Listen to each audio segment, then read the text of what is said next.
Test. Test 1, 2. Probably I didn't know because the chairs were so far back. I didn't know what was going on.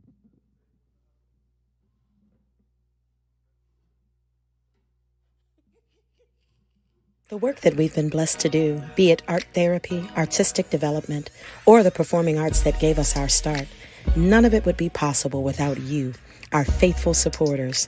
You have championed the cause of God's butterfly, Matelyn Alicia, for more than 30 years, and that support has been the driving force behind pushing her vision from a moment to a movement. As the vision grows and the mission succeeds, we are calling you to lean in even deeper by connecting on a more engaged level. Our monthly giving program, Wind Beneath Our Wings, allows us to continue to do the work we promised we would do. When you become a monthly giver, whom we refer to as our monarchs, you agree with us that yes, the vision is great, and yes, the mission is necessary. But moreover, you say yes. The creatives that trust you to walk with them on their journey to healing, wholeness, and freedom have my support. So call us today at 336-605-8879 or visit us at www.godsbutterflythemovement.org. The work that we've been blessed to do, be it art therapy, artistic development, or the performing arts that gave us our start, none of it would be possible without you, our faithful supporters. You have championed the cause of God, Matelyn Alicia, for more than 30 years, and that support has been the driving force behind pushing her vision from a moment to a movement. As the vision grows and the mission succeeds, we are calling you to lean in even deeper by connecting on a more engaged level. Our monthly giving program, Wind Beneath Our Wings, allows us to continue to do the work we promised we would do. When you become a monthly giver, whom we refer to as our monarchs, you agree with us that yes, the vision is great, and yes, the mission is necessary. But moreover, you say yes. The creatives that trust you to walk with them on their journey to healing, wholeness, and freedom have my support. So call us today at 336-605-8879 or visit us at www.godsbutterflythemovement.org. The work that we've been blessed to do, be it art therapy, artistic development, or the performing arts that gave us our start, none of it would be possible without you, our faithful supporters. You have championed the cause of God's butterfly, Matelyn Alicia, for more than 30 years, and that support has been the driving force behind pushing her vision from a moment to a movement. As the vision grows and the mission succeeds, we are calling you to lean in even deeper by connecting on a more engaged level. Our monthly giving program, Wind Beneath Our Wings, allows us to continue to do the work we promised we would do. When you become a monthly giver, whom we refer to as our monarchs, you agree with us that yes, the vision is great, and yes, the mission is necessary. But moreover, you say yes. The creatives that trust you to walk with them on their journey to healing, wholeness, and freedom have my support. So call us today at 336-605-8879 or visit us at www.godsbutterflythemovement.org. We are elated to announce God's Butterfly the Movement's second annual 3G Weekend. It's the second annual Golf and Gala Generosity Weekend, our annual spring fundraiser. June 11th and 12th, join us in North Carolina's Triad for a weekend of events you'll love attached to a mission you support. For more information on how you can be a part of this historic event, call us at 336-605-8879 or visit us at www.godsbutterflythemovement.org. We are elated to announce God's Butterfly the Movement's second annual 3G Weekend. It's the second annual Golf and Gala Generosity Weekend, our annual spring fundraiser. June 11th and 12th, join us in North Carolina's Triad for a weekend of events you'll love attached to a mission you support. For more information on how you can be a part of this historic event, call us at 336-605-8879 or visit us at www.godsbutterflythemovement.org. We are elated to announce God's Butterfly the Movement's second annual 3G Weekend. It's the second annual Golf and Gala Generosity Weekend, our annual spring fundraiser. June 11th and 12th, join us in North Carolina's Triad for a weekend of events you'll love attached to a mission you support. For more information on how you can be a part of this historic event, call us at 336-605-8879 or visit us at www.godsbutterflythemovement.org. Good morning, everybody. For some of you, it's a lot earlier than others, but whatever the case, I'm so glad that you have decided to get up this Saturday morning and join us for our second annual I.M.M.A.W Summit. I am extremely excited about it. I've been looking forward to this for months. I did not intend to be the spokesperson, the host, the face of today's event, but we want to keep Pastor Brian Gaither, who was going to host, and his family in our prayers as they say see you later to a loved one of theirs. So keep him lifted, send comfort and peace and love and all that good stuff. So here we are for the second annual I.M.M.A.W Summit. I'm very excited to present these discussions. Yes, the panelists are amazing, but to give them these discussion topics and watch them build these stories and these information banks the way that they did has been absolutely phenomenal. So I will not belabor any of this. I'm going to let y'all get right to it. The very discussion that we have is the pillars of public health. So we're going to go over there now.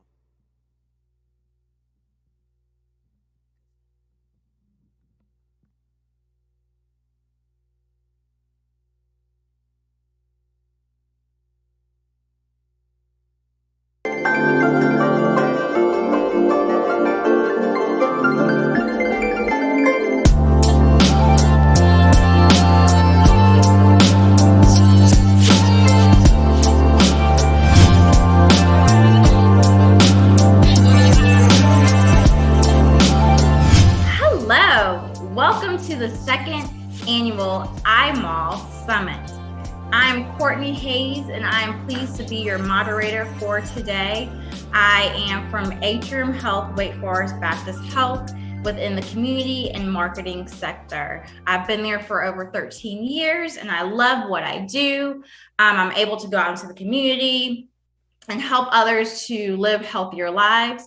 Also, my side hustle is I am a Zumba instructor, AFA group fitness instructor, and a pound instructor. So I love to move, I love to be active, and let others know that there are ways to have a healthy, fun, excitable life by doing things of what you love, which for me is dancing and working out when I can. But enough about me. Let's move on to our panelists. Joyce Mounts, and I'm going to introduce her real briefly, and then we'll let her just kind of say a few words. Joyce Mounts has 24 years of primary care healthcare experience with a strong background in healthcare operations and successful collaborative relationships. With a master's degree in healthcare administration and business administration. She is currently the Novant Health Medical Group Senior Director of Market Institutes for Community Health and Wellness Institutes. Join me in welcoming Joyce. Hey, Courtney, thank you so much. It's a pleasure to be here with you in this space. I think I'm going to need to get a side hustle.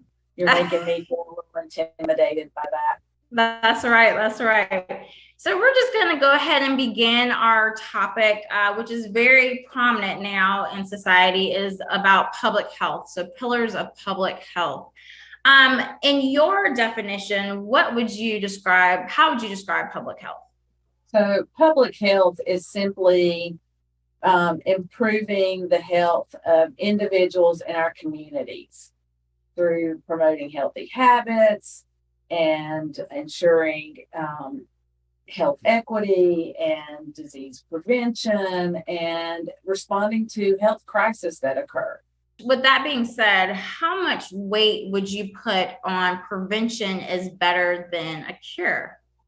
100%. Taking action to prevent illnesses and disease will always be a best first line of defense. It's as simple as hand washing. Hand washing prevents so many illnesses. Think about all the times we touch our face and don't even realize it. Many chronic conditions are preventable. As a society, we just need to work to create healthy communities that will improve health outcomes, decrease chronic disease, and reduce health inequities, and hopefully lower the cost of health care for all. Healthcare can be such a boring topic, but I'm glad we're making it very interesting for folks out there today. So with that being said, studies have actually shown that there are many long-term physical and mental implications of the result of low number of children meeting physical activity guidelines. Now, I know TikTok is some sort of thing that they feel like that's going to be their exercise, but no, we need something that's going to be outdoors, because today's generation is just so used to being on their iPads and trying to figure out what the next, booty popping song is or whatever. But we need to get past that, because it's more to life than just videos and dancing and trying to idle other people. So with that being said, many of these implications were actually seen in adults, which have caused the increase in high blood pressure, heart disease, diabetes, and so forth. So with that being said, we have increased the number of pills that we take due to these things rising. So in your eyes, do you feel like there is improvement resulting in that Michelle Obama's Let's Move campaign? What are your thoughts on that? So I think in addition to the Let's Move campaign, there's lots of national and local initiatives that have really increased the focus on childhood obesity and the importance of exercising and moving our bodies. Moving our bodies, as you talked about, really carries on through adulthood, those habits, and is so important at all ages. I think they say an hour, 60 minutes, an hour of time, an individual should move their body. So, promoting education and the awareness of importance of healthy foods, healthy nutrition are all components of a healthy lifestyle. Lack of nutritious foods plays a huge role in your health. To unpack this a little further and to get a little nerdy, food deserts are fundamental issue across the nation. And in case you don't know, I have a lot of friends who don't know, food deserts are defined as neighborhoods that have limited access to nutritious foods, and it tend to occur in low-income areas.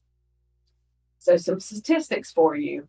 Forsyth County has 21 food deserts, and it's ranked 7th on a national list of areas with the highest ranking of food hardships. 21 areas in Forsyth County. That's huge. Take a little deeper dive into that is food insecurity, which is created when nutritious foods is related to basic needs and having lack of financial resources. Some more statistics for you. Feed America says North Carolina ranks 10th in hunger across the nation. 1 in 7 people and 1 in 5 children are hungry in North Carolina. North Carolina ranks 20.9% in food insecurity. So let's think about that just for a minute. Food options at McDonald's is cheaper than vegetables, fruits, and proteins at our grocery stores. Many families have to decide, are they paying rent? Are they going to have power, water, gas, utilities, or are they going to buy groceries? North Carolina, Forsyth County offers a multitude of resources. It's just not enough. The downstream effects of lack of nutritious food follows the child into adulthood. It can show up as increased health, developmental delays, behavioral issues, all of that, which can carry over to adulthood. So based off of your numbers that you just gave, have the numbers for the Forsyth County area, have they gotten better or worse over the last couple of years? Honestly, I didn't go back and look and compare, but it looked like in looking at 2018, it's about the same. It looks like we have held steady, but I did not formally evaluate those numbers. So with the whole food desert and COVID-19 happening, it's very sad that we've come to these times where it kind of feels like we're in a third world country a little bit, just with all that we have going on. And for the United States to be so well equipped with all of these professionals, it seems like we would be a little bit more on top of things. So with hearing those numbers and what we're going through, we have a lot of work to do, it seems like. So with COVID-19 pandemic, what are some changes that you see personally in your position that have taken place within healthcare? So social distancing and masking, we've really had to learn how to work together again and how to relate to others. Is it okay to go see my mom? Is it okay to go visit my grandparents? What about if they're in the nursing home? How does that work? And the fear that comes from that. How to relate to coworkers that you no longer see anymore. And I know that a lot of hospitals have had bans for people coming in to visit. I know personally, I had family members that I had to view through a window just to see them pass away. And it was very heart-wrenching to do that. So to not have family with you, and you have to hold a nurse's hands or a stranger's hand to pass away, it's it's horrible. So I'm hoping that people will follow the guidelines of doing what we need to do to kind of get back to possibly wearing no mask, but I don't know if we'll get there. But hopefully we will. What changes do you see, or what changes do you anticipate within the healthcare system? So, I think masking, social distancing will be a part of what occurs when we're sick, and recognizing when we're sick and taking those steps and actions to not spread germs and disease. I think that COVID-19 will probably be similar to the flu vaccine.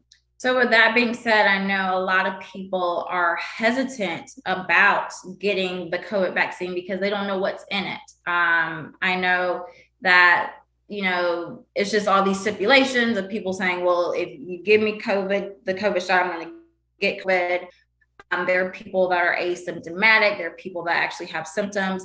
What are your thoughts on vaccination and vaccinations in general? Like, what do you feel like people should do if they're hesitant about getting COVID vaccine or any other vaccines? What are your thoughts on that as a healthcare provider? I'm going to tell you, Courtney, I guess I was naive when we went out into communities to provide COVID vaccines. I couldn't believe the hesitancy and mistrust that's in our communities regarding our health care. I've had to show an individual the needles because he heard rumors that we were reusing needles. So I had to prove to him that we weren't reusing needles, which just blew me away. And you hear and you listen to the news, they make it really political. But when you really start having conversations and you listen with an open mind, it's not political. It's about cultural or religious upbringings. It's about historical events that have occurred in our society that has really brought this heavy luggage with us through the years that's creeped up on this. But it's through having those intentional conversations, either individually, as I gave that example, or in group forums to help rebuild the trust and break down some of those walls. Yes, and with knowing the vaccinations, have you seen, as far as the hospital stays within Novant Health, have you seen that a lot of the people that are hospitalized, are they unvaccinated or vaccinated? What are your So numbers or thoughts on that? according to statistics or according to the numbers that I see, and I see numbers probably every other day. I could see them daily if I wanted to. The majority of patients that are in our ICUs are unvaccinated or partially vaccinated. Or, I think there are times when they are vaccinated, but they have chronic conditions that the virus has really attacked their system, and they just didn't have the immune system or health to really fight off the virus. So, the best way to protect ourselves is to be vaccinated. And with that being said, no vaccine is 100% at all. It's not going to happen in our lifetime. But what it does is it protects us, hopefully, from the severe effects of of the illness, and can let our system fight off the virus. So I know that they are requiring everybody in the community to get vaccinated, but what about the healthcare workers? Like, are you all required to get vaccinated? Because you keep telling the community to get vaccinated, but it seems like when we go to the hospital, we're actually catching it from those that are working there. So what are your thoughts on that?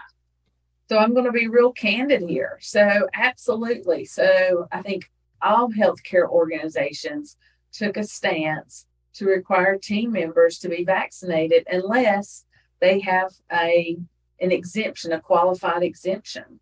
And, it was painful. I'm sure it was painful at Atrium Wake. It was painful at Novant.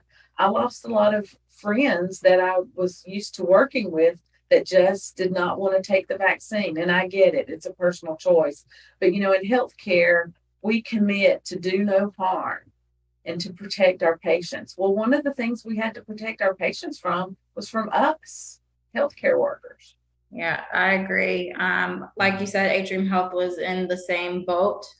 So again, you have to kind of put your personal desires to the side to make sure as a community we work together, because we haven't really seen that lately within the world in general. So I think that, again, we have to do better with that. There are lots of things that we need to have communication about.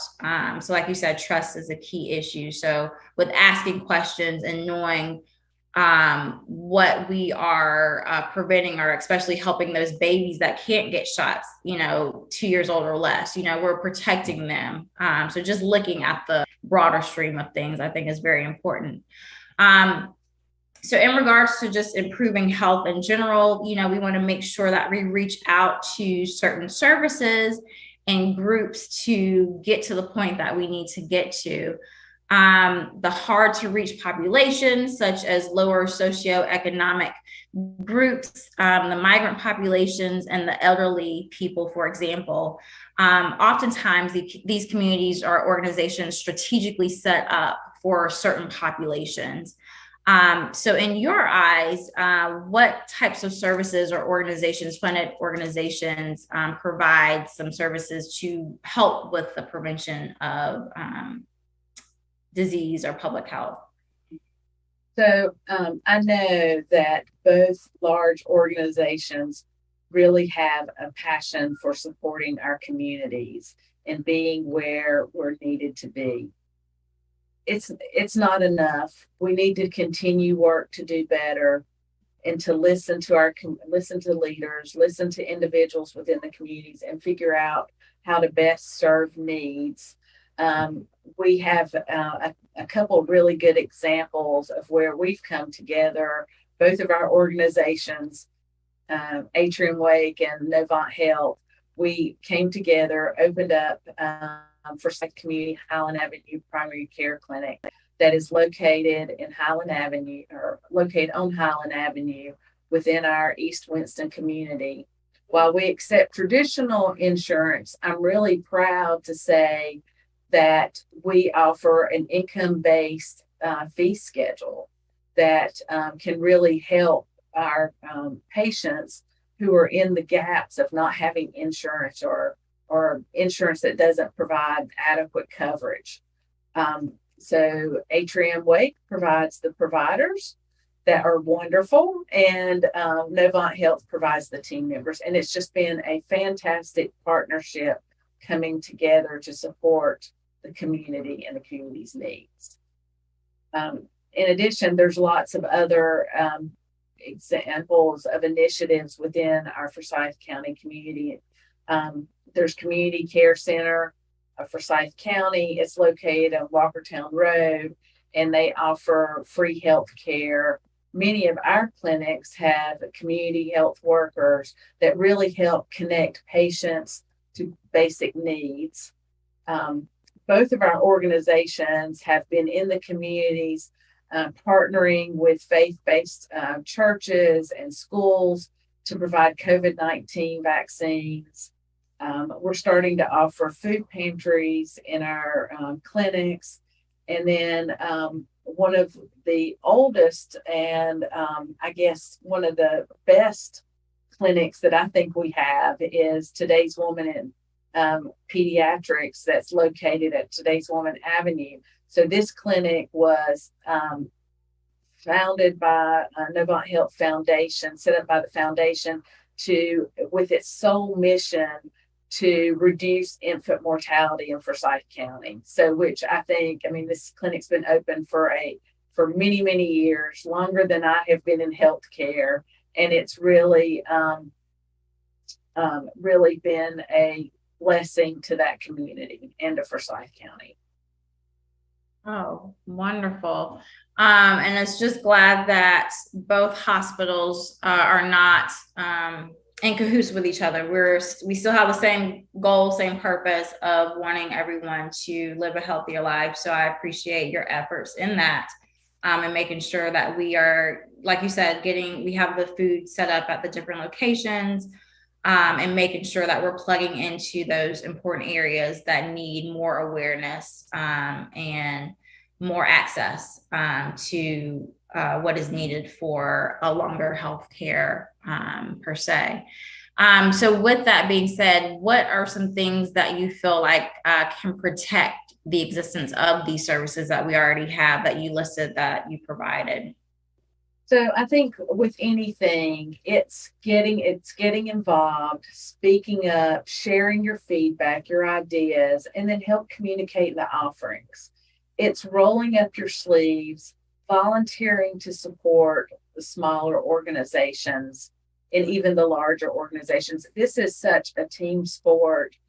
We are in this together. This is our community. It's not one side against the other side. This is our community, and it's up to us to make a difference. And we're all the community, and we're all in this together to just the overall mission is just to improve health, which is our goal.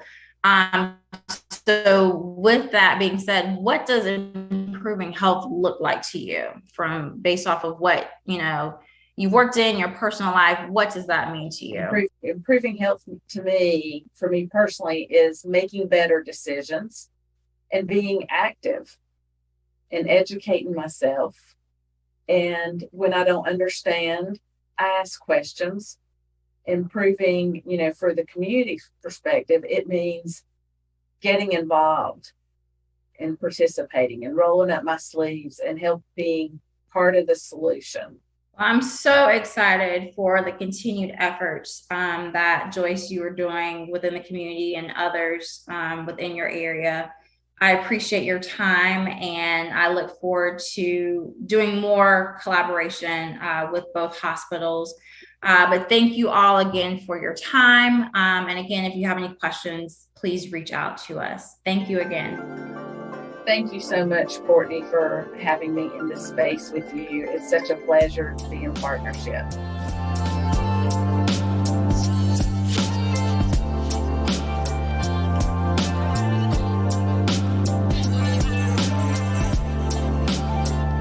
The work that we've been blessed to do, be it art therapy, artistic development, or the performing arts that gave us our start, none of it would be possible without you, our faithful supporters.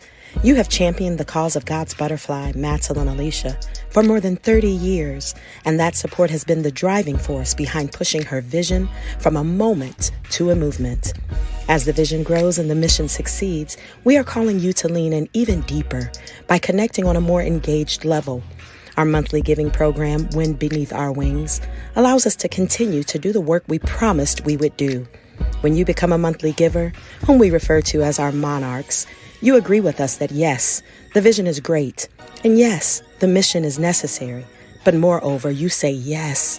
The creatives that trust you to walk with them on their journey to healing, wholeness, and freedom have my support.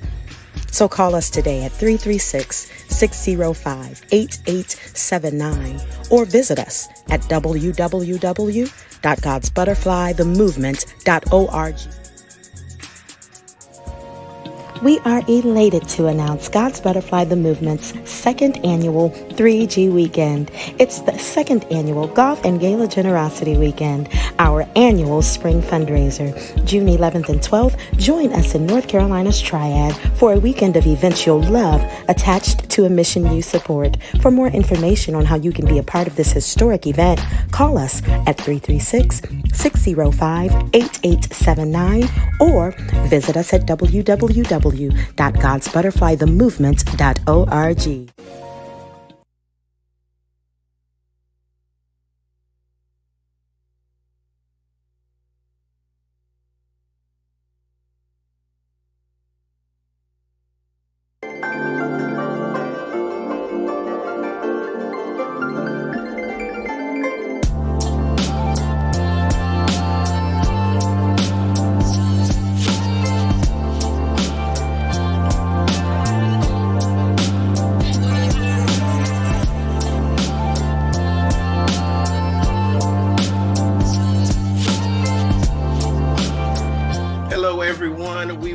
Welcome you to another part of I Will Make Me a World. I am Pastor Brian Gaither. I am a pastor here in Winston-Salem, North Carolina. I don't know where you'll be viewing from today, but I'm here in Winston-Salem, North Carolina. And today we will be talking about physical fitness. We're not talking about health. I know that's what we typically tie and associate physical with. Today we're talking about a different type of physical, and we want to educate you in the realm of economics and financials. And we have two amazing guests with us that are going to kind of help us break down the current, state of where we are. If you're like me, the last 2 or 3 years have been shaken. The world around us has been shaken. Economics and the world of finance has been shaken. And we're trying to figure out how we're navigating today. What are we doing today to continue to make sure we're making a better future for our children, our children's children, and for ourselves right now?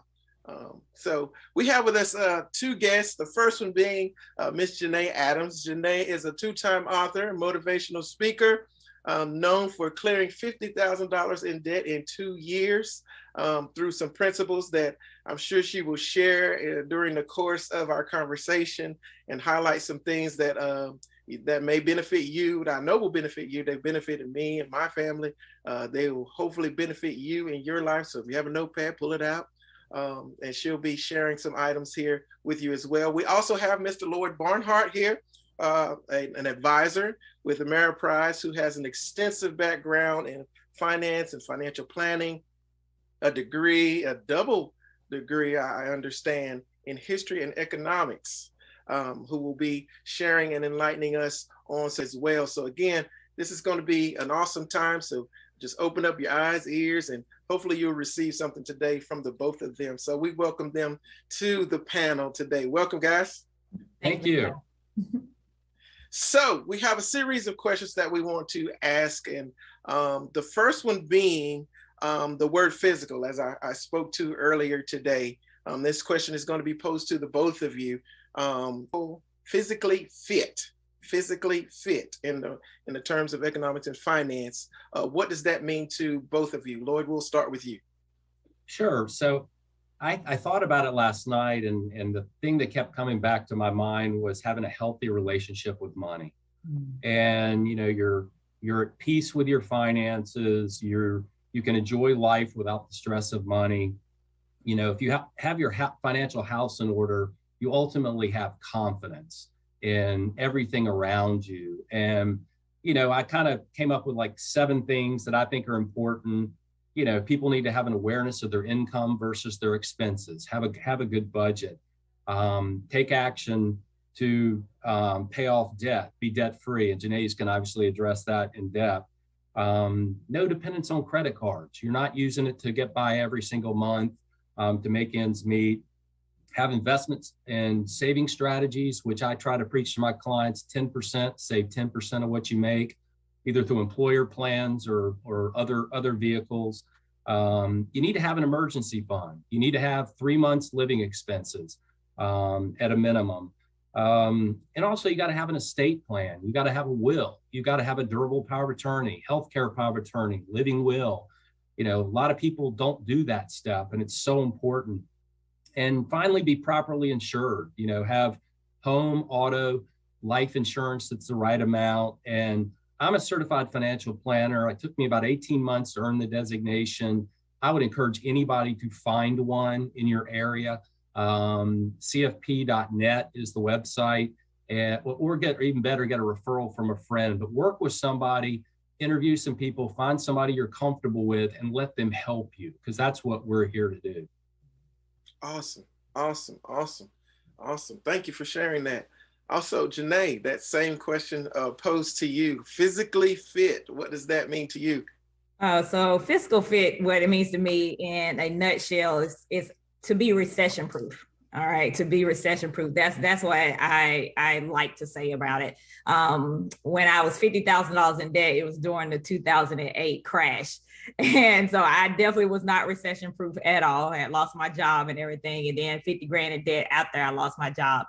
I felt every bit of that recession. But when this next one came around, that was, you know, the pandemic induced recession, I didn't feel it at all. In fact, I was able to take advantage of it in different ways. And so that's why I strive to help people do in the same way. Like, make your life recession proof. And like Lloyd was saying, you know, one of the powerful ways is to be debt free. You don't have to be completely debt free, like with your house and so forth. You should be working on that, but you don't have to be. You need to at least get all the consumer debt out of your life, the student loans, the car note, because the more money that you're taking out of your, you know, pocket, the wealth you're supposed to be building for yourself and giving it to other people that's not building wealth for you at all, those creditors, that's not going to help you be recession proof. You got to have, like he said, the emergency fund. I call it in case you're breathing fund, because if you're breathing, something can happen. And so I always like people to have at least $1,500 saved before they start paying off debt. That's what we did. We had $1,500 saved, and we aggressively paid off debt. And that's what led us to be, you know, recession proof in these days. So that's what I think fiscal fit is really about. So just being able to live in your own economy and outside of this, you know, domestic economy and the global economy. Awesome. I think those are 2 amazing, again, definitions and kind of life, you know, teachers to those who may not have had, you know, that type of education financially. Just kind of sharing that, you know, we want to be comfortable, you know, and live a comfortable life, a good life. We all have dreams, we have aspirations, we all have desires, and sometimes we can kind of let those desires take over the way we spend. And in this session, you know, we're talking about physically fit, being wise, and becoming better stewards of what we have, and creating a life for ourselves in which, if something does happen, we're in a place where we can still live comfortably, the people around us can live comfortably. And so that's what this is. We're making a better world for ourselves, and not only ourselves, but for those who are coming behind us. The next question goes to Janae, and this is around credit. I know we just talked about trying to eliminate these things like credit cards and, you know, all these loans and things of that nature. But this question is kind of geared towards someone who may be trying to build credit, someone who may be just getting started and, you know, trying to get in the financing world, trying to get something, you know, under their name or something like this. How would you advise a young adult on creating a solid credit history and raising their credit score. So, loaded question. And those that don't know me, I actually speak to middle school, high school, college students outside of the corporate space. And so I'm going to give you the advice I would give them and what I give to, thousands of them each year.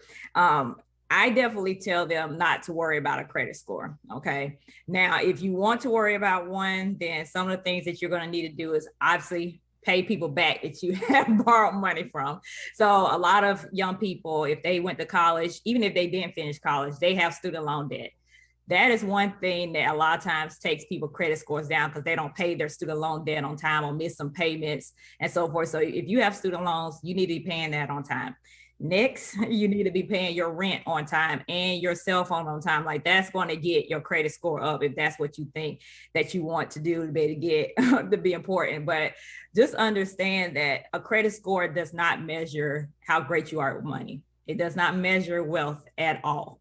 All right. So you can be completely debt free, have $10 million in the bank and have a credit score of 0.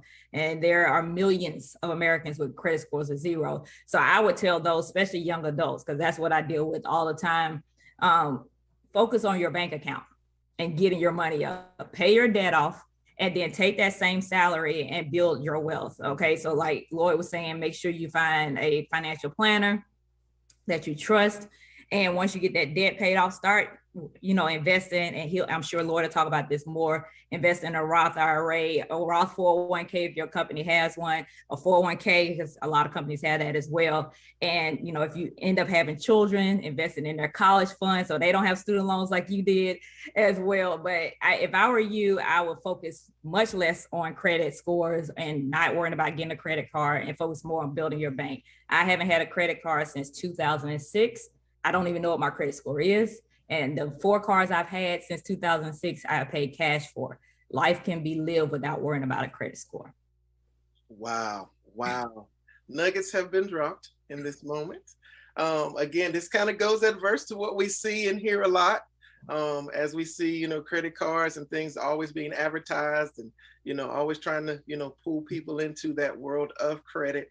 We're hearing now that probably the best avenue for you to take is to learn how to put your money into yourself. Yeah, and I will add this because you said that how much is advertised, and of course it's advertised on TV, it's advertised on radio. But I watch Bloomberg a lot, okay, and I mean hours of it a day, and you will never see a credit card commercial on there ever. Now, wealth management is on there. Even you can have opportunities to donate to charities, but you would never see a credit card because it takes money from you. But you always see wealth management commercials, every single commercial break, because they are trying to get the people that watch that to build up their wealth. And that is just a blatant representation. Look at every other TV station and look at Bloomberg and see the difference between the messages that they give you. Right. Also, you made the statement of doing things like making sure that you're paying your student loans, if you currently have student loans, making sure that you're paying your rent. Yes. Paying your on rent. time. I worked in finance before I went to full-time entry for 7 years and never really thought about the fact that your rent payment and not paying that and that being derogatory can come back in effect. Yes. Things like that. So, for those who may be watching, you maybe got upset with a rent person and now you don't want to pay the rent. You're just going to think you're going to walk off and everything's going to be okay. Those things do come back. Yeah. They will come back. And they'll be represented in ways that you do not want them to be represented in. So pay people back. If you want to build credit, simply pay them back. Our next question is going to go to Lloyd. This question is going to be for you. In the world of cryptocurrency, digital money, and everything going on now, we're kind of evolving on that front. What advice would you give to your clients on advising them in areas of investments and things of that nature with the climate kind of shifting in the cryptocurrency world? What would you advise? Well, I get asked this weekly. Obviously, it's the 2 greatest factors that motivate human beings are fear and greed. This falls in the greed category, and people have made ridiculous amount of money But the problems with cryptocurrency, which in its basic form is just digital currency, is all that it is these companies have no earnings. They're incredibly volatile. There's fierce competition in the space. There's over 1,000 companies trying to vie to be the one or two that are ultimately accepted. They're vulnerable to cyber attacks. And probably the biggest threat to cryptocurrency is future regulation, whether it's the US government or China, India. They could end that cryptocurrency very quickly. So, it's an investment that you could lose everything. And so my firm, Ameriprise, is very conservative. We do not allow any crypto exposure. And what I tell people is if somebody's worth $100,000, if they want to buy $500 worth of crypto, go for it.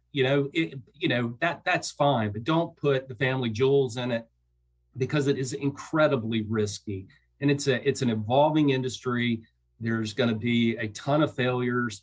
And so I tell people to shy away from it. But if you want to play in it, pick up $500 or something like that, So that's my advice on cryptocurrency. I don't own any.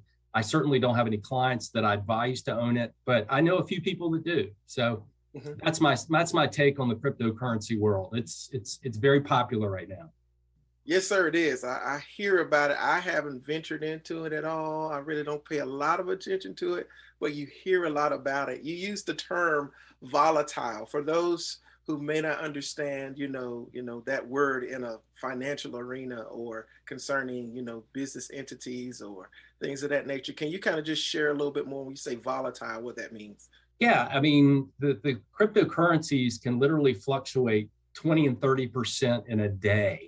It is incredibly volatile, meaning the price, your investment may be worth 1,000, 10,000 back down to 2,000. So it's just incredibly, risky, and it moves on news out there about regulatory threats or various and sundry news. And so that's the term volatile. It's something that you could drive yourself crazy buying it and watching the value go up and down. Right. Thank you for sharing that. Yeah. Secondly, you also spoke about things like regulations and things like that too. So these things aren't just in cyber world doing whatever they want. There are hands on it that can freeze it up, stop it, block it. Can you kind of just go back into sharing a little bit more about that as well? Yeah, one of the important things, and I don't know if this is answering your question, but I don't ever foresee the U.S. Congress doing anything that would risk the U.S. dollar of being the primary currency in the world. And so they have so much control, the Federal Reserve, and Congress and its tax law and our ability to borrow money. I just don't see cryptocurrency replacing what is currently out there. I think it'll have a place, but because of all the risk, the cyber attacks, all the different things on the internet, I just don't see it ever being, and I could be wrong, being kind of our day-to-day currency that we're using. Though I'm going through Leadership Winston-Salem right now, and I made a contribution at their website.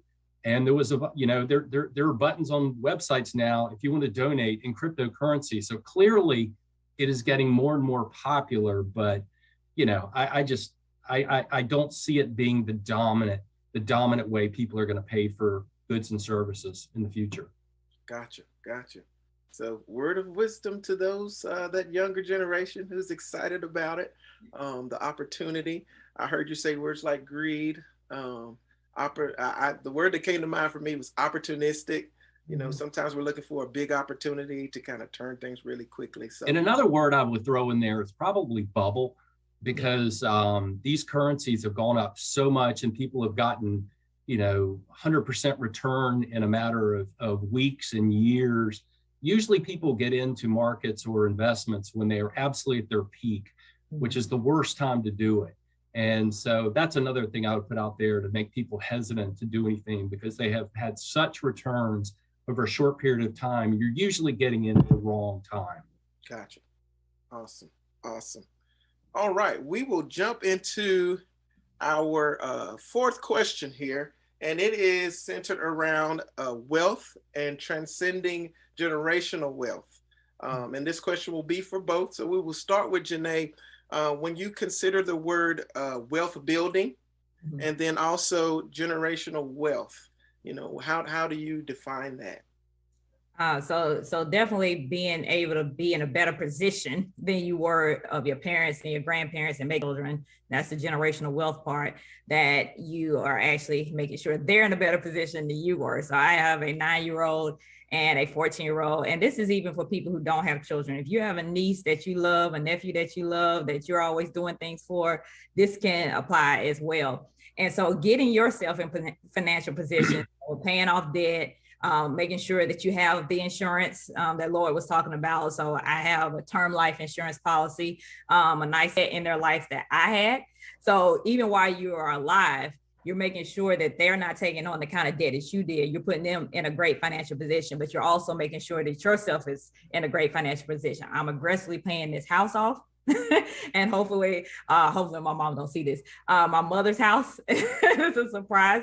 And so therefore, it's starting to build a real estate portfolio in a community, African-American community, where wealth has escaped us, for a couple of centuries. And so starting where we are now at our age, being able to, get our finances right, make sure that we have our retirement vehicles going to be able to pass along to them. And then also the most important part for those that are parents that are listening, or like I said, aunts and uncles, passing the knowledge of what you did to those younger than you. Like, let's say you paid off debt. Let's say that you opened up your Roth IRA or SEP IRA and so forth. And you're an entrepreneur, and now entrepreneurs have their own 401k and everything, solo 401ks. That knowledge needs to be passed down to children, and not just your children, like the children around you. So whenever my daughter has her friends around, like I talk to them like they're adults, but in their language. So right now, my daughter, who's 9, and an 8-year-old and 2 other 9-year-olds, I think they're 10 now. They're trying to start their own restaurant. And so I don't know where that's going to go with them, but they have Zoom meetings, and they have their name, and they have their menu, and who is the cook and who is the waitress, and that is from watching people. Like, growing up, we didn't have any kind of revelation of what really entrepreneurship was. We knew that he owned that store, and that person owned their dress shop, but we didn't know what entrepreneurship was. That's just where they worked at. But now children are seeing it on a daily basis. I made sure that my daughter, she doesn't like NPR, but we listen to it every day, and she listens to Marketplace Money, and she starts to learn that way, even though she's a 9-year-old, and she's wondering why, all these stores are closing during the pandemic. And I told her, I said, Jocelyn, and I'm sorry if I'm going long on this one. I said, but Jocelyn, understand this, is that the pandemic showed every entrepreneur, every business, or every big company where their holes were. And their holes were, you don't have an online presence. You thought this was just going to go somewhere, and your brick and mortar was fine. And they didn't switch fast enough for, in March of 2020. And by June, they were closed. And I said, that's a lesson, and then I went into supply and demand. And that's why our gas prices are up, and just helping her understand, all that kind of stuff. It's everyday life that you can recognize and make it a learning lesson for those that are in your car with you, those children that are around you.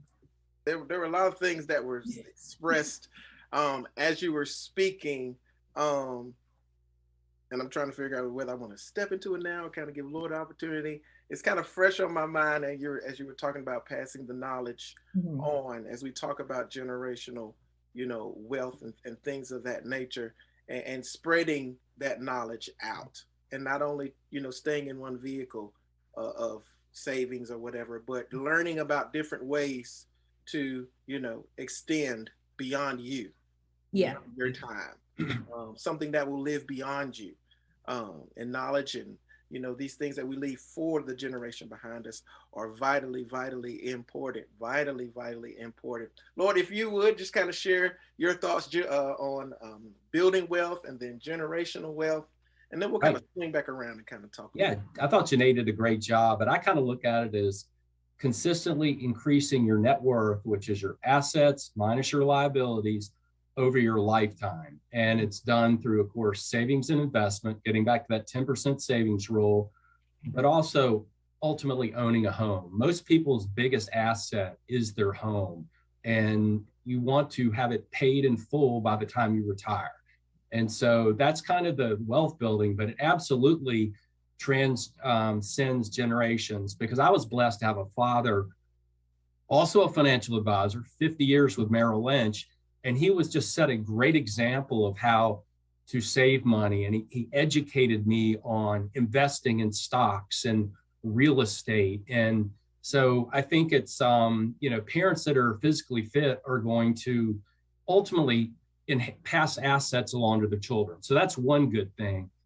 They're probably going to have 529 set up to educate their children so they don't come out with the debt. But those things aside, passing on good habits, teaching children the value of money, passing along all the good habits, the saving habits, educating them on mistakes they made, successes they've had. I think that all goes into it. And so that's how you transcend generations, by being a good example, a good steward of money, educating your children, and then ultimately they will benefit. Awesome. It kind of brings back to the topic of this panel discussions and series of discussions that will be going on after this and before this. And it's about I'll make me a world. I'll make me a world. And what kind of world are we making?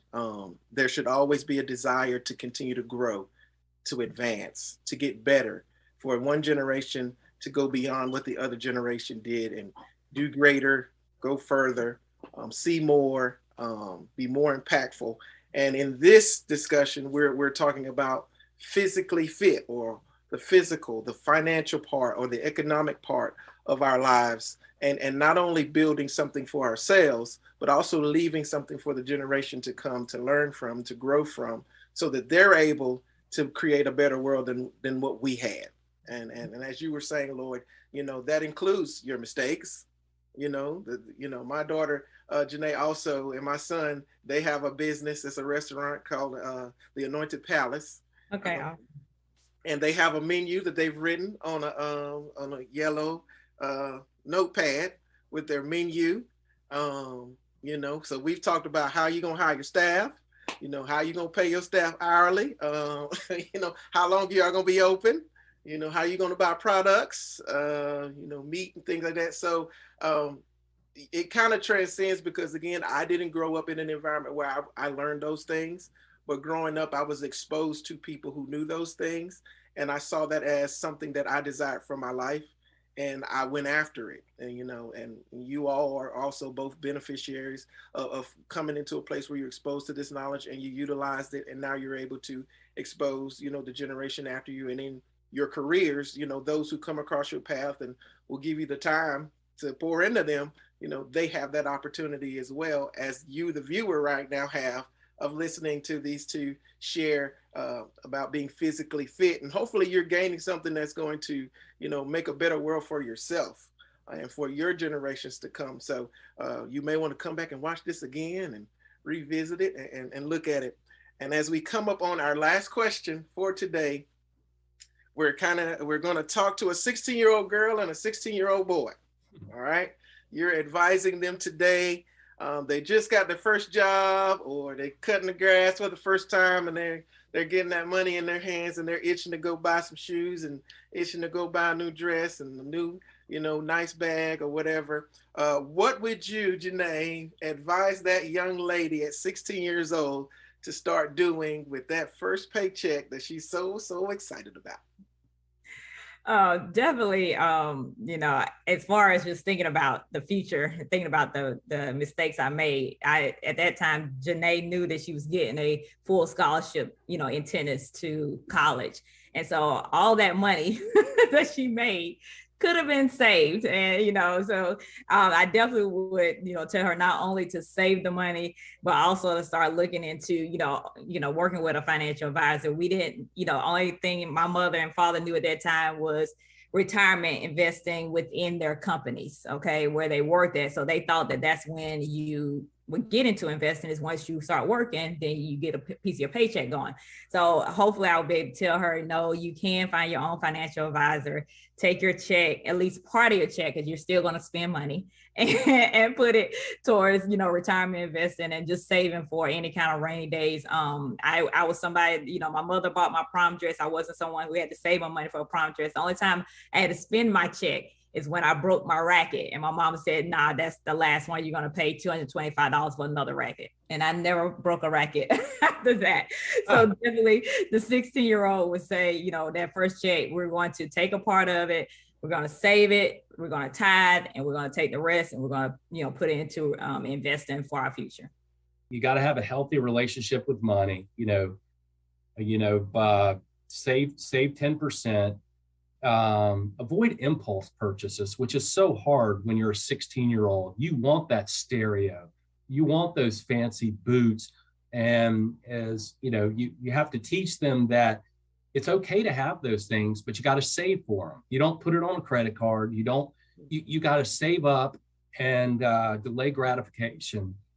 I think you got to learn about the markets, whether the internet now we're blessed to have. You can learn about investing in funds. You can learn about investing in real estate.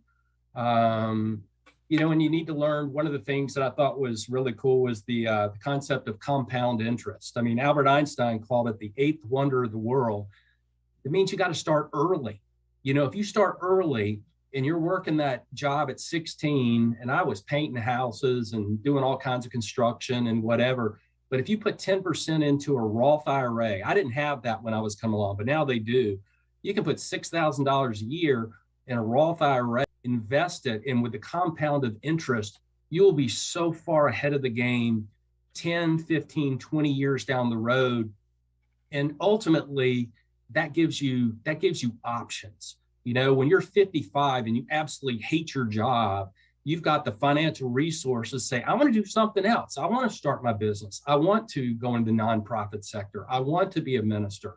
It gives you options later down the road in life. So you got to save. And, the Brookings Institute, and some people dispute this, but I think there's a lot of truth to it. A number of years ago, did a research project where they said, there's three things you got to do to get into the middle class. One, graduate from high school.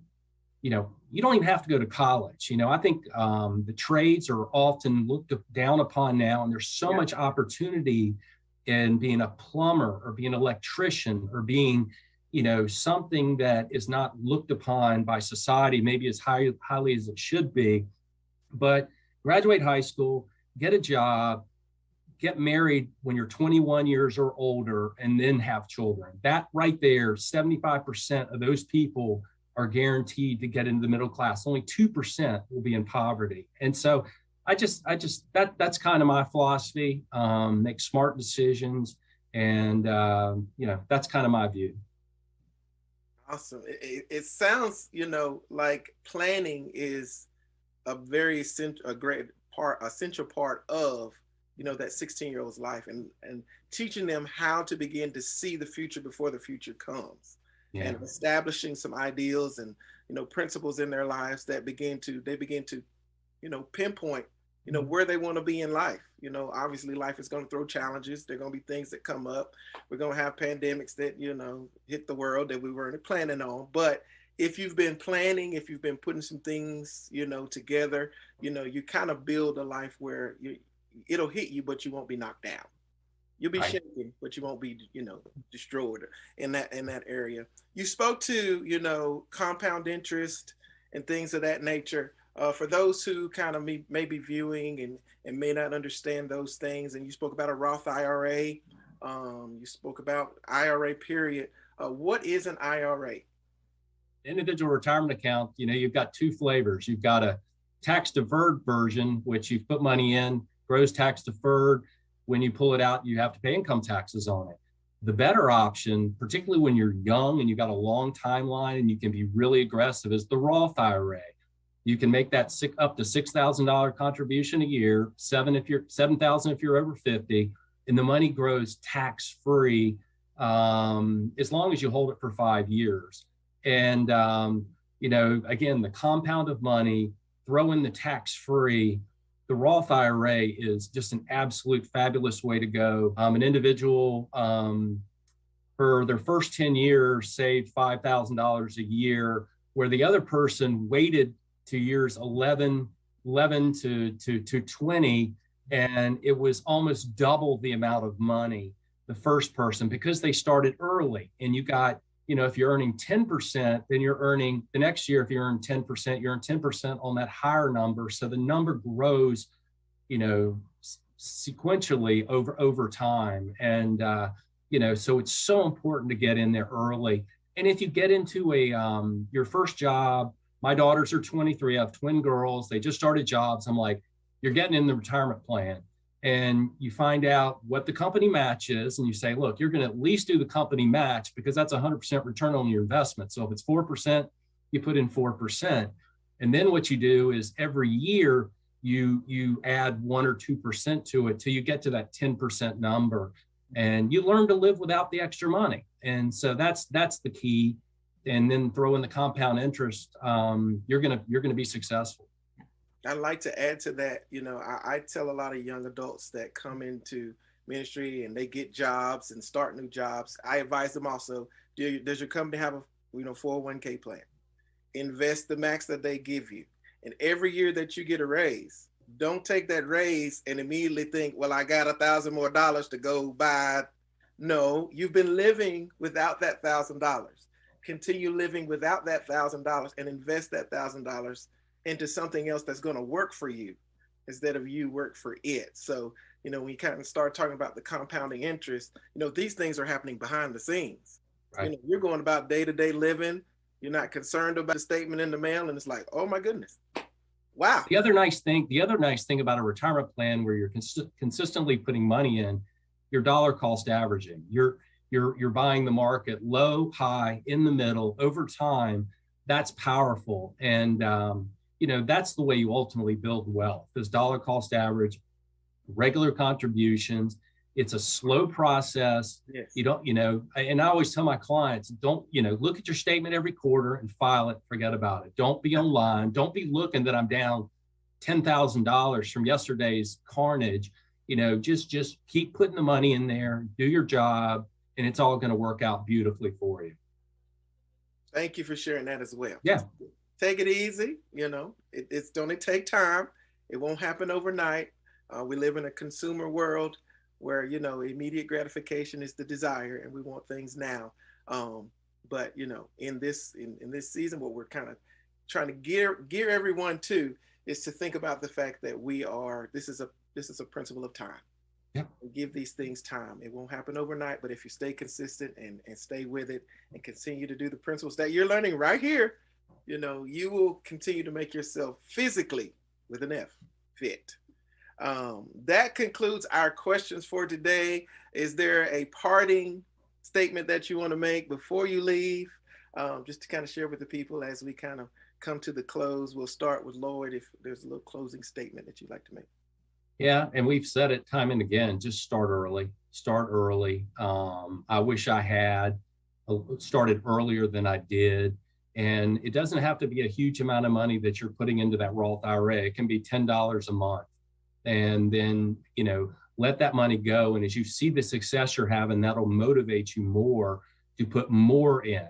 And, so start small, start early, and, invest in stocks. I'm a huge fan of the U.S. capital markets. And, that's kind of my parting shot. And my final thoughts is just definitely just understand it's a long game. It's a marathon. If you're seeing things about getting rich quick, more than likely you're going to get broke quick. So don't do that. And just understand that because it's a long game, just take your time. You're going to run into emergencies where in case your breather fund is going to go down, fill it back up, pay that debt off as fast as you can, and then use the money that you make each and every day to live your dreams, whatever those dreams are. Awesome. Well, once again, we thank you as a member of the board of the God's Butterfly, the movement, and our Make Me a World panelists. We want to thank you guys for sharing your wisdom and guidance with us in the world of the physical state of our world. And with those who are seeking to make a better world for themselves in the economy, we want to say thank you, thank you, thank you. For all of our guests for joining us, thank you. Hopefully you receive something that will benefit you as well. And this is our sign off. And you all have an amazing day. Thank you. Thank you. Bye.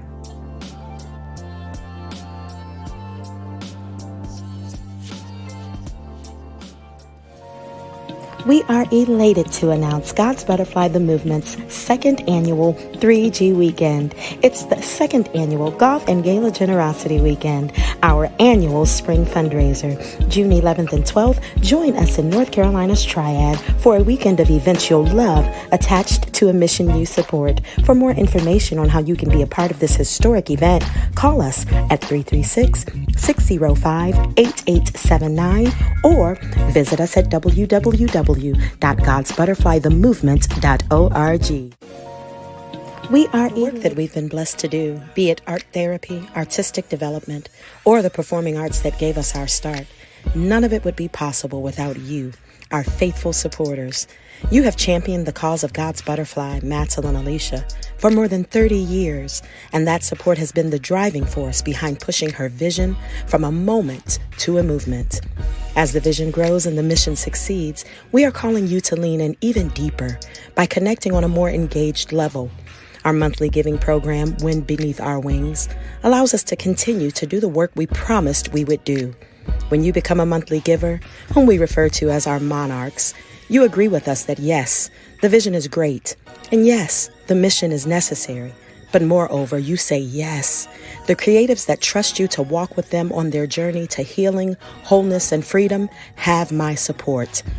So call us today at 336-605-8879 or visit us at www.godsbutterflythemovement.org. Hey, y'all. Thank you for sticking around with us.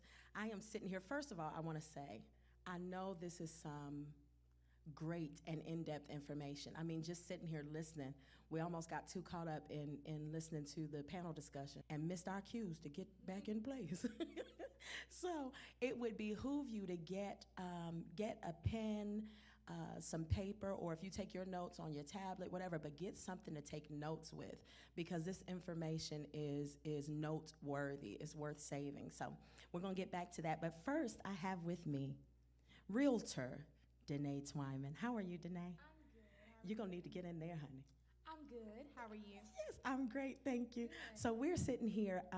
I wanted to be able to have some time to talk to people about 3G Weekend, the Golf and Gala Generosity Weekend. So that you'll see the promos going, but I wanted to have the real live chairperson. So you co-chair this committee with Micah Bird, Yes. the planning committee? Yes, Yeah. I do. Micah and I both were very excited about the Golf and Gala Generosity Weekend this year. Last year was amazing, Yeah, but we're it even more was. excited this year. As y'all can see in the promo videos, I think the venues, the host sites are just, the optimal places to be. The theme, the ambiance is so closely related with our vision and with everything that we're doing as far as promoting the artistic creativity and all of that. So I'm excited about that. I'm very excited that we have such a myriad of sponsorship opportunities. I feel like there's a way for anybody to get involved and can feel like they can help facilitate us in making it happen. Yeah. So I'm really excited about those things. Oh, good stuff, good stuff. Yeah, last year was awesome. That was the very first one. This is our second annual 3G. And so last year was just like an inaugural year for us. Everything was first last year. And so we kind of got the hang of stuff and kind of saw some ways where we could do things better. And in terms of 3G, the Golf and Gala Generosity Weekend, when we had our board retreat, we asked if you all wanted to try to take this on again, because it's our largest fundraiser of the year, and y'all were all in, and you've done a phenomenal job thus far. Thank you so much.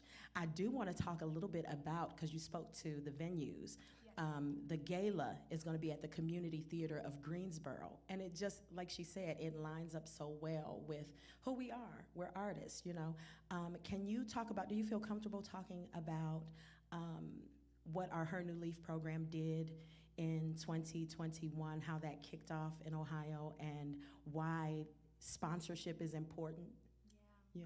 So I would say that the Her New Leaf program and the funds that we received, either via grants or through what we were able to generate with the sponsorship weekend, the fundraiser weekend, like you said, that just enabled you to be able to go to Ohio and bring that program inside of the prison there, the women's prison there. And so I believe in the promo videos, there is a picture that you see where the women are in like those blue t-shirts, and those are women who actually went through the program. And even in the height of COVID, there were still, ways made that allowed you to be able to take that program in there and really transform people's lives as they're in that, transition period. And you can be so nervous about coming back into a world that you don't know, especially in the height of COVID. I mean, that's a lot of people experienced a lot of anxiety. And so I think for those women, to be able to have gone throughout that program and just come out and come through, having a sense of community, a sense of support in that time. I mean, I think it was just very, very needed. Yeah. And to not be with it, coming out of prison, to not have that kind of support, and to not be able to cultivate some of those skills early on, just to re-enter into society. If you don't have that, it can be very detrimental, and we know the cycle that exists, wherein it's so easy for people to fall back into that. I mean, not because they desire to, but oftentimes because it's familiar, and there's a security there, a false security there. But I think that you're able to come in with the program and provide something that was real and lasting and stable. And so I just really feel like, that is the mission here with the fundraiser weekend.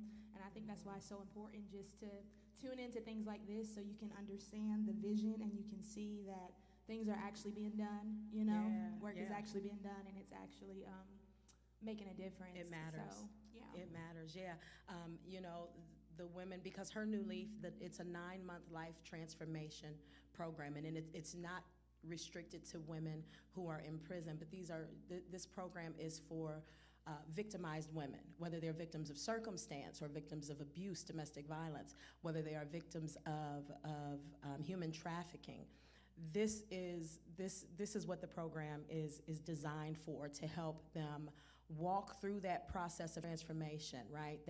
That entire metamorphosis into this new life, right? So that's what the gala did, the 3G weekend did last year. It allowed us to do that. We launched a program. That was our first program, and we still call that our flagship program.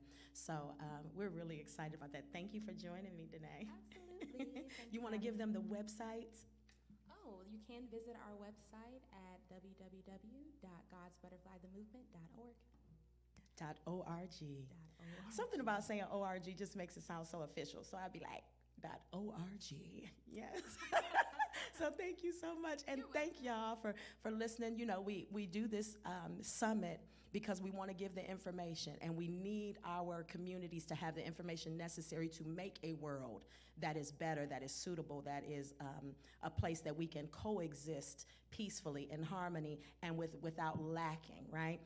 But in the midst of that, it is important that we tell you what our organization is doing outside of I.M.M.A.W, how you can partner with us, whether that is in person or, as we just saw the panel discussion, fiscally. All of it matters. So thank you so much. We're going to get right on in to our next panel discussion.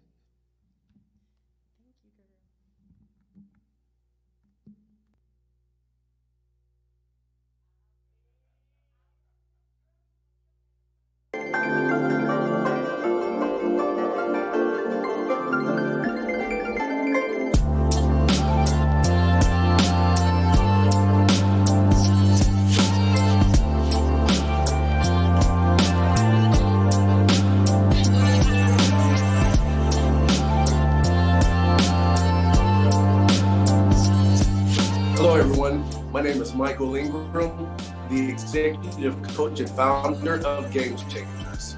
Today, thank you for joining us for Make Me a World, presented by God's Butterfly, the Movement. We have an amazing theme, speaking about the art of conflict resolution, where we're assessing and addressing youth violence.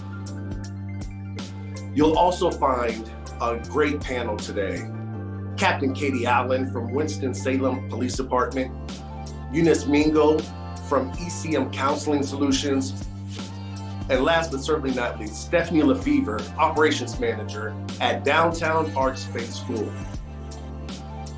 So please go ahead and grab your pens, your paper, your iPad, whatever you're using to take notes. We're going to have a lot of great information and finding out solutions that we can provide to our young people, to our administrators, our parents. What can we do to thwart youth violence in our communities? Again, thank you for joining us.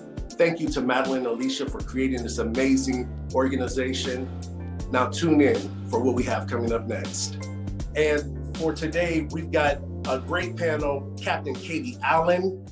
We have Eunice Mingo, and we also have Stephanie Lefevre. I really want to just have a organic conversation. With your titles comes a lot of experience, and I want to make certain that the students out there, the parents out there, the administrators out there are given just a few more tools to be able to weather the storms of youth violence, where these things come from, how we can help to deter and help our students as they matriculate through high school and life and beyond. The foundation that they're given is now as they are youth. And our hope is that we're giving them productive tools so that they can become productive citizens. I was about to ask, can I get an amen? But work with me. But that for sure is where we are today. And if I may jump right into it and asking Captain Katie Allen, what impact, if any, has the Raise the Age law had on youth violence? And if you could even give us just a little bit of background information in respect to where that law was founded and what it stands for, because, you know, things differ from state to state. So I want to make certain that all of our viewers have an understanding of that. Yeah, so Raise the Age happened in North Carolina, and it took effect on December 1st, 2019. And basically what this did prior to Raise the Age taking effect, we were able to, as law enforcement, charge anyone 16 and older as an adult with a crime. So that could be anything from a run-of-the-mill larceny, shoplifting, all the way up to a homicide. They would be charged as an adult. This law took effect and basically said that anyone under the age of 17 was going to be handled through the juvenile court system, and we would no longer be able to initially charge them as an adult. There are exceptions to that, and so we look at more violent offenses, but they still have to be adjudicated through and have to be sent to an adult court versus a juvenile court. So for instance, let's say you have a 16-year-old that's charged with a homicide.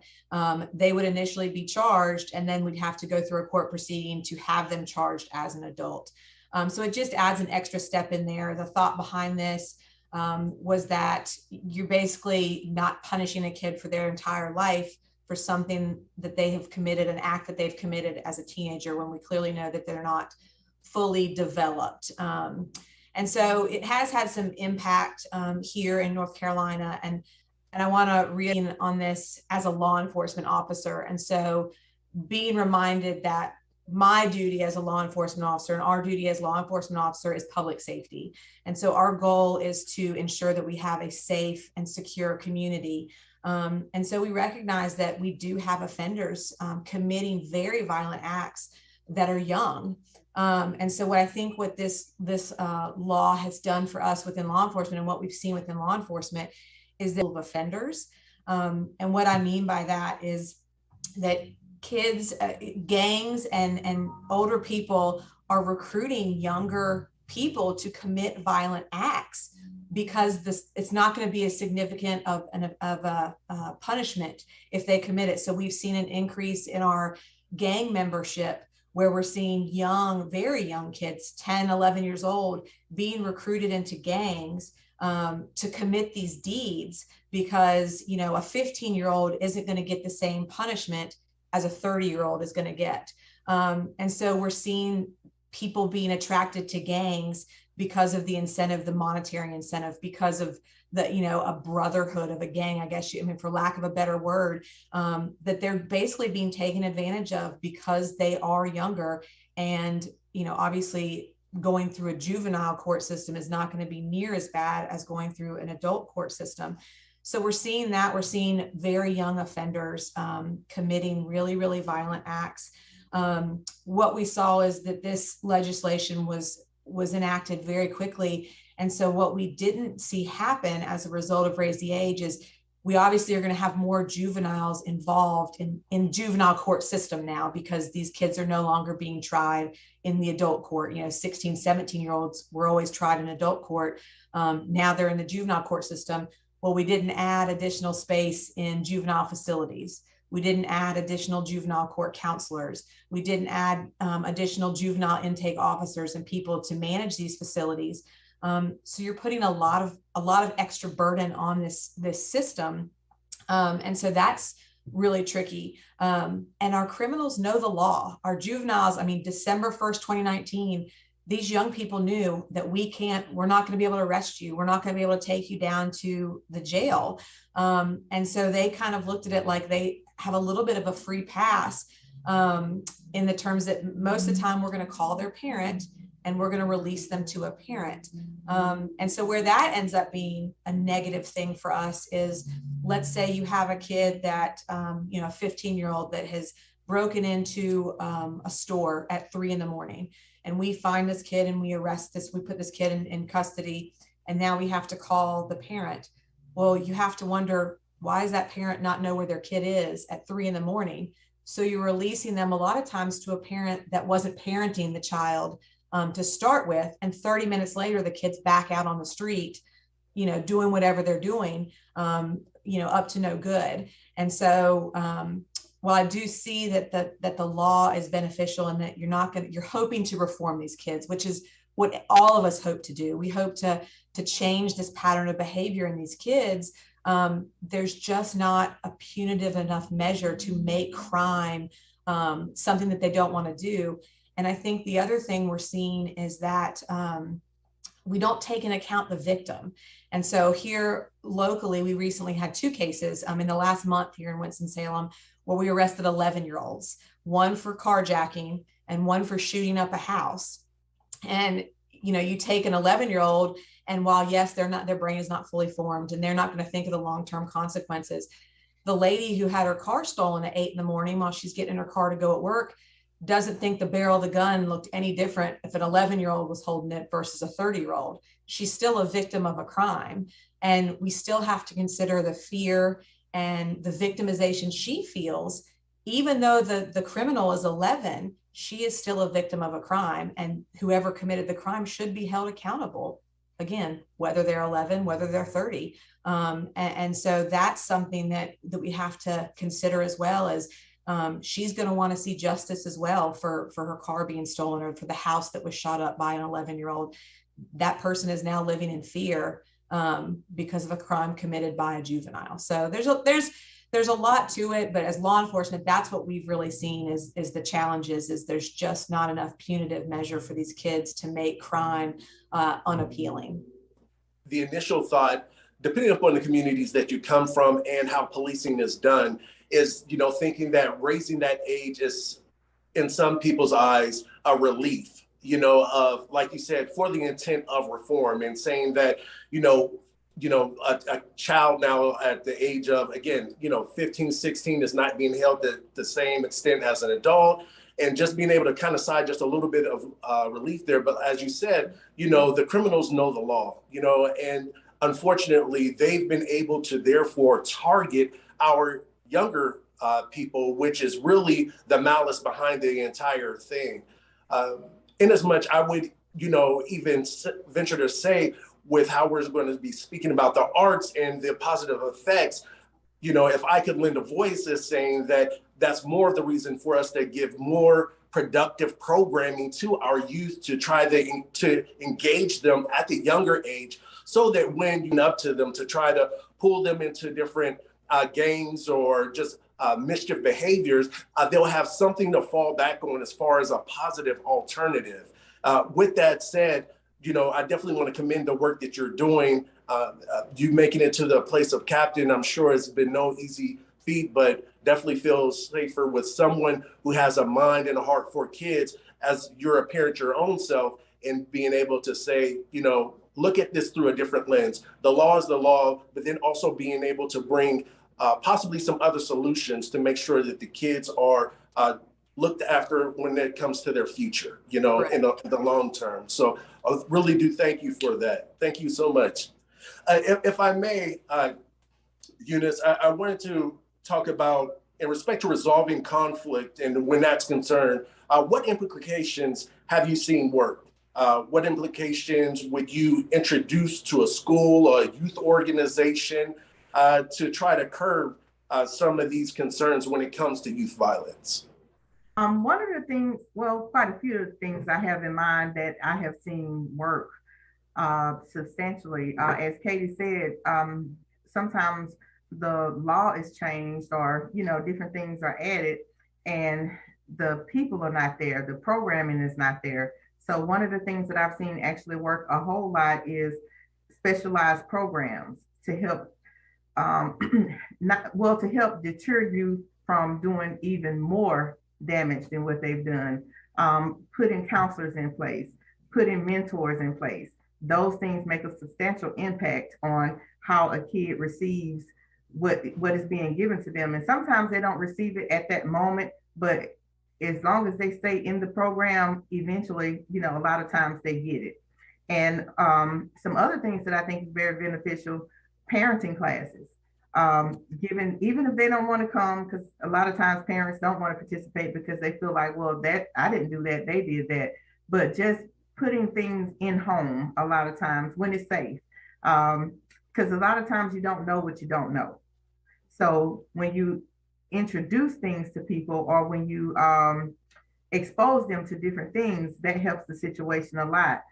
Helping the children see that, okay, there is a life outside of this violence. There is a bigger and better life outside of the block, you know, outside of the people that I'm around, outside of the people who are influencing me with tennis shoes and, you know, money and jackets and clothing and all of these things that teens like to, you know, like to be involved in. They need different things, life skills put in place. So there are it's so many thoughts in my head right now that of things that really work. And even as a counselor from years ago, I had someone yesterday tell me, thank you, because when I was in high school, you were my counselor, because I worked at a youth detention center. You were my counselor and you really, really helped me a lot. So impact, you have to think in terms of impact.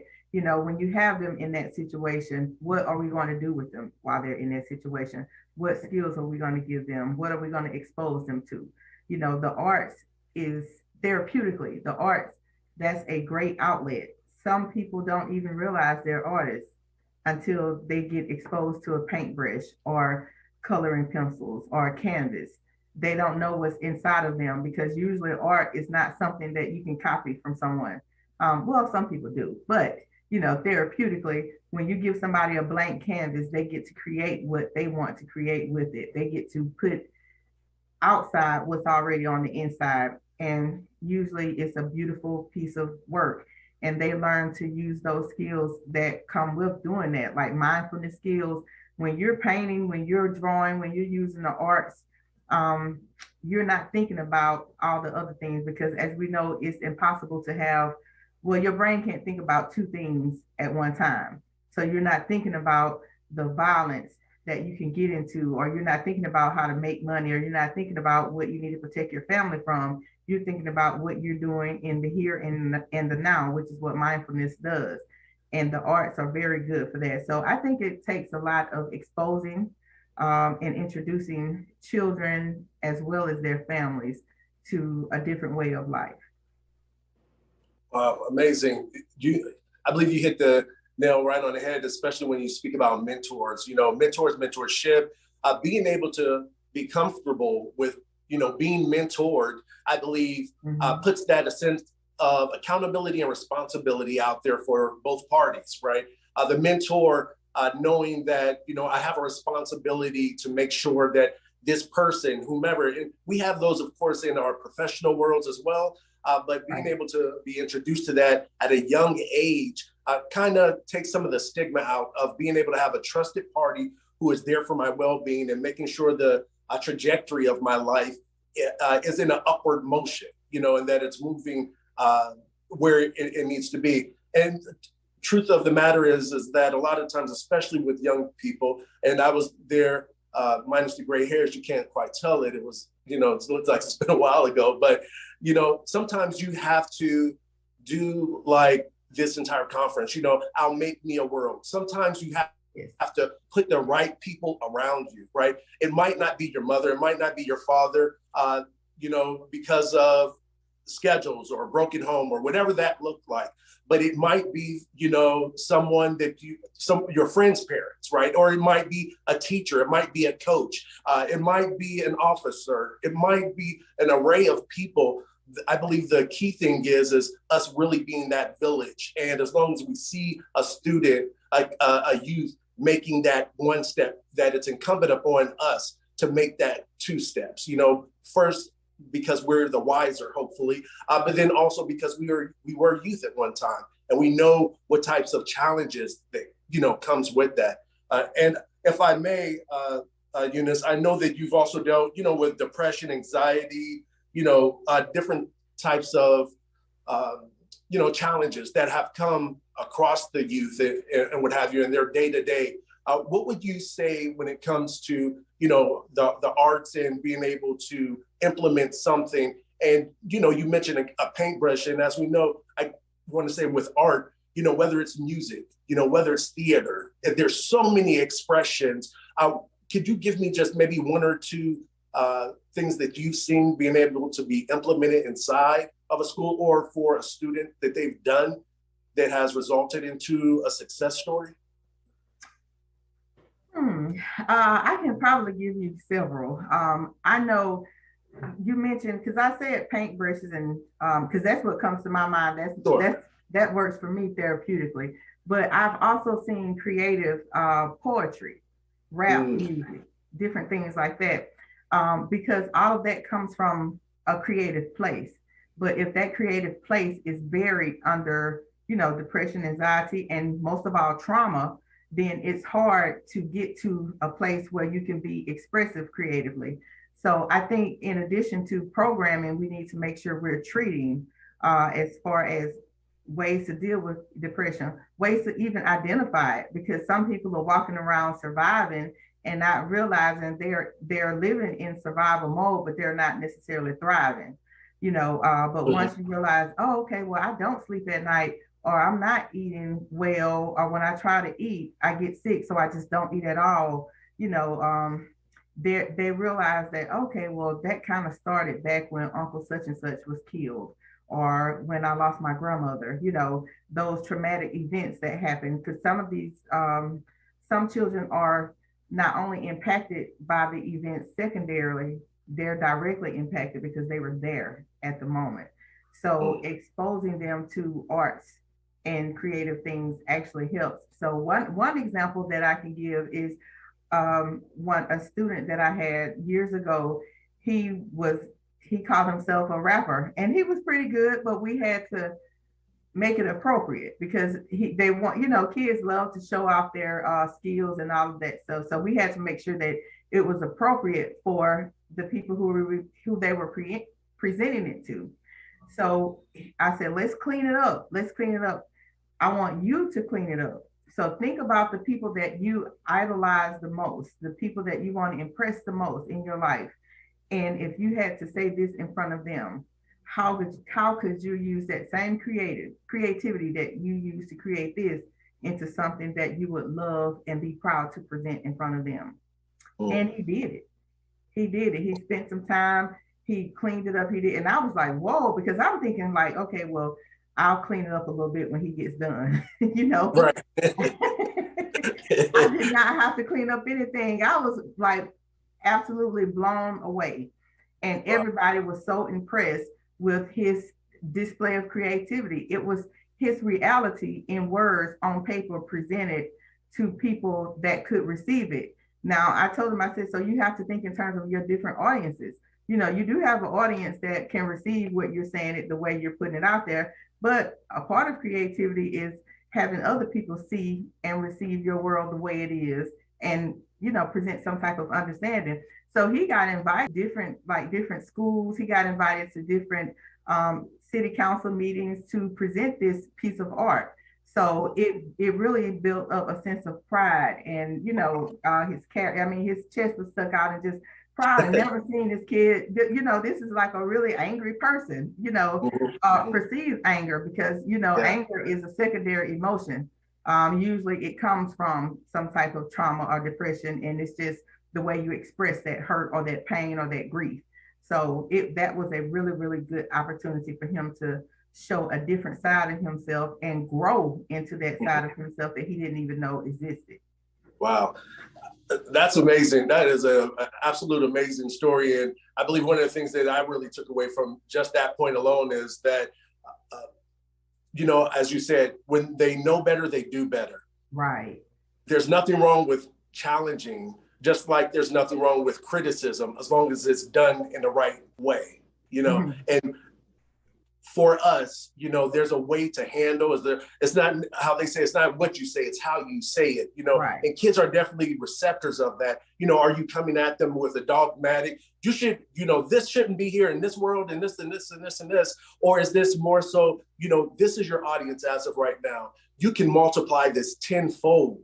And the true, if I may, the true excellence in making sure that your art or whatever that is, that expression multiplies, is you actually reaching and crossing over to different audiences that you may not have actually had that initial encounter with, and now we think of our huge, whether the artists that act or paint artists, or if you think about, your princes or things of that nature, Dave Grohl, is here from my home. Shout out Dave, hey. But anyway, what they've done is they perfected that gift that was within them, and now it's giving them world exposure. And our young people being able to connect that, I believe, definitely goes a long way. So Stephanie, we're not leaving you out at all. Sorry it took so long to get to you. Some good content over here. So Stephanie, I definitely wanted to make sure, with your experience and immersion in the arts, right? What makes art a vital part of the education process? Well, there are many reasons that it's vital to the education process, but some of the ones that I wanted to touch on today were, I was thinking about Captain Katie Allen talking about 10 and 11-year-olds committing these acts, and just the need for more programs. They say idle hands is the devil's workshop, so we don't have enough programs to keep these young children engaged in, children are very impressionable. They need mentors, they need programs that they can be involved in. Not only that, but like you said, in the education realm too, during the school day, our traditional schools need to be incorporating art into their curriculum. When you think about art, when I think about art, I think about drawing, painting, performing. Those things are fun, and that's how our children learn best, through fun, doing things that are fun. Art also gives children a safe place for self-exploration and self-expression, and that's kind of piggybacking off of some things that Eunice said. One example I can share at our school where we've done that is we had this unit where students used arts integration, where they used photography and acrylic painting and written expression together. They took a photograph of themselves. They used that photograph to paint an acrylic self-portrait. And then from there, they wrote about what you can see in that portrait, what's visible, and then they wrote about what you can't see. And those were the emotions that they felt on the inside. So it's just a way to, like Eunice said, for them to get that out and deal with that, and to empower them to experience those things and come along someone that can help them through those things, a mentor. The arts also does an excellent job at teaching life skills. When we have a resident artist that comes into our school that does African drumming.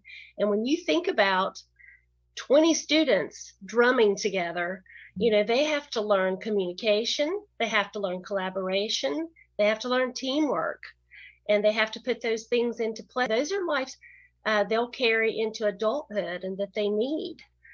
So the arts really does play a tremendous, has a tremendous impact on education. Wow. I definitely wanted to posture that question towards you because of, you know, not just your title as operations manager, but as far as in being a director in the after school program and knowing that more needs to be done when it comes to our youth. I myself am involved in the after school program, and it's sometimes those times away from the regular school day where a child is able to unwind just a little bit and be able to express themselves freely, not worried about a bell going off. And of course, with that being that hour after school program where a lot of that idle hands is being taken advantage of, you know, as Captain Allen mentioned, you know, and the people are being targeted, you know, the students are being targeted by these gang members or just, you know, adults, you know, who are more so just guiding our youth down the wrong path. You know, when it comes to the after school program, what do you think? What kind of growth have you seen? And more so, what impressed you to say, you know what, this is where we are now. Let's take this up another notch to making sure that we engage our youth. Mm-hmm. Well, I think that in education in general and traditional education, when we think of students in a classroom with a teacher, we think of a teacher at the front of the class and students sitting at their desks. And that works great if you're an auditory learner. You know, if you have 30% of your students that are auditory learners, the other 70% are going to be struggling to retain that information. So what the arts does is it incorporates and enables you to do kinesthetic learning for our kinesthetic learners and for our visual learners. Kinesthetic learners need to be up, moving, and actually doing the work. Our visual learners need to be able to see it in action. So when you incorporate the arts, whether it's like a performance, and when they're up actually engaged in the action, they're able to retain the information better. And I feel like when we incorporate those different learning styles for our children, they are going to learn more valuable life lessons that take them into adulthood and keep them out of trouble. Wow. Great. And Eunice, if I may also get your input in respect to, you know, clarifying more of a therapeutic take and how the arts kind of gives that freedom of expression. And right before I go to Captain Allen here, but I want to get your take on that therapy tied to the arts. Yes, so when we apply therapy to the arts, because as we know, arts is very expressive. There in therapy, we have a thing we call processing. So processing means we're taking into account your feelings and your thoughts and what are you thinking when you're doing it, what are you feeling, and actually having a session surrounding that. You know, we're dealing with the issues as they come up. In motivational interviewing, which is a modality of counseling, is guided by the client, it's guided by the student. So we integrate the arts with the motivational interviewing. We let them take the session where they want it to go. Because that day they may not want to focus on their trauma. They may want to just focus on their art. But as a therapist and as a clinician, you have to find a way to tie it in so they'll know that they're healing from one end to the next. You know, because as the healing comes, the creativity intensifies. So you definitely want to process the things that, you know, kids may not have touched mentally. So their creativity, so they can heal and so their creativity can grow. I always get caught up when I say creativity, but you want their creativity to therapeutically grow into something beautiful. are even more beautiful than what's being presented. Gotcha. Wow, that's spot on. Captain Allen, I wanted to somewhat circle back in respect to programs, because we were speaking about, mentorship inside the school and programs. And I remember literally when I was in 6th grade, dare, back in the day, drug resistance. What was it? I thought I knew what it was. All I know, Mama told me, you better not mess with them drugs. That's what I knew. But, now that we've evolved to a certain extent, with society and, social media, things of that nature, are there any other programs from a law enforcement point of view that you've seen had a positive impact? If there are some in arts, beautiful, but if there are not, still with things, just because we still want to make sure that we're giving some success tools, to our administrators and our adults. So what I'll say, I don't know if you guys are aware, but law enforcement's taken a bit of a hit in the last few years, and we've had a rough time. And so law enforcement is working to kind of build back trust. The events of George Floyd, while they happened not here in Winston, lots of other communities felt them. And so we're having to build back from mistrust in law enforcement, and we're having to build back relationships. And so, one of the things we do is just try to be out there in the community. We go into the schools, we do things like High Five Fridays, and we go interact with kids, we go do reading and different things like that. But, listening to both Eunice and Stephanie talk, it kind of just plays into the one big thing that I think is so important, is that it's going to take everybody. And so I think for years and years, a lot of the burden fell to law enforcement because people viewed us as we're the safety net. So my kid doesn't want to go to school, call the police. My kid's acting up, call the police. My kid's hanging out with this bad influence, call the police. And so we were kind of the safety net for everybody. And I think what people are seeing now, some of that kind of went away because there was that mistrust. And so people weren't calling us as often. But I think some of it also is recognized that it can't just fall on the police. It takes everybody being involved to help these children to get on a correct path. And so we can't be the bad guy when we have to, take them to jail or give them a consequence for their bad action. But we have to have teachers, and we have to have parents that are responsible parents. So, like Eunice said, whether that's training programs for parents, keeping kids busy, whether it be through art or sports or mentorships or whatever. But this burden can't solely fall on law enforcement, which is what I think it has happened for many years. And we're starting to see that pivot now, that other community groups, and there's always been programs, but I think that there's more recognition now that it's going to take everybody to step in and to partner up and to take back basically our community and make it a good place for these children to live, so that they're not facing consequences for making a terrible decision at 15 years old. Very much so. And if I may, going to Eunice's point earlier in respect to anger being, that's second on the plate. That derived from somewhere. I remember where there was a school in Louisiana where it made national news over the course of 3 days. There were 23 youth who were arrested because of fighting. Of course, things don't start at 100. It's been a buildup of, right? With that said, what do you think when it comes, again, we're really concentrating on the arts. And I'll say this as well, if I may. A lot of times, I'm sure that Matelyn would agree with me, a lot of times when budget needs to be cut, people look at cutting arts first, whether it's a music program, a band program, art class or whatever. Those are always the ones that are looking at being cut. Then it's sports and so on and so forth.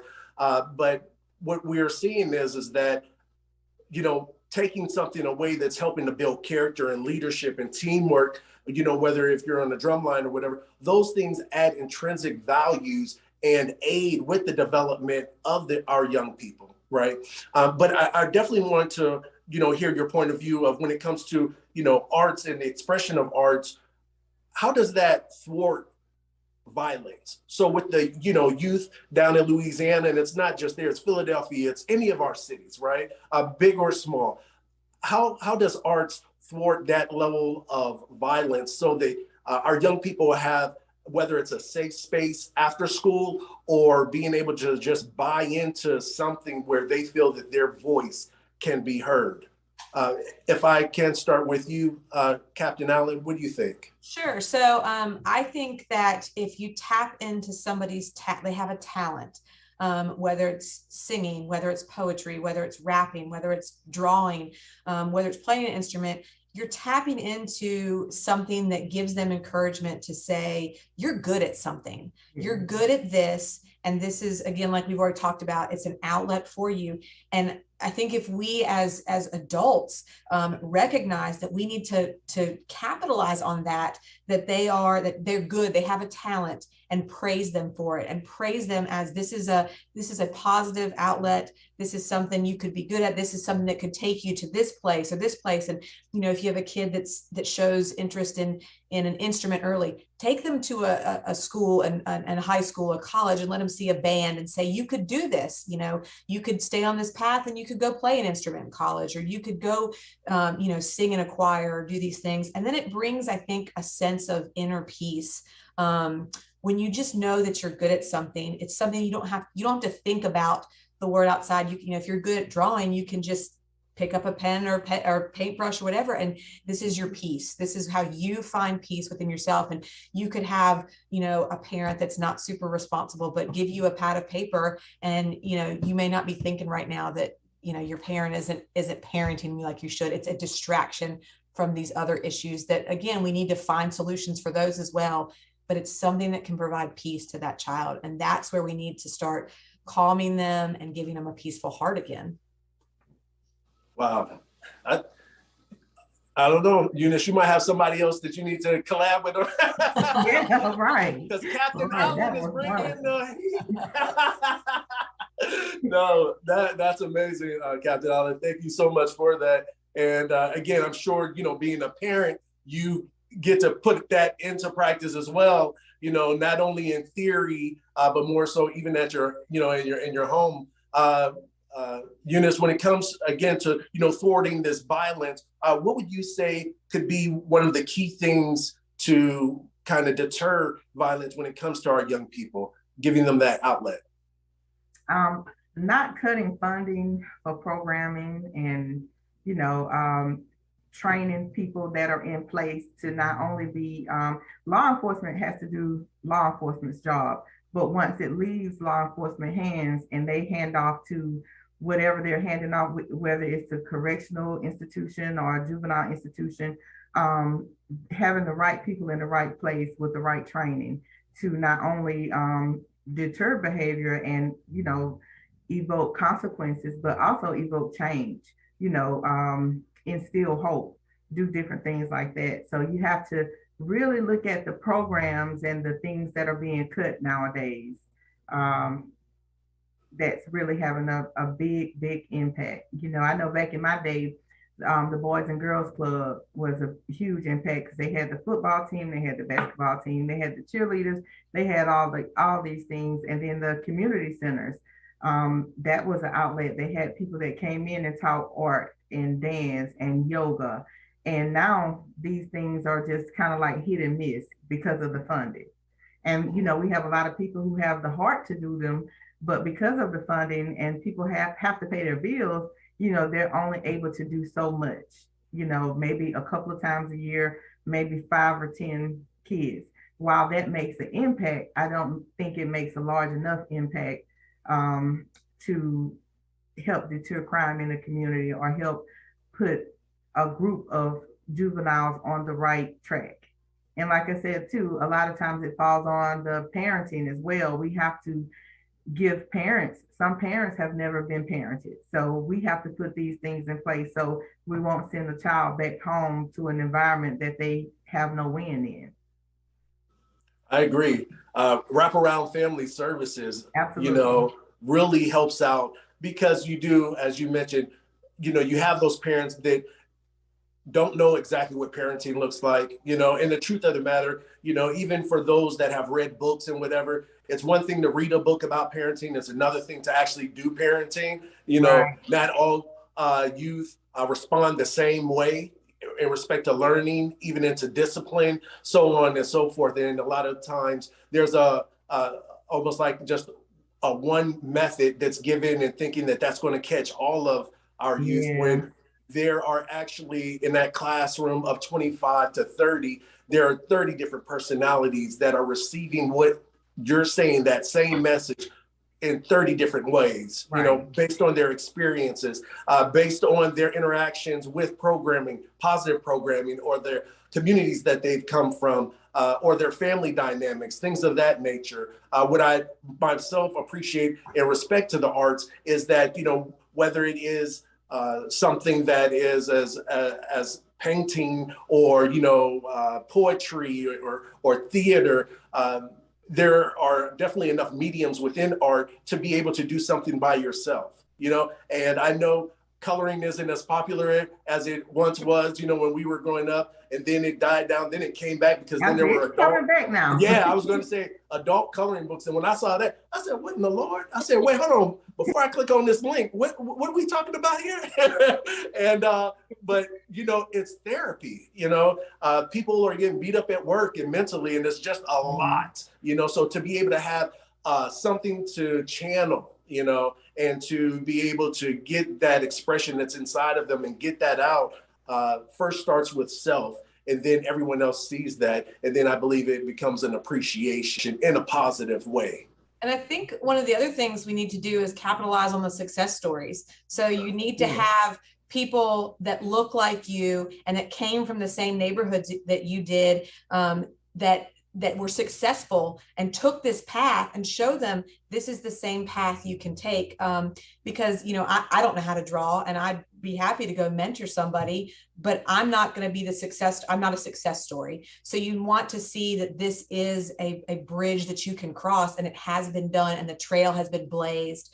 And so you can follow that path that people before you have laid for you. And so that's really important, is to, especially if you're somebody who's a success story, and that has, overcome some obstacles, maybe a bad parent or maybe a bad upbringing or whatever, that you can get out of it because people have led that, have set that path for you ahead of you. Very well, very well. And I see one of the common things here we're talking about before I switch over to Stephanie, it's because she's in the throes of it, dealing with arts and education. But it comes again to the funding, and I'm 100% in belief that we need to make sure that our communities are safe, that we need to make sure that people feel free to walk about, go to and fro. And I say that, and, it's not an either or, but I say that, and we need to make sure that the same type of financial investment is given to the education of our young people, just the same way that we're making sure that we are, making sure that our public servants are armed and ready and for whatever situation, and they have to be all things at one time to try to decipher exactly, what they're walking into.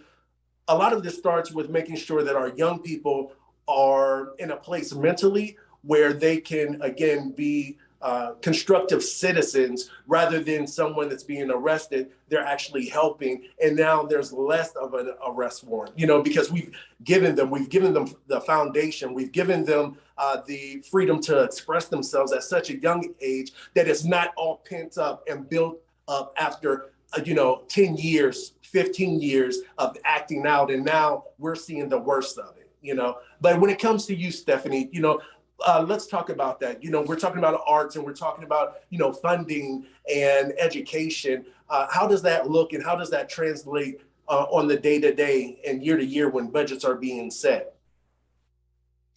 Well, I want to go back to what Katie said with it being a team effort. I think it has a lot to do with starting when children are young, and it's a collaboration between healthcare, between the police departments, between education, to where it takes a village. It takes a village for us to keep children informed and educated.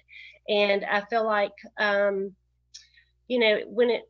whether it's through a painting or a drawing or through movement, we need to teach our youth at an early age how to deal with their anger, with their emotions.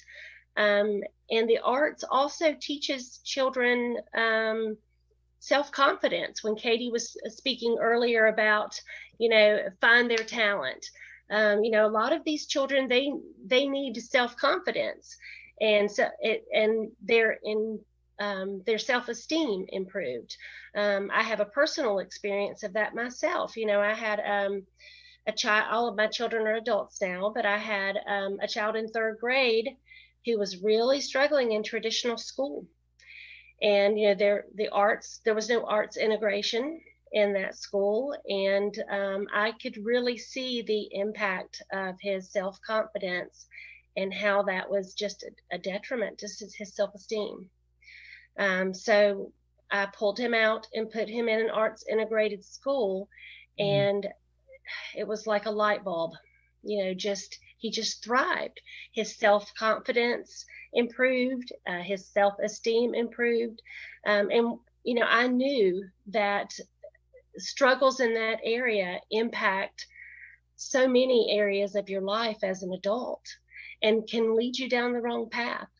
So it was just important to me, and such an eye-opener when I realized how important the arts is in education and just keeping our youth on the right track. Oh.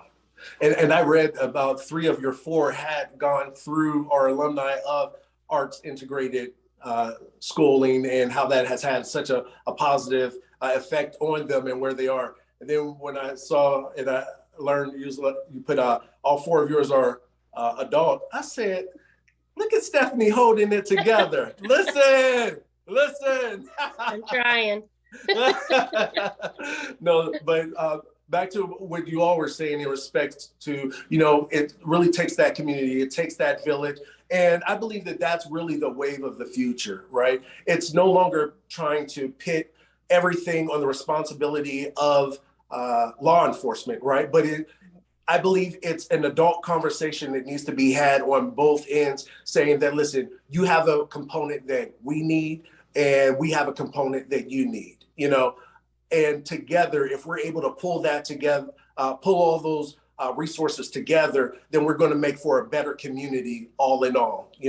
I had watched an episode, I want to say, of Amsterdam, and someone was dealing with mental illness. And, we don't necessarily even know the effects of, COVID and the pandemic. And, but, what they did is they put out a study in respect to our children having anxiety, when they were just starting to go back to school, because if you figure they've been out of school for roughly about 1.5 years to 2 years, depending upon, your district, your state or whatever. But for someone that's been out of school for 2 years, especially if you're talking about that age of, 11 years old or 12 years old, and they've now transitioned from a middle school to now going to a high school, and how that weighs on them.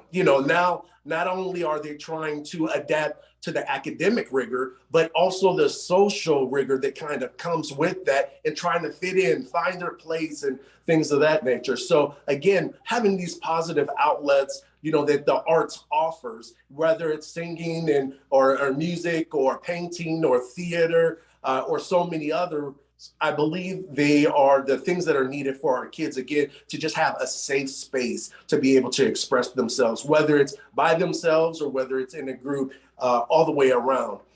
With that said, I want to just get, as we're coming to a close, something in respect to your profession, thanking again, Matelyn Alicia, for being able to give us this tremendous platform to give our hearts, marry our profession, as well as our love for our youth, and hoping that they are that much more prepared for their future. Out of your profession and where we are now with youth violence, what one takeaway would you give an adult, whether it's a parent or an administrator, because those are the ones that are going to really see this, and we're hoping that they take what we're saying in the heart, and that they put this into practice, in their organization or in their school and things of that nature. But what would you lend them with a next step, an action item to kind of go forward? If we can, we'll start with Captain Allen and work our way around. So I would start by saying, be involved. Find a way to be involved, however that is. But then I guess I'm going to go back a little bit to the initial question you asked about raise the age, and kind of the direction we're going in terms of violence and youth violence in particular. Is we need to remember that there needs to be consequences to action. So yes, we do want to implement all these programs and all these things to try to prevent that from happening. But should they happen, we also need to make sure that the youth know that this is not going to be tolerated and it's not going to be accepted in our society. And so they do need to have some consequences to those actions. And at some point, we have to get past saying that they've had a hard time because COVID's been, going on for all these years. We just have to recognize this behavior is bad, and we have to make it unappealing to them. And so to me, that's twofold. That's by getting them something else to do and motivating them to go a different direction. And two, making the motivation to go the criminal direction so negative that the reaction to that is going to be so negative that they don't want to go that path, and they want to turn the path towards, positive things in their life, arts, sports, whatever it's going to be. So I think it's just twofold in my opinion. Very well. Thank you so much for that. I really do appreciate it, Captain Allen. Consequences, and then even something that you mentioned earlier, I'm looking at it as 2 C's. I just try to find, things to be able to pull out. But consequences is the one piece, but also celebrating the youth along the way and getting that pat. Everyone loves a pat on the back. Everyone loves that words of affirmation to make sure that you're going about it the right way, and whether you're doing great, you're doing better in your schoolwork, your attendance, you've been nailing it. You've been here, perfect attendance. Now what we're going to do is transition that to X, Y, and Z. You never know what little piece of encouragement can shift someone's day. And so, thank you for lending those to the 2 C's, consequences, as well as celebrating our youth, all in the same voice. I appreciate that. Eunice, being able to work in the sphere that you do, again, mental wellness is really something that's, true to my heart. And even though I don't have a degree in it, I just have an appreciation for it, because anyone that's lived on this earth long enough knows that there's always a balancing act to make sure that there, especially with us who wear so many different hats, we need to make sure that we have a way to communicate and be able to have some me time, to be able to dive into some things that will allow us to decompress. For an action item, what would you say, considering your profession and where we hope our youth will get to in thwarting this violence, what would you say to adults to help our youth transition into brighter futures? One of the things that I would say is always practice compassion.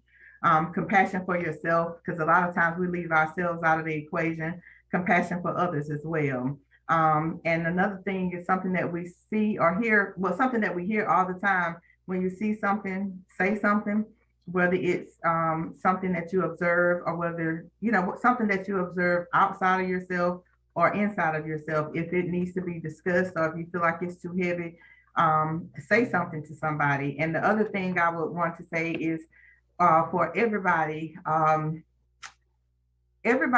which is everybody who comes in contact with children or who comes in contact with people, which is everybody, is to get educated on your feelings and other people's feelings and emotional intelligence and how you impact other people, or how other people's experience of you impacts them. So it's kind of like a whole like glob of things to get educated on, but the one mainly would be self-awareness and emotional intelligence. All right. I got you. I'm pulling in my letters so I can remember self-awareness and emotional intelligence and compassion. The first thing you said, this conversation all starts with you. You can't treat anyone better if you're not taking care of yourself. And I always liken that into like on the airplane, at the very beginning, they'll say, listen, if there's some turbulence, some masks are going to drop, even if you're with a kid, you have to put your mask on first. And once you secure your mask and you're getting oxygen, then you're able to help someone else around you. We can only give that which is within us, and a lot of times, especially us who are in the service industry, right, being servant leaders to others, we deplete ourselves trying to make sure that everyone else around us is okay. But sometimes we've got to pick up a paintbrush, pick up a microphone, pick up something, and be able to focus and show compassion to ourselves so that we are better for those who are around us. Stephanie, definitely want to make sure we get your weigh in again as our educator extraordinaire, our director, and be able to get your professional opinion again in respect to that, what it is that you do, so much so that you've made this your life's calling, working within arts and educating our kids. And if I actually might be able to merge that together, is actually educating our kids through art, which is what we're talking about here, art integration. What would you leave for our parents, our advisors, our directors, those administrators who have the power to be able to make some changes and be able to see a different light, and hopefully be able to give a voice to our youth to thwart them away from violence? What suggestions or action item would you give? Well, I'm going to go with another C, just like, that'll be our fourth C, consequences, celebrating the things that they are accomplishing, and compassion. And the fourth would be creativity. Arts integration really transforms a person. It gives them an opportunity for self-expression. It teaches them how to communicate, how to get those feelings out from inside. It helping a child and our youth find their niche, a positive niche, and amplifying that, helping them amplify that and find the right path to steer them away from the wrong path. Arts integration is what's going to do that. So creativity, finding what their niche, what they're great at. All right. So folks, if you haven't learned, we're writing a book right now, and we're calling it the 4 C's. Let's do it. Right. Let's 4 C's. We're going into business. We're taking this show on the road. We'll be at a town near you. No, ladies, I really, really, really do appreciate everything that you've given today. Matelyn couldn't have given and suggested a better panel to be able to, again, pull all of the resources and the knowledge and being able to put that in an applicable, this is what you can do. This is what you can do right now to make these small changes.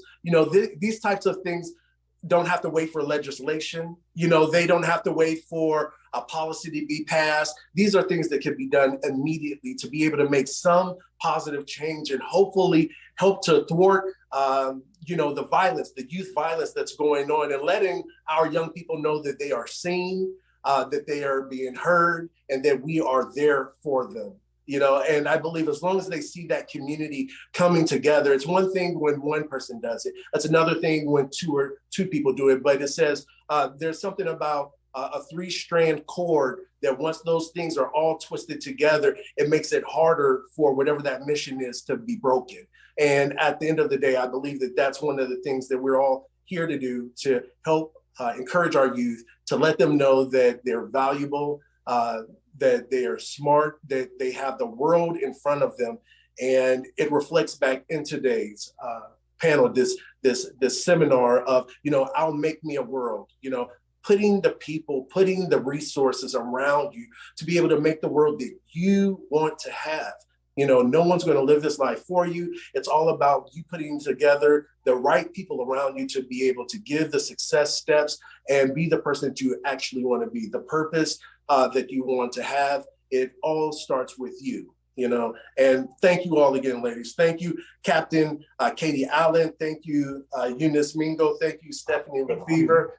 It's been a great honor to be able to be your moderator on today. God's Butterfly, the movement, has been a force of creating these platforms and these conversations. And thank you all for lending your voice. I really do appreciate it. Thanks, Michael. Thank you for having us. Thank you for having us. All right, folks, please stay tuned. We have some great announcements coming up for you. Please connect to God's Butterfly, the movement.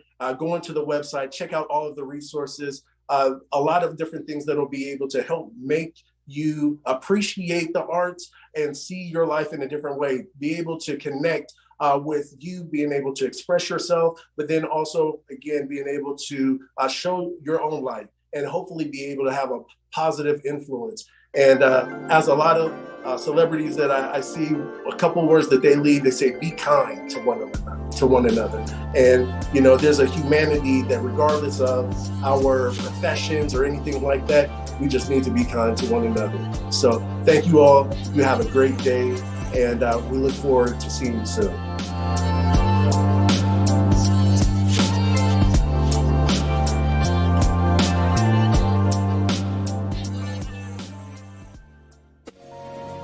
We are elated to announce God's Butterfly the Movement's second annual 3G Weekend. It's the second annual Golf and Gala Generosity Weekend, our annual spring fundraiser.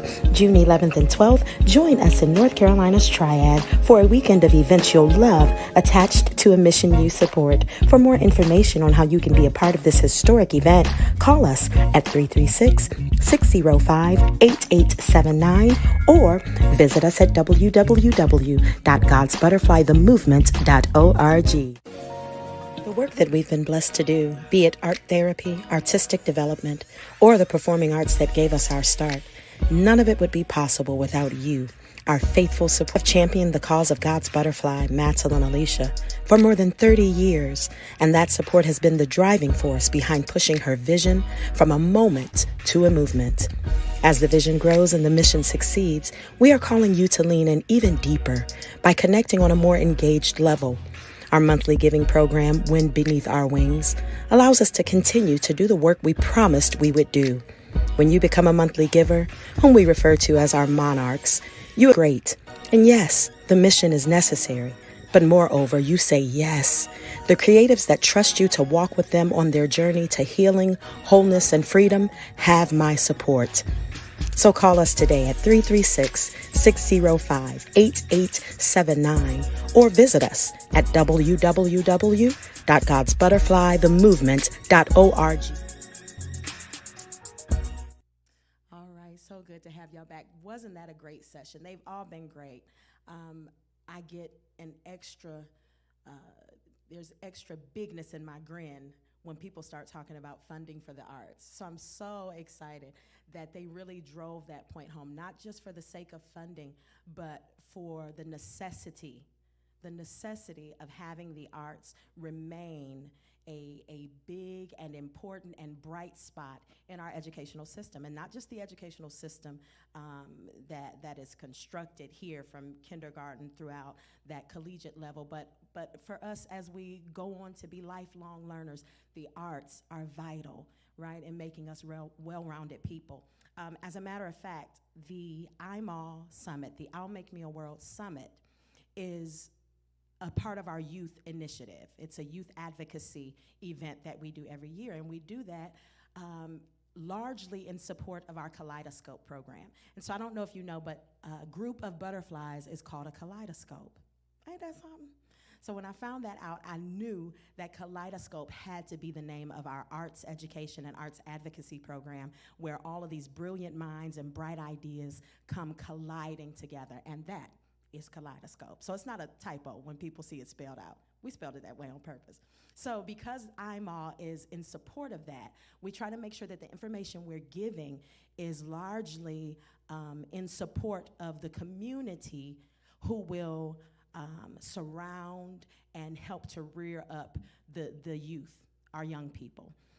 While they were talking, I thought about a workshop that I attended with Americans for the Arts a couple of years ago, and there were some statistics that I thought were just phenomenal, and they line up so well with what we just heard, especially from Stephanie, from all of the panelists. Thank y'all so much, y'all the bomb. But Stephanie being in that school system and in that arena, I wanted to use these statistics to kind of drive that home. And a couple of the things that they told us, students who are involved in the arts are 4 times more likely to participate in math and science fairs. They are 3 times more likely to win an award for school attendance, 4 times more likely to be recognized for academic achievement, and 3 times more likely to be elected to class office. As for success in work after they've gotten out of school, 72% of business leaders say that creativity is the #1 skill that they are seeking when they go to hire folks. Y'all better get into these arts, you hear me? And if you don't want to get into them, help to fund them, right? And so our COLLIDEascope program is a worthy cause. Our program actually goes in March 15th. We launch the COLLIDEascope program inside of World Relief, working with their human trafficking victims. And we are super pumped about that because this is just another platform, another door that we feel like God has provided to us. And moreover, we're excited about the fact that we know that we're prepared. We are prepared and we're equipped to take this program into that space and really change lives. Because at the end of the day, that's what it's about. It's got to be more than, oh, you can sing so well. It's got to be impactful to the extent that lives are changed for the better. So we thank you all for being here with us thus far. We want y'all to stick around. We are going to take an intermission. 15 minutes and we'll be back. You'll see the clock start running at 5 minutes, and we'll be right back to bring to you our last 2 powerful panel discussions. All right? We'll see y'all in a little bit. We are elated to announce God's Butterfly the Movement's 2nd annual 3G Weekend. It's the 2nd annual Golf and Gala Generosity Weekend, our annual spring fundraiser. June 11th and 12th, join us in North Carolina's Triad for a weekend of events you'll love attached to a mission you support. For more information on how you can be a part of this historic event, call us at 336-605-8879 or visit us at www.godsbutterflythemovement.org. We are elated to announce God's Butterfly the 3G Weekend. It's the 2nd annual Golf and Gala Generosity Weekend, our annual spring fundraiser. June 11th and 12th, join us in North Carolina's Triad for a weekend of events you'll love attached to a mission you support. For more information on how you can be a part of this historic event, call us at 336-605-8879 or visit us at www.godsbutterflythemovement.org. We are elated to announce God's Butterfly the Movement's 2nd annual 3G Weekend. It's the 2nd annual Golf and Gala Generosity Weekend, our annual spring fundraiser. June 11th and 12th, join us in North Carolina's Triad for a weekend of events you'll love attached to a mission you support. For more information on how you can be a part of this historic event, call us at 336-605-8879 or visit us at www.godsbutterflythemovement.org. The work that we've been blessed to do, be it art therapy, artistic development, or the performing arts that gave us our start, none of it would be possible without you, our faithful supporters. You have championed the cause of God's Butterfly, Matelyn Alicia, for more than 30 years, and that support has been the driving force behind pushing her vision from a moment to a movement.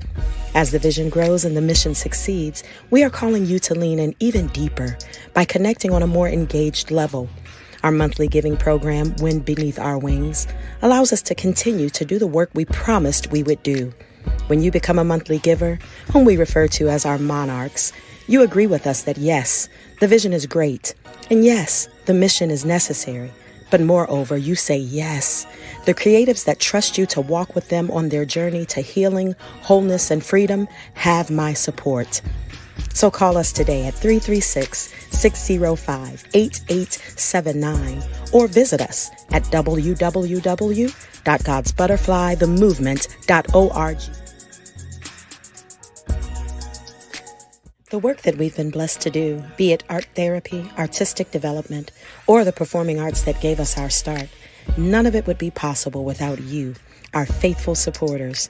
You have championed the cause of God's butterfly, Matelyn Alicia, for more than 30 years, and that support has been the driving force behind pushing her vision from a moment to a movement. As the vision grows and the mission succeeds, we are calling you to lean in even deeper by connecting on a more engaged level. Our monthly giving program, Wind Beneath Our Wings, allows us to continue to do the work we promised we would do. When you become a monthly giver, whom we refer to as our monarchs, you agree with us that yes, the vision is great, and yes, the mission is necessary. But moreover, you say yes. The creatives that trust you to walk with them on their journey to healing, wholeness, and freedom have my support. So call us today at 336-605-8879 or visit us at www.godsbutterflythemovement.org. The work that we've been blessed to do, be it art therapy, artistic development, or the performing arts that gave us our start, none of it would be possible without you, our faithful supporters. You have championed the cause of God's butterfly, Matelyn Alicia, for more than 30 years, and that support has been the driving force behind pushing her vision from a moment to a movement. As the vision grows and the mission succeeds, we are calling you to lean in even deeper by connecting on a more engaged level. Our monthly giving program, Wind Beneath Our Wings, allows us to continue to do the work we promised we would do.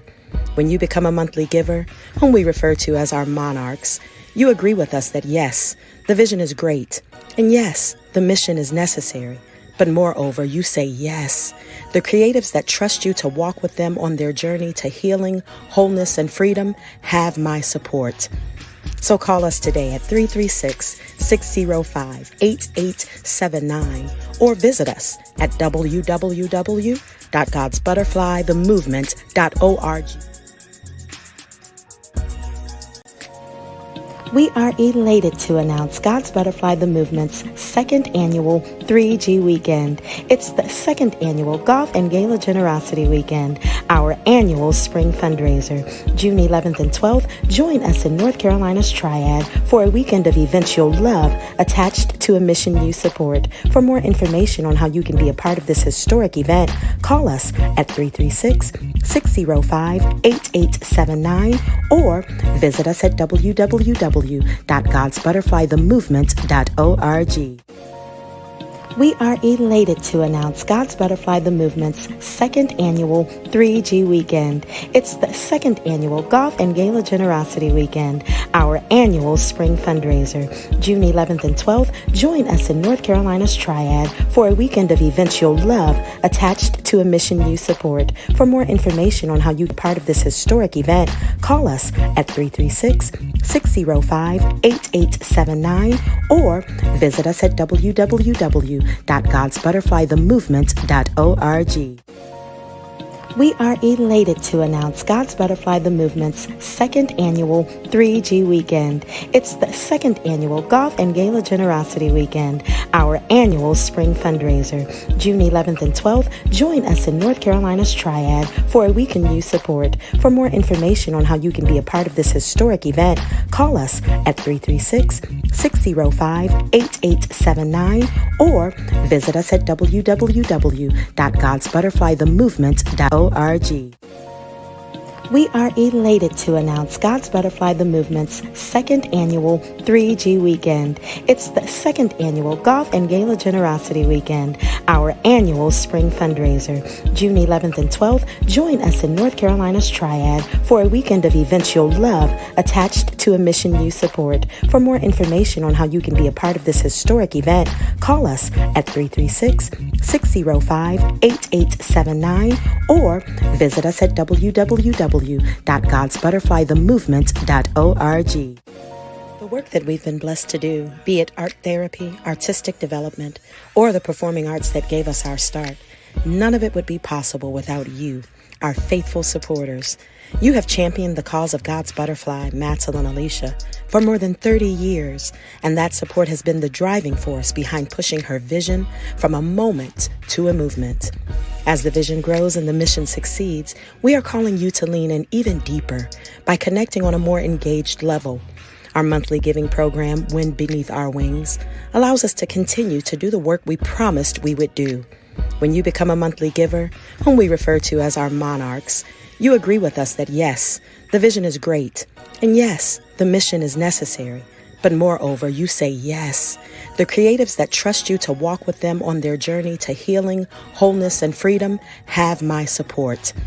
So call us today at 336-605-8879 or visit us at www.godsbutterflythemovement.org.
Hello and welcome back. I hope that was enough time for you to get your bathroom breaks, refill your coffee, save that old document on your tablet where you took notes, get a new one, because we've got 2 more panel discussions, right?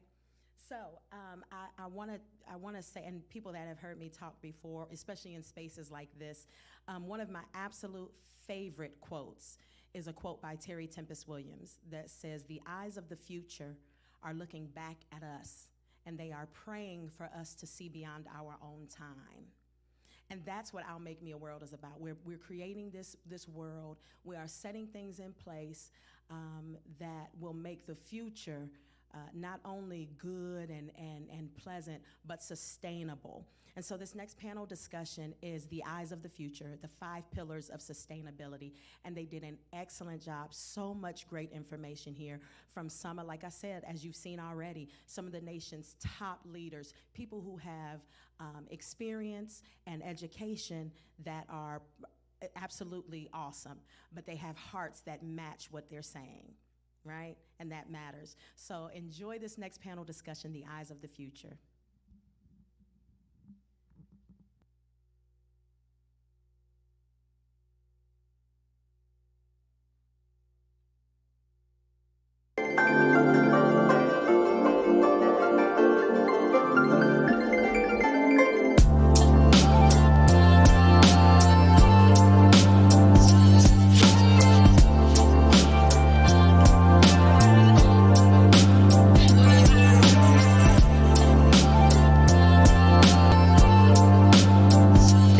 Taking the time to view. There are 5 pillars of sustainability: economic, social, environmental, cultural, and safety. You represent one or more of these pillars in your professional role and in your sphere of influence. As a result, you were invited to share your expertise and your experience with these 5, our panelists for our session. The very first question I have is, can you briefly tell us about yourself and your current role as a leader of one of the 5 pillars of sustainability? My name is Kevin Reeve. I live here in Winston-Salem, North Carolina. I am a lawyer by trade. I've been practicing law for about 25 years now, which makes me feel older than I suspected. But yeah, so essentially, though, when I consider like what I do, what my role is in any organization, because I've worked in law firms, I've worked for publicly traded companies, I've worked for small firms, I've worked in a marketing firm with my wife. Essentially, what I'm a communicator. Mm-hmm. What my role is to help, hopefully, make things that are complicated be less so. I work through words, through counseling, through documents, through to help to break down walls of understanding so that people can communicate better with each other, to get rid of conflict, to be able to get to yes, to get to people's mutual goals on things, both in terms of external clients and in terms of internally, and helping people to understand where they fit in within an organization. So there are certainly roles, parts of my role that relate to the mission level part of an organization that involves economic pillars, but there are absolutely social and cultural aspects to that as well, in terms of helping to build and perpetuate an organization that's healthy. I'm Camille McDaniel. I'm a licensed professional counselor here in Georgia. I've been licensed since 2005, and originally kind of got my start working in the community, working for the state of Georgia. I have also taught those individual students who were getting a bachelor's in psychology, and been an internship leader for those who were getting a master's in the community counseling program. And I did that for about 7 years as I continued to work helping those with mental and emotional health challenges. I have been in private practice for the last 12 years and continue to work with children and teens and adults. And really, I think what my profession aligns with ultimately is just focusing on the individual, the family, the community wellness of people. If you are finding yourself not balanced or well emotionally and mentally, that impacts everybody connected to you. And so I have been doing that, and I have someone else in the practice with me, and that is what we focus on.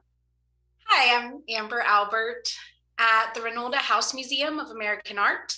I design and implement educational programs for anyone 18 and up, and work particularly with the college population in designing internships and facilitating any type of educational experience, whether that's virtual, traditional field trip, or it could be some sort of hands-on learning activity across the historic estate, because the museum is housed in R.J. and Catherine Reynolds' home. So it was built in the early 20th century.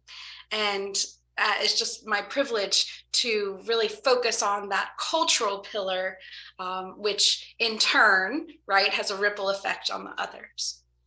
Yes, my name is John Davenport. I'm the president of John Davenport Engineering. I am here in Winston, Salem.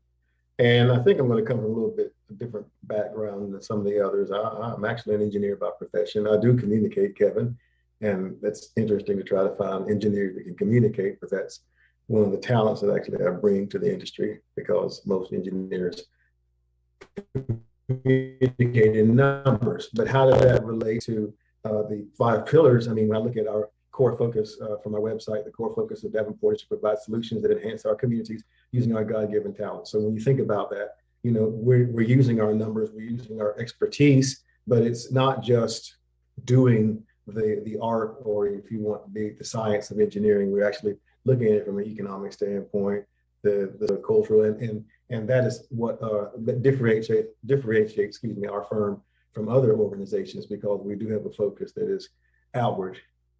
So this question I would like to ask you is, could you share more about how one of the 5 pillars of sustainability resonates strongly with you, and how the pillar originally drew you in? So think about when you first got started, and just getting started in the work that you're doing. How did it draw you in? How did the pillar of sustainability draw you in?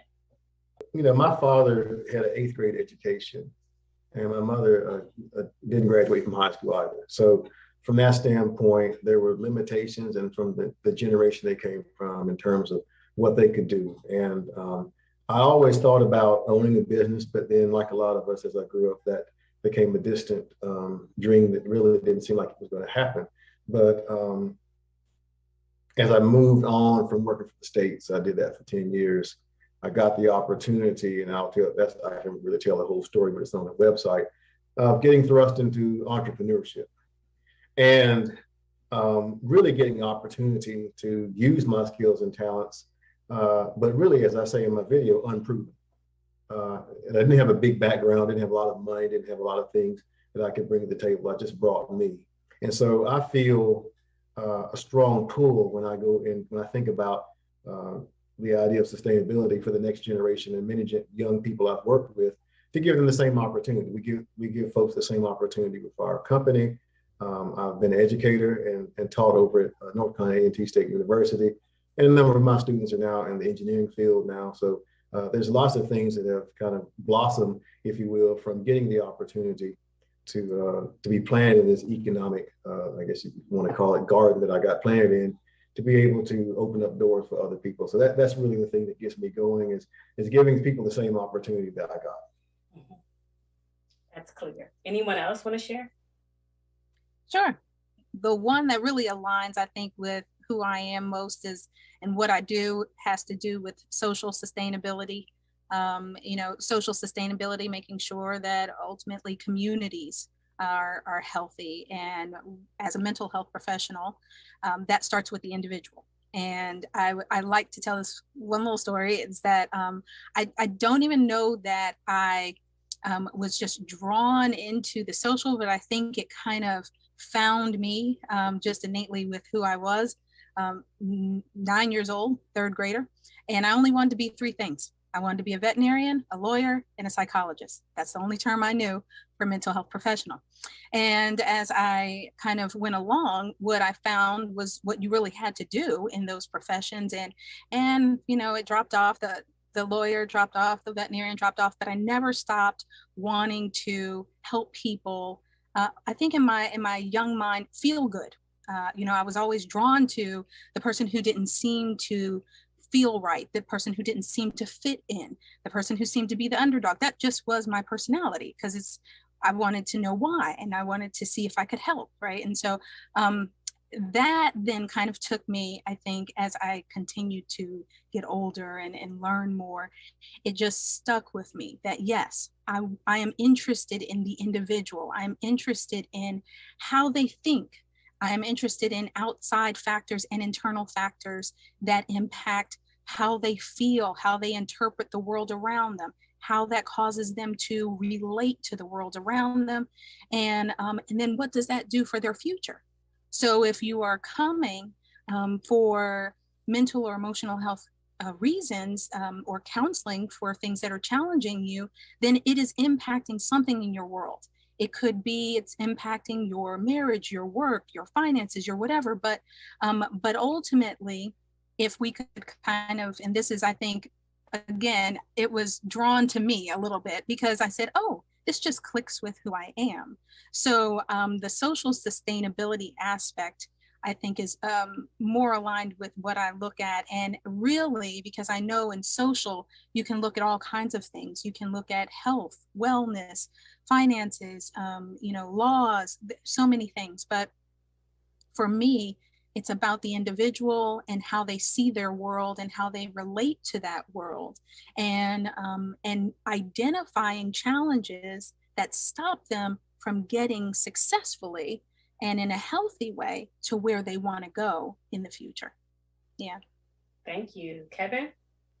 With me, the places where I find myself drawn, I think the way you see the world, so much of it depends on the lens that you look at it with. You know, from an economic standpoint, the way that you go through your life, the way you do business, the way that you look at resources depends on, do you see from a place of scarcity or do you see it from a place of plenty? I believe very strongly that God resources to take care of all of the needs of everybody and everything in the world. And the places where we're out of balance are where we have gone inward and we have decided that we are fearful, that we give in to the tendency to hoard or to protect, and we don't share and we don't pass on things to one another. And I think that's where things break down, both on a macro level and on a personal level of what is the lens that you're looking from. So like for me, I make recommendations about things that we do within my organization. But on a personal level, I also, just in terms of that sustainability of knowledge, is something that that is important to me as well. I know that I have tools and approaches based on my training and experience that I can use to benefit business partners or clients or people that I'm passing information on to. And I very much try to teach people like where I'm coming from so they understand the logic of it, so they can apply the same tools when they're making similar decisions. Ideally, I would rather them be able to approach it and answer themselves next time and not even need me. I would love to be able to train 10, 20, 30 people in the course of a year so that they like, oh yeah, I remember how I'm supposed to approach that. That's great. I'm going to talk with somebody else about something else. I would rather pass on that information. So that's kind of how I approach sustainability at the more personal level. Thanks, Kevin. How about you, Amber?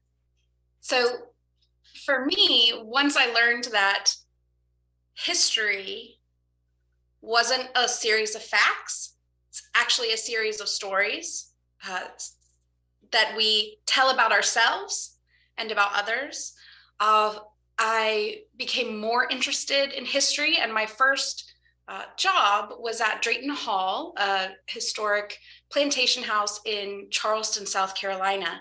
And I will never forget when I was an educator there at the time. So I was working with 3rd through 5th graders, and my employer pointed to a brick and asked me to put my thumb in a particular place. And I thought, well, this is a ridiculous exercise, but okay.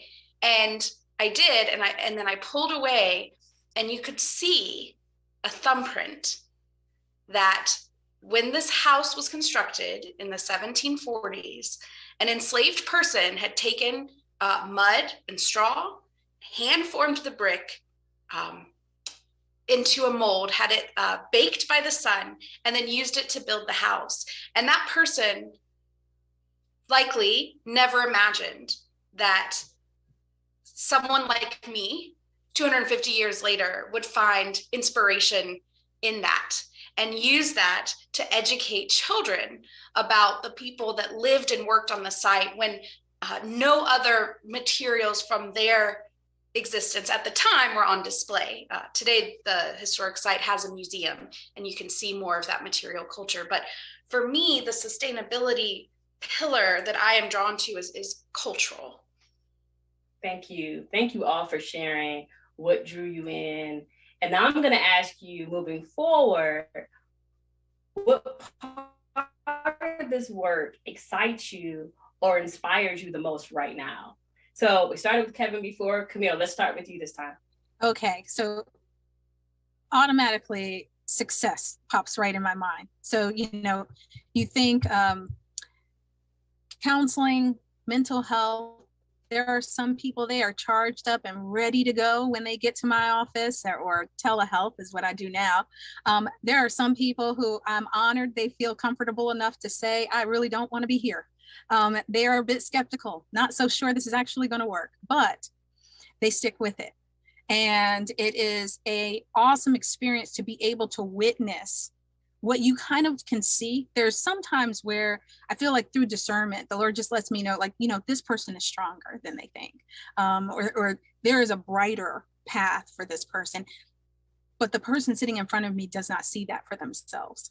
And if we are working long enough where I can actually see them, see and identify what I could see, that's great. When they can just say, man, I cannot believe it. Like, I would have never thought I could have said that. I would have never thought I could have done that.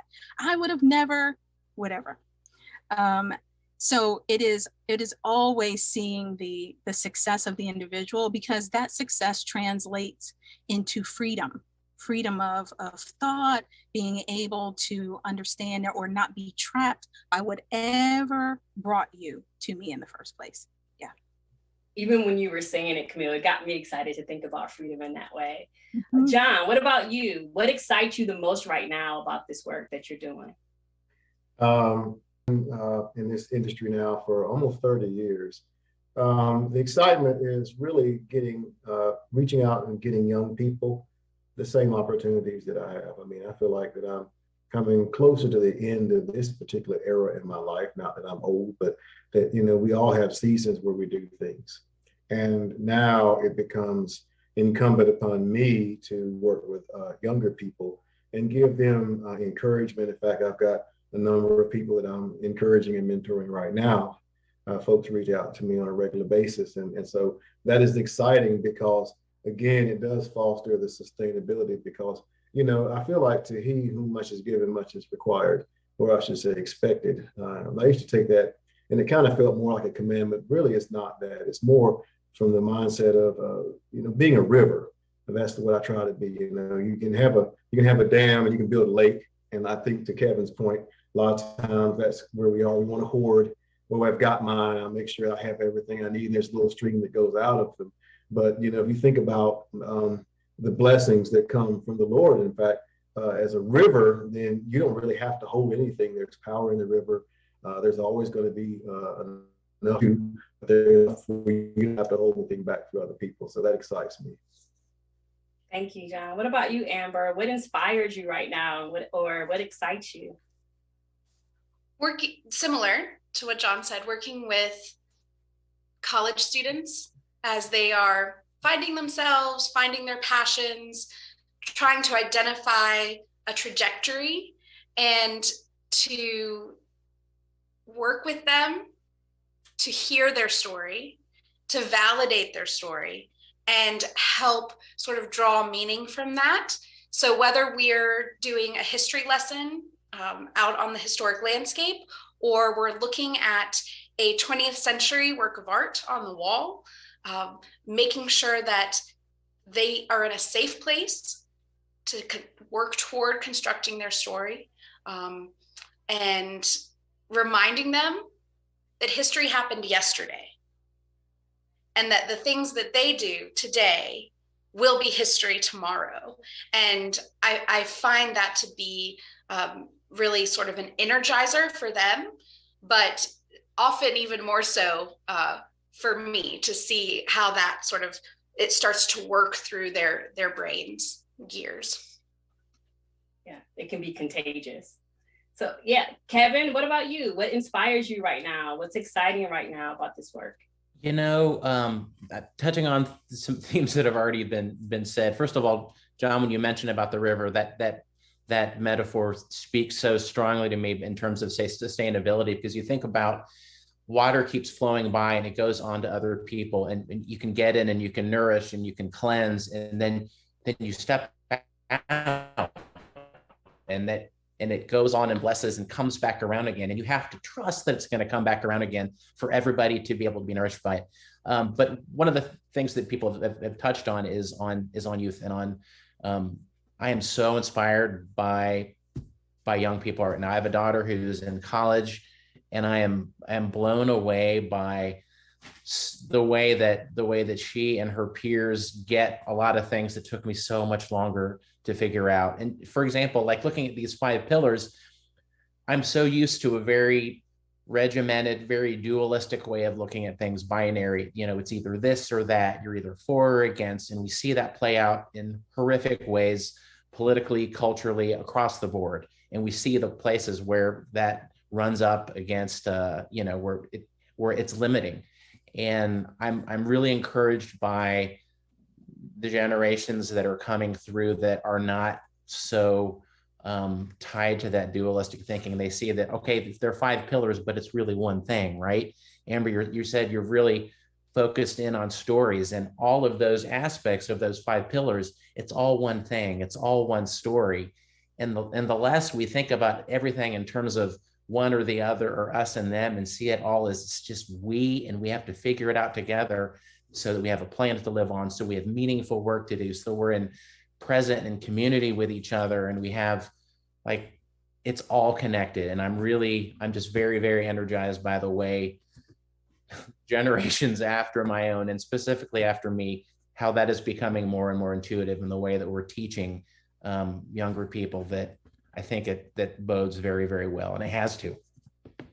So you talked about connection, Kevin. So that goes right into my next question, which is around the intersection of these pillars. So my question is, do you see the intersection of 2 or more of these pillars clearly showing up in your role as a leader? And if so, could you share an example of that? When you start with a story, that story, like Kevin was just saying, that story really does encompass everything. I think it all flows into each other. Your culture, you know, it really heavily kind of influences the way you think, the way you see the world, the way you operate in the world. That is going to talk to how you operate within a family unit, how you operate on a job, how you operate with your finances. Whether you think that you can move forward and be a business owner, or whether you think that you are only, you know, able to achieve this much. You know, I think, you know, and I've heard someone said, if you don't know where you've been, you don't really know where you're going. I almost see that all the pillars are influenced by each other, which goes to what everyone else on the panel was kind of talking about, and that we are much more connected than sometimes I think we would like to think. And maybe that is because there's a heaviness associated with feeling responsible for not just yourself, but everyone you're connected to, which ultimately leads to the whole world. But I see from my perspective that all the pillars work together and influence each other. Anybody else? Yeah, I know I touched on this a little bit a minute ago, but in terms of how everything comes together, specifically within what I do in my career and my calling, very early on in my practice, I worked for a huge firm, and the work I was doing was laser specific, and it was so specific that it kind of drove me nuts. My education before law school, I went to a liberal arts school, and I learned more about approaches to ways of thinking. And I'm a generalist just by nature, my temperament. And once I got into more in-house roles, I've been, my title now for the parks companies that I work for is general counsel. And I've found over the last 15 years, when I've been practicing working in-house for a company and having really just one client, and it's not just dealing with lawyers, you're dealing with business people and from a lot of different capabilities and areas. And what I've found is that when people know that you're listening to them, they tell you things, and they come to you with things, and they ask you questions, and they seek advice. And I found it was kind of humorous at first that a lot of the stuff they ask you about aren't legal questions, because so much of what people come to work with and what they, makes up their workday, it has to do with interpersonal communication. It has to do with conflict resolution. It has to do with peacemaking. It has to do with life balance. And there's legal things in there too. But it really does involve all of the pillars, because you're trying to drive a business forward. You're trying to help people get along. You're trying to encourage people to be doing things that are healthy outside of work. And you're knowing about their families and knowing about the things that interest them. But, and you're trying to, a place that's safe, in terms of physical health, mental health, et cetera. Everything really does come together. And it's interesting that it's such a blessing to be able to speak into all those areas, whether or not I'm competent to or not. Sometimes I don't know that I am, but it is a huge honor just to even have the opportunity. So they definitely are all connected, and I see it all the time. Yeah. Anybody else? I would add that the two pillars in my current role that I focus on, cultural, working with arts of different mediums and expression, but more than just helping and encouraging students to find their voice, I would pull in the social pillar next, because we give them space to practice using that voice. So it's not just what's your story, it's helping them be comfortable and confident in different settings to share it. And one of my favorite activities for doing that is called Yes And. So you ask them to observe something in a work of art. They say a color perhaps, and you look at it and you say, yes, and this can go on and on. And it is so refreshing to see things the way someone else does, to then receive validation. And then sometimes it devolves into, laughter or sometimes frustration, but it all to bring you back to being comfortable sharing your perspective. That's really good. That's really good. Camille, were you going to say something? Yes, I was just, as I listened to her, I thought, oh, I didn't give my specific example, but that reminded me as she was talking. One of the examples is that, when I worked for the state and worked with individuals in their homes directly, when there were things, resources that maybe a family didn't have, oftentimes they would say, you're not going to be able to get to the mental health challenges if a person can't keep their lights on. You're not going to be able to get to the mental health challenges if this person is more focused on, hey, I only have $5. I need to be able to drive my kids to the doctor's appointment, or I need to be able to go to work. You're going to have to meet the most pertinent needs, for survival, roof over my head, food, medical. Then once you have allowed the major crisis to kind of be settled down, you will then be able to have their full attention to work on the things that are impacting their emotional and mental health. And that would happen a lot. And for those who would try to just go in, and just address sometimes the emotional and mental health need, you find you keep popping up with a crisis because all these other things are not met. And that's all. Really good, Camille, really good. Thanks for sharing this whole idea of like this Maslow's hierarchy of needs and the importance of really meeting those needs at first. So we're gonna go on, and the next question that I have for you is really around your sustainability journey. So all of you have been on the sustainability journey for a while. When we think about sustainable development and your pillar or your area of service. So collectively as a panel and as individuals, you represent years, and for some of you more than others, more years, that you represent years of investing your time, talent, and treasure on one or more of the pillars. So with this in mind, what would you consider to be opportunities for growth or challenges to overcome within these pillars? We're going to go ahead, John. I know you're burning to answer this question. John, can you share a little bit about what are some areas of growth or opportunities that we really need to overcome within these pillars that come straight to mind for you? I look at the areas where we can grow as we look at overall. So I talked about the river mindset. So we really need to think of the things that we've been given not as something that we need to hoard, because like Kevin has said, and we've all said, that there is plenty, but our mindset isn't really like that. And a lot of times that comes culturally, that comes from growing up and maybe not having the things that you need. Camille, you talked about the crises and whatnot. If you live in that environment long enough, then when you get some food, we're gonna block it away. You know what I'm saying? That's just where people are. But as a mind, and it is human nature to hoard and to keep our arms around things. But certainly, as we are blessed, particularly with what's here, it's not so much the financial piece of it when we say economic or even social or environmental. It's really what we've learned. The collective experience is what we can share, which helps the next generation to be able to grow, to be able to navigate their way with our knowledge. A lot of times, particularly as Americans, we think of everything with dollar signs. We think that money fixes everything. And if it did, as the wealthiest nation has ever existed, we would not have any problems, but it hasn't, because we do miss one of the things that's very important, which is wisdom. And wisdom is something that you can only learn and then share. And I think that is one thing that we could improve on, is sharing wisdom and being honest with people about the mistakes that we made, about the things that we have neglected, and trying to keep them from making the same mistakes that we have in the past.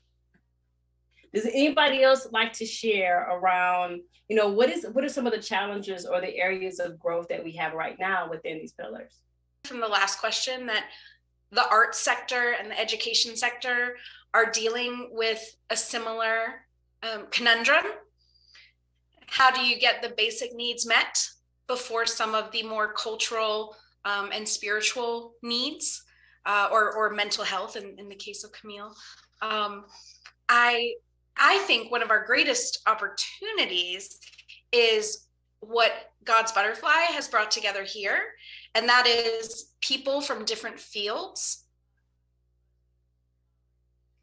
doing creative problem solving. Because John's brain, his engineering brain, does not work the way mine does, and mine does not work the way Camille's does, and so on. And so I think it's really exciting, and I can't even anticipate the type of growth that will come from it. So I guess those are my two answers to that. One, there are a lot of basic needs in all of our communities that we can work toward meeting. And then two, creative professionals at different levels coming together to just see what we can come up with. That's really good, Amber. Anyone else? Kevin? I think in terms of challenges, places for improvement, I think in the moment we find ourselves in right now, I think it can be very, very easy, particularly when we're exhausted by additional things like pandemics and just a general feeling of disruption. But when you think about all the things that have been going on culturally and politically, and the places where we see little bits of growth, and then but we still there's so much division, there's so much just fighting. And you look at the size of some of the issues we face in terms of sustainability here, every year it feels like they're saying we have less and less time to figure out the environment, or it's already gone too far. And you hear people wondering whether or not we really can address some of the social issues, the cultural, the racial issues that we've had as a nation. Like, how do we truly address and heal in some of these places? And I think it's just it's very, very easy to be cynical and to say it's just too big. So I think one of the challenges is how do we break it into things that, instead of looking to solve everything, how do we start within the relationships that we have, with the networks that we have? Are there people that we need to get to know better? Are there resources we can bring together, just as you were saying, in places like this? Are there voices that we're not hearing and not considering? Just continuing to show up, I think is really, really crucial. I think I would add to this, just maybe by trying to piggyback off of what a lot that's already been said, and really even speaking to the youth on this one, to just say, if we could just have a massive advertising marketing campaign to help people get excited about the idea that we are all puzzle pieces. We come with our own gifts and talents to be used with one another. So everybody on this panel, just like Amber was saying, my mind doesn't work the way those that are on the panel works. And that's great, because there's a more likelihood that we will come to great conclusions, because everybody has a gift and a talent for a purpose. And if everyone kind of realizes that, I know someone on the panel earlier said, it's not them against us. It's really not. But when you get in a silo by yourself and you think that, well, I can only depend on me, or I can only depend on these people, you are missing out on all the gifts and talents that have been placed on this earth to be used for the purpose of everyone's benefit. So we kind of almost need to have something that gets us energized about connecting with one another and taking the time to learn each other. Because stereotypes and prejudices are just mental shortcuts, so that you don't really have to do the work to get to know people. If I think I already know you, I don't have to take the time to really figure it out.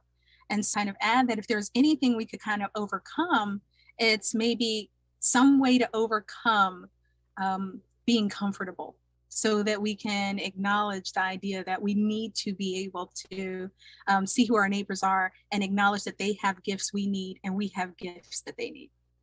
Like, the cherry on top of this particular question and conversation is just to reiterate something John said earlier, which is help that their way with our knowledge. And not that we know everything, but we've tried and failed and tried and succeeded. And anyway, that just really resonated with me and seemed to touch on all we've said. Amber, that's a perfect segue for my next question. So let's say we could turn back the hands of time. Consider a specific word of wisdom that you would tell a younger version of yourself regarding these 5 pillars. What would you say?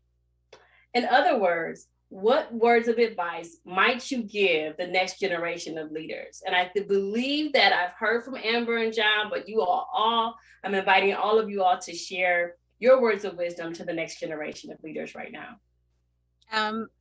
I probably would just tell them what I just mentioned, as far as recognize that each of you have been placed on this earth with a set of gifts and talents that your fellow peer is going to need. Learn to appreciate that, accept that, and make the effort to learn other gifts and talents that are here on the earth.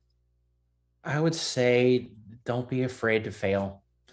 Don't be afraid. I like what you said about comfort. I'm trying to remember who said it about about not just putting off the fear of being uncomfortable and leaning into that, because there's so much to gain. And fear can be paralyzing, and fear, there's a ton of reasons for fear, and some of them are healthy, but a lot of them aren't. And don't be afraid to fail. Don't be afraid to connect. Don't be afraid to be known, and don't be afraid to try to know other people. You all have said it in a lot of different ways, and I want to affirm that. I think there's just a lot of wisdom that you all have put out there, and I'm pleased just to even be in the same river with you on it. But yeah, just don't be afraid. Jamaica, I would say, and I've said this in other settings, no sometimes means no, but sometimes it means not this direction. Sometimes it means not this one, not now. And, you know, when you couple that with faith, then you begin to understand that just because you go to one door and it's closed, that does not mean that it's all over. And so when you approach life with the aspect of no is not now, maybe it's later, then you don't have this defeated mindset. It's very easy to get discouraged when you hear no and you just give up and, well, you know, I'll never have this, I'll never do that. But maybe it's not this, maybe it's that. And when you put that and you incorporate that with faith and trust that you're being guided in a right direction, then you can sometimes at some point where I am now celebrate no is, okay, well, not here, then we'll go this direction. But I would say that because if you let yourself be driven by the no's that people tell you and you don't respond to them with that type of attitude, then you don't get anywhere. I would say slow down. If you're going too fast, you're going to miss that other door or window that John mentioned. So succinct. I really appreciate all of those words of wisdom, and I'm sure our audience are appreciating it as well. So in conclusion, what would you say is a key insight that you're taking away from this particular session? I'll just open that. I'll say for me, I'm thinking about the nuance and the intersection of these pillars and how we fit together as puzzles even when we're very different, and the importance of that. That's one of the things that I'm taking away. So what about you all? I'm just very encouraged that, you know, we can get together and talk about this. I mean, you know, I have my own thoughts about how I lead my life, but when you begin to think about I think someone said the puzzles and how the pieces of puzzles and how all that fits together, then you understand that there's a bigger work that's going on and you fit as part of it, but, you know, obviously you're not the complete picture. And you don't necessarily think that all the time, but sometimes you may feel like that if you don't get a chance to be around other people. So I'm energized from this conversation that we have other folks that are excited about the same thing. And I would probably say the same thing. I am energized to see that people from all different walks of life and all different professions, and we could all come together because we were passionate about being able to share, being able to inspire the youth. And that just also kind of what I take away from it is that they're always helpers. You know, look for them. They are there at every different stage, energized and ready to offer their wisdom, their guidance. So never look around and feel defeated like there is no one, because there are plenty, and sometimes they're hiding in plain sight. Yeah, that's great. Each of you is out there doing the work that you're doing and bringing the energy and the thoughtfulness that I've heard bits of tonight. That's really encouraging to me. And to kind of run with that, I don't know who all is going to be seeing this when it gets put together for the event, but I love that there are people out there that are interested in sustainability and want to know how they can be a part of that in their communities and their families and their workplaces, that hopefully things that we've said are gonna cause them to think about and kind of pull on a thread and how they might apply that, and who knows what kind of impact they're going to be making in the months and years ahead. That's really exciting and energizing for me. And my takeaway will be about balance across the 5 pillars, because when you're in a professional role, it's often easy to focus on one. And so just as a reminder to work across the pillars. But I also just, I was going to say almost exactly what Camille said, that there to our youth, to the aspiring professionals and community members and neighbors, there is support for you. And if the first person you turn to isn't able to support you, there may be a reason. And so think about the different pillars and who you know in different parts of the community, because there is support and there is someone who can see in you something amazing. Well, thank you. You all have really blessed this panel, just listening to your words of wisdom, your expertise, your experience. And so I thank you as your moderator, but I'm sure that the people that are listening to this panel would thank you as well. So we were in person, we would give you a round of applause. So thank you so much for your time today. And we look forward to learning more about you. So would you like to share any of your contact information or any of that if people want to? Sure. Yeah. If anybody is watching this and wants to get in contact, again, I'm Camille McDaniel. I have a private practice here in Georgia called Healing Psychotherapy Practices of Georgia. I know that's long, but you can type that right on in. Feel free to email us info@healingpsychotherapyga.com. Ask any questions. We get back to emails fairly quickly. And my name's Amber Albert. You can reach me via email, amber@renolda.org, REYNOLDA. That's amber@renolda.org. And if you can't remember Renolda House, then you can find me on the Wake Forest University website. And I'm John Davenport. Again, all of my contact information is on our website, www.davenportworld.com. And you can reach me at kevin.reeve, REEVE, @gmail.com. Thank you all tonight. Usually there's a lot of resources, but tonight you have been our resource. So thank you so much for your time again.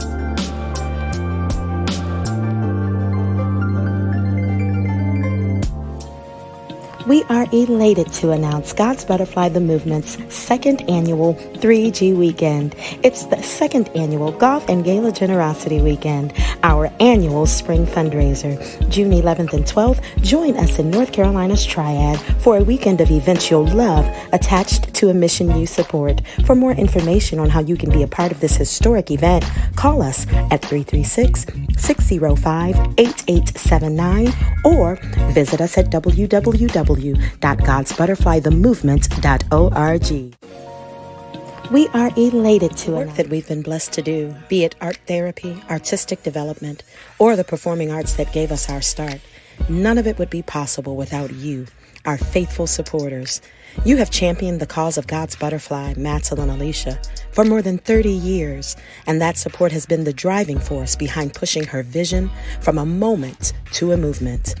As the vision grows and the mission succeeds, we are calling you to lean in even deeper by connecting on a more engaged level. Our monthly giving program, Wind Beneath Our Wings, allows us to continue to do the work we promised we would do. When you become a monthly giver, whom we refer to as our monarchs, you agree with us that yes, the vision is great, and yes, the mission is necessary. But moreover, the creatives that trust you to walk with them on their journey to healing, wholeness, and freedom have my support. So call us today at 336-605-8879 or visit us at www.godsbutterflythemovement.org.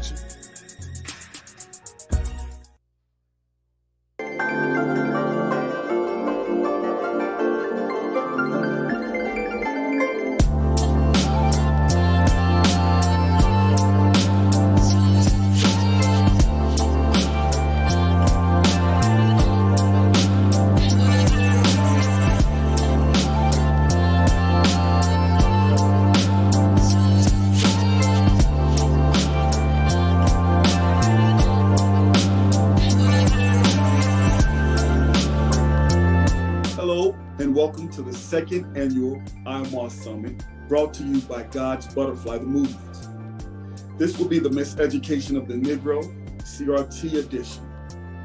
My name is Richard Smith. I am the founder of Road to Damascus, where we focus on helping nonviolent felons get acclimated into the workforce. I am also a proud member of the advisory board for God's Butterfly the Movement, and today I will be your moderator. First of all, I'd like to read the definition of CRT. CRT is the heir to critical legal studies, which wasn't expansive enough to address the challenges and injustices people of color face in this country. Also a quote, it didn't address the complexities of race and racism. With us today, we have three panelists, Professor Rashad Little, Dr. Andre Brown, and Michael Smith. Gentlemen, thank you for joining us. If you'd like to introduce yourself, that would be great. My name is Rashad Little. I am an educator. I've taught at all three levels, elementary, middle, high school, and college. And I am a professor and a proponent of higher education as well. So I work on the higher ed level now. And I'm interested in this topic because I am an educator. So great. Thank you so much for joining us. We look forward to a great conversation. Dr. Andre Brown. I'm Dr. Andre Brown. I am the president of Hayward Consulting, which is an independent consulting, research, and clinical firm. Also, I'm a professor at Montgomery College in Maryland. And good to be with everyone, and I'm excited about this conversation we're about to get into. Thank you. And last but certainly not least, Mr. Michael Smith, you're up, sir. Yes, thank you for having me. Greetings, I'm Michael Smith. I teach high school English for the last 21 years in Silicon Valley at a high school 10 minutes south of Stanford University, very high performing school. And I am here because our school is considering adopting ethnic studies. So I look forward to this conversation and see what we can bring to the table there in terms of inclusivity. That sounds great. Thank you so much. I'm going to read the itinerary for today, some discussion points, and then we'll go from there and just start a conversation. So the first thing we want to figure out is defining CRT, miseducation, misconception of CRT. What are the effects of CRT as it pertains to widespread fear of CRT? And then finally, what I think is probably the most important, and hopefully we can spend the most time on, is what are the solutions to our miseducation of CRT? So we'll get right into it. We're going to start with, I've already read the definition of CRT. Dr. Brown, if you could just kind of give us layman terms, so we can have a better understanding of what CRT actually is for the common man. All right. So, well, critical race theory is, as you mentioned in the intro, it first started out as a component or a module that was a part of law school, where they said, hey, we're working in the community, we're working in legal entities, but as we're learning the law, there's a sense that something is missing. And so you might learn about tort law, you might learn about historical law or constitutional law. And even within those lenses, they were saying that, you know what, we're not accounting for race from a critical perspective as we analyze all of these particular parts of the law. So it came out in law school, where it's a part of the law school program, just as much as they probably began to. I know now they have things around domestic violence. They're always updating what you learn in school. Same thing was happening in all other facets of education, where we said, hey, you know what, we're looking at history, but we're looking at history and we're looking at all this European history, is white history, and then acting as if this is the start and the real world was created. And we're acting as if everybody else is moving in that space. So then we're sitting here, we've all been in class, we're brothers in class, and we're sitting like, something don't make sense. So everybody that's Black in America was a slave, right? That in itself is a question that I pondered, I'm sure you did too, and you were probably told two things in school. One, don't ask me no stupid questions, or two, you being a smart mouth. and this is what it is, right? And then you talk about it outside with your friends, and when you get home, when you go to church, and with everyone else, all the other scholars that we were engaged at the barbershop, right? So critical race theory literally means being critical about information that's coming at you, 2, having a lens that includes and incorporates an analysis of race, right? And not just what we see as contemporary race, of what we see now, but the historical precedents that got us to this point, right? How did race even become a word? How did whiteness become to be? How did people get and migrate from different places? What does it mean to be indigenous to an area? And then we say, well, now we have a critical perspective, an ability to analyze. We have a lens that includes race. It doesn't exclude other areas, but it does include race. And then we're going to come up with a theory and look at things from this particular lens. That's what critical race theory is from my perspective. And I'm sure the other brothers got a lot more to add in, but it's not something that's anti-anything. It's not something that's promoting anything. It's saying that when we look at things, we want to look at it from an analysis that looks at what race is and how that plays out in medicine, in art, in television. Anything you think of, it should be critical theory, and you put whatever you're going to look at in the world in the middle of it, and that's what we want to have. We want critical, thoughtful people that are engaging in understanding, developing, designing, and implementing theory, and then taking those theories and putting those into practice. Thank you. And do you know what's ironic about that? That's a great explanation, great definition. But as I was listening to you explain it, I would imagine that a parent or a teacher would want to say, you should have critical ideas, a critical opinion about everything. But I'm not going to go too far. Professor Rashad or Mr. Michael Smith, do either of you have anything else in regards to the definition or?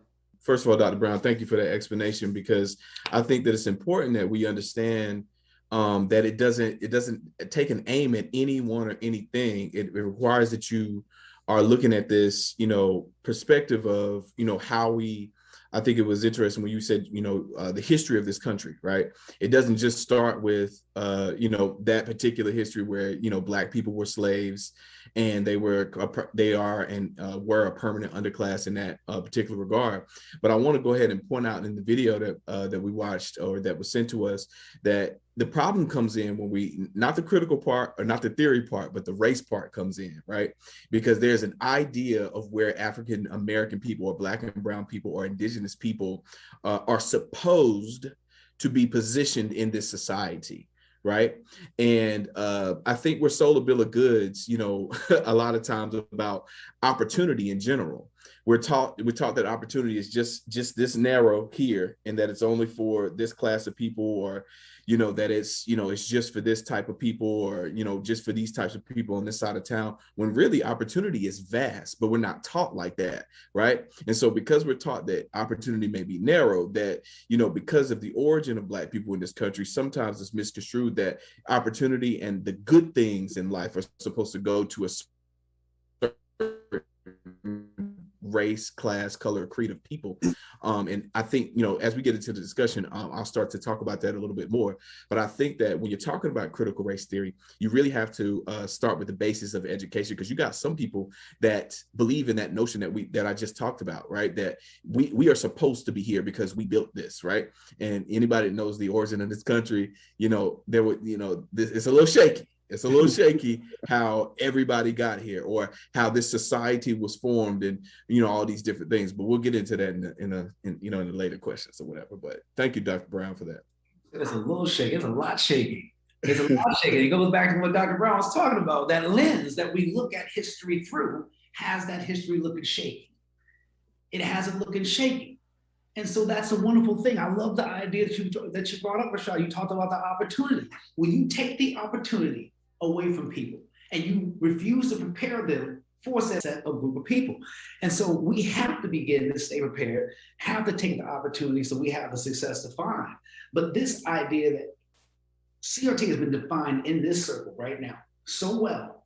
And when I hear conversations of other people trying to talk about what critical race theory is, they are way off the mark, at least so far off the mark, they feel threatened. Oh, you're trying to make white people look bad. I said, stop it. Stop it. If you look at our history and you feel bad as a result of it, perhaps you need to examine where you stand in our history. I'm just saying. So I like the idea that first we have to go forward with people collectively understanding what this is as well as what it is not. It is not some target. And I'm almost tired of hearing that it's, oh, you're targeting me. You have to be able to widen that lens and be able to look at the real big picture and see how significant this country has dealt with the relationship between race and the law. It is atrocious. And so I'm hopeful that if we can open up our minds and open up our hearts, we can get to a point where we look at critical race theory as something that is going to improve our society. And I'll share an example of that with you later, if you want, very recent too, as happened right here on my campus where I've worked for 2 decades. Amazing, amazing response. We have a wonderful parent-teacher association here. They support us greatly. And they had a taco truck for us out front. Now, you know, brother love tacos. I get down outside of my regular meals, taco might be second place. So we go out at lunch, the teachers line up. It's a fairly large line. We got a staff of 100 plus here. And I'm in line behind 2 of my staff members who I've known for years. They get tickets. We get these tickets. The lady comes to me, parent volunteer, and I don't get a ticket. It's okay. I've been snubbed before, no big deal, but I am hungry because I ride my Peloton bike. I get up there and another ticket is given out to the person behind that person, and then a third ticket is given out. Now, hungry Mike Smith, I would have kind of acted a little bit, I would have got in him. Instead, a very beautiful thing happened, and I kid you not. One of my colleagues said, "Excuse me, I think you skipped my colleague up there. You know, the big black guy? Yeah, him. He needs a ticket so he can eat lunch." And the woman looked my direction and still did not give me a ticket, okay? Another colleague jumped in and said, "Excuse me, I don't think you heard my colleague. He needs a ticket now." And she proceeded to give me her ticket, in which I said, no. This woman's gonna give me my damn ticket. Sorry, pardon my friends, but so the more she comes back over and haphazardly sticks her hand out as if I am the most significant inconvenience in that moment and gives me a ticket so I can go get these lovely tacos. Now, the point of this in connection back to critical race theory is we hear stories. Black men, we experience it more, right? Yeah. I work in a predominantly white school, okay? Predominantly white, and behind them are trailing Asians. I did not have to so much as lift a finger, send an email, say anything. My colleagues had my back 1000%. And that's because we are going through, as professional development, a process where we look at courageous conversations. And if you never heard of Courageous Conversations, it's a great program. I'll give you some information on it. But my colleagues saw firsthand the mistreatment and they jumped to it. There was an email. The principal talked to me within 10 minutes of the incident. They sent an email to the superintendent, to the PTSA president, whose son I used to teach. That got But the response from the community was that we value you over something so simple as being denied a ticket for tacos, okay? So if it was something larger, I feel at this point, they would still have my back because it was something so small. If we weren't doing this work surrounding this critical race theory at this school, I highly doubt that they would have my back in that moment the way they did. Just saying. Sure. It makes me feel a part of the community that's valued, makes me feel like they're not overlooking it. And it also is a moment where they can see firsthand that that woman's motivation may not have been directly tied back to race, but it was certainly discriminatory. As Absolutely. I am one of 3 Black men on this campus. One of 3. I'm the only Black teacher. There's 2 Black aides. Wow. So I want more people to become aware of how race plays a role in all of our lives. Because if I am the only one without a ticket to the party, and I should have been the first one with a ticket because I had the longest in terms of tenure and longevity of that group of folks. Yeah. We got so that's good, Mike, because that's kind of like a metaphor, not being handed a ticket. I mean, like, that's like really big. I don't know if you tacos. You would have thought it was a free iPad giveaway, bro. It was just tacos. It was just a meal, but it's indicative of how we have to fight for everything. Yeah. And so, and I think, like you said, Richard, with this not being handed a ticket, right? So this is where critical race theory comes in, right? And thanks for that story, Brother Mike. Glad you got your taco. Because the other side, because we also know how that story could have went the other way, right? It could have been flipping over a taco truck, right?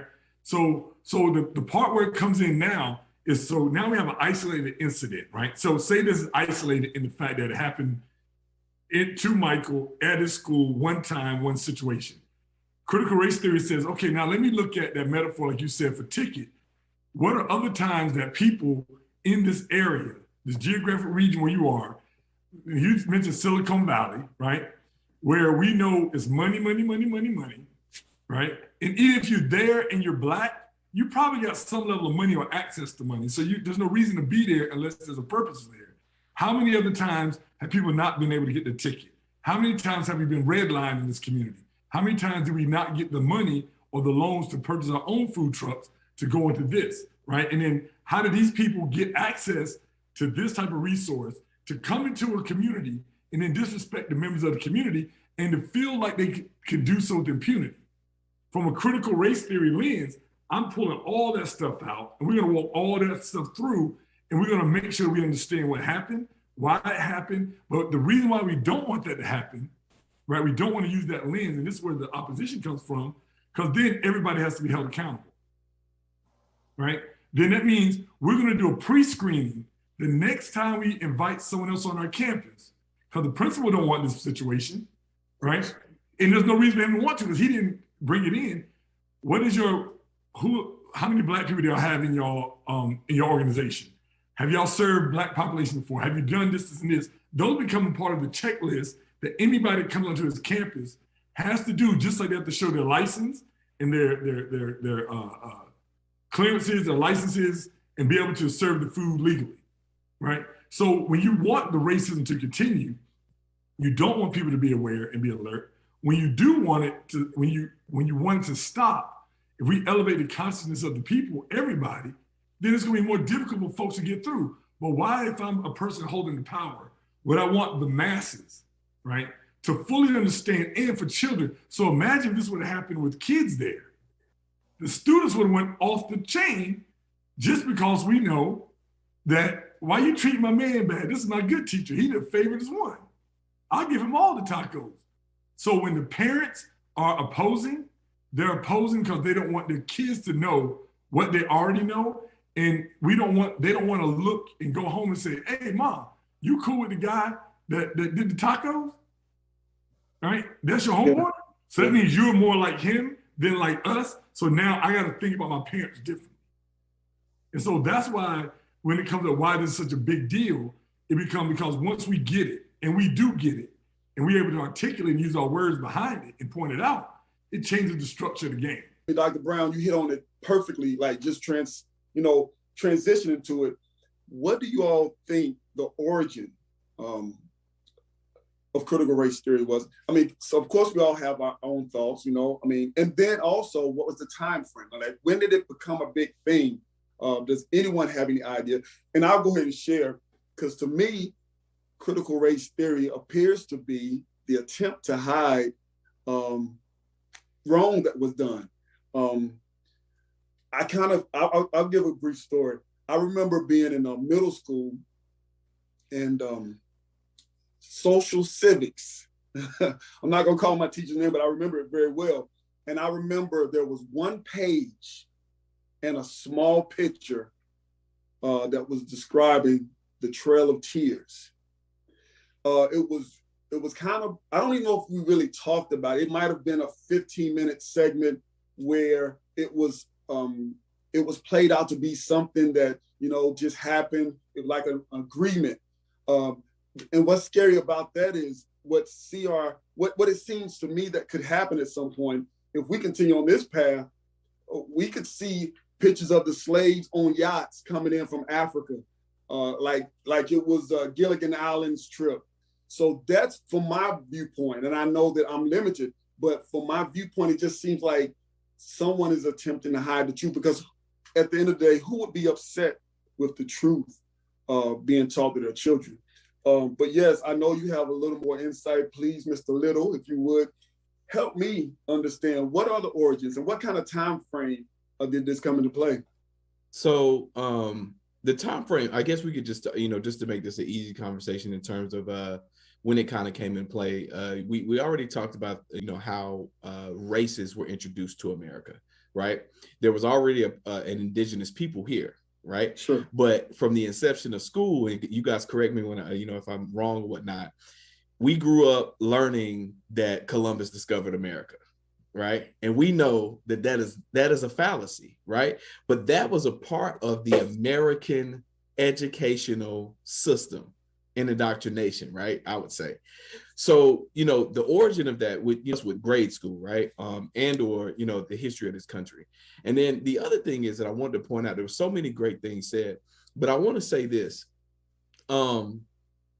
I've said this before to a colleague's husband of mine, that we, people that are Black and brown have always experienced some form of this while living. We're just living, right? Just as, Michael said, he's just in the line trying to get a ticket to get tacos. He out there, he in between class time, just at lunch, he just hungry, right? And he didn't want to have to come in here and be, the smart brother to break all of this down. Like, yo, what, why, you know what I'm saying? So my thing is we are always just living, you know what I'm saying? And then the culture itself makes us have to recognize this, right? And we'll go deeper into this in a few minutes. But I will say that we have always had to be and build our racial literacy, as well as being culturally relevant in the pedagogy of of critical race theory. As I'll just speak to myself as a Black man. I've always kind of had to be, made a parent of that. There was again in that video, it explains so well that kids, form the world, they form the world differently than their parents sometimes, as Dr. Brown was saying, you go home and you're like, yo, that's your homeboy, that sort of thing, right? So kids don't grow up like this. We change them and morph them into what the society says that they need to be based off of the principles and all this sort of stuff, right? So again, when we are going through critical race theory, we're living critical race theory because the system of things in America forces us to bring attention to these things. Because my thing is, if let's just say back in the day, we all played basketball, right? Or, we're playing basketball with our friends or something outside. We didn't know that we were going to be singled out by the single white man or someone that came by and said, and just talked to me and said, you need to get out of the middle of the street, where everybody's in the middle of the street, right? So it's like one of those things that we just want America to be what it says it's going to be on paper, right? However, we're forced to deal with this different reality. It's not like we're born asking, anything extra. It's just like Michael said, I'm standing in line for a taco truck. I didn't know I was going to be singled out today. Why am I singled out today? I don't understand. So those sorts of experiences, a lot of us, have been dealing with since we were little. And sometimes you just don't have the language to form an opinion around it. But when someone, some beautiful mind, discovers the words to describe what we're going through, we like, that is it. And I'll share this story right here. So are you guys familiar with the movie Men of Honor starring Cuba Gooding Jr.? Absolutely. So we're going to deal with this, but meritocracy is one of the words that was used, right? In terms of how we, you need to pull yourself up by your bootstraps. I don't understand what's going on with y'all. Y'all just need to get it together, right?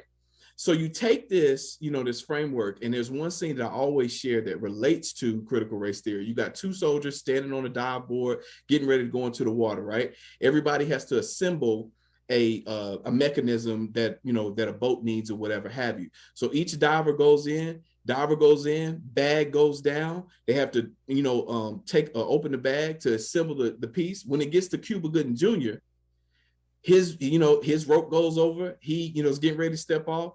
He goes down in the water. They cut his bag with all his things in it, and then dump the bag over.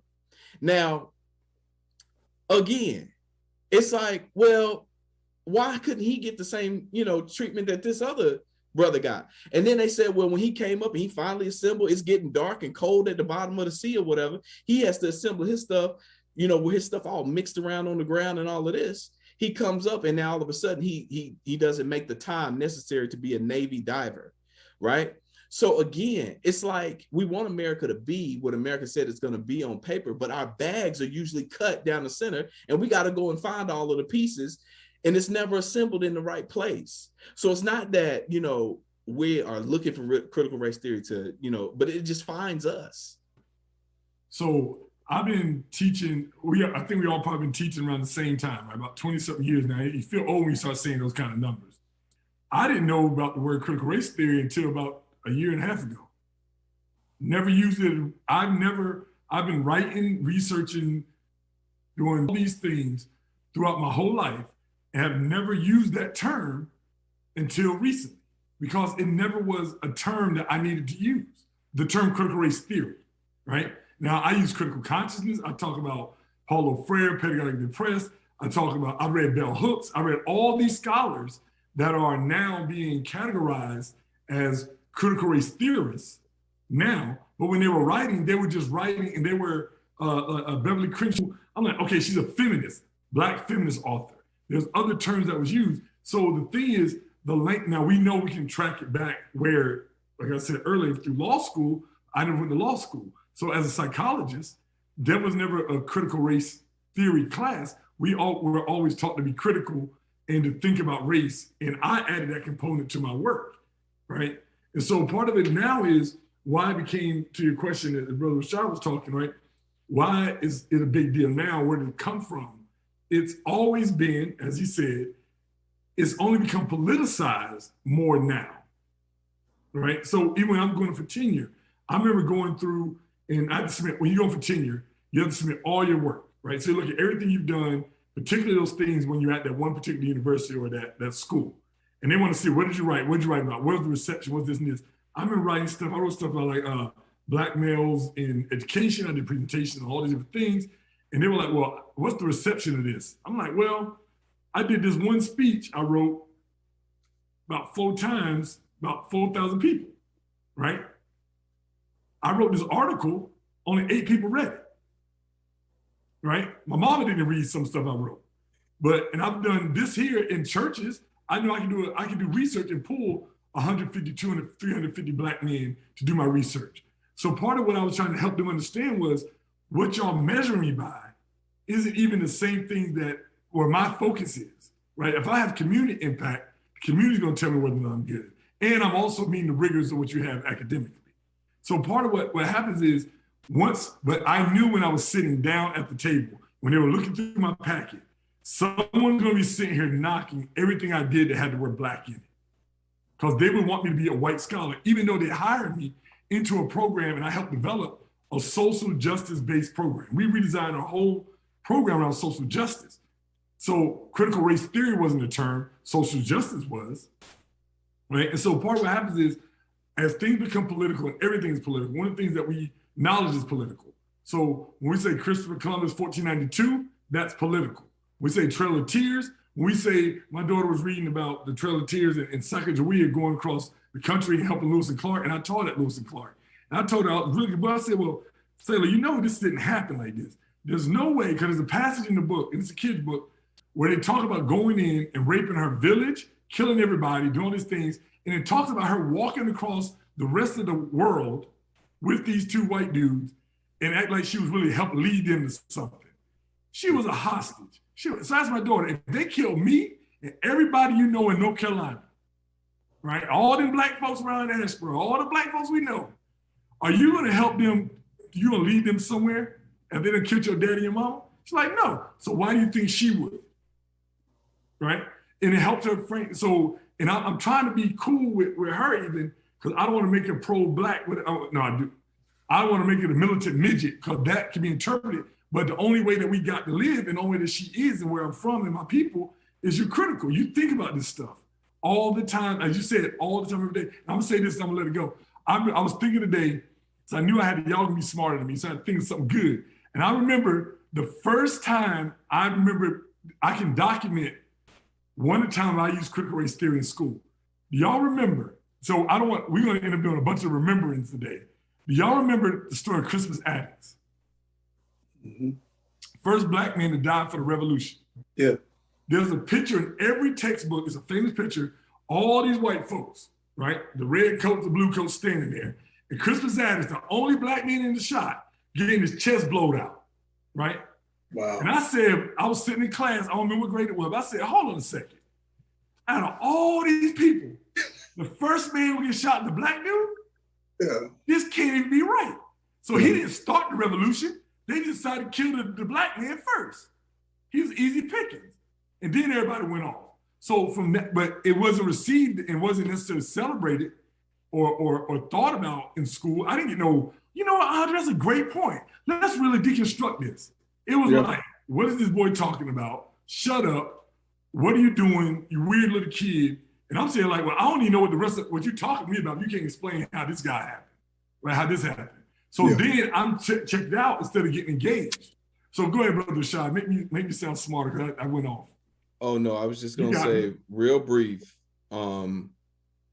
It's amazing how they only want to share the stories that are anecdotal about our experience in America, right?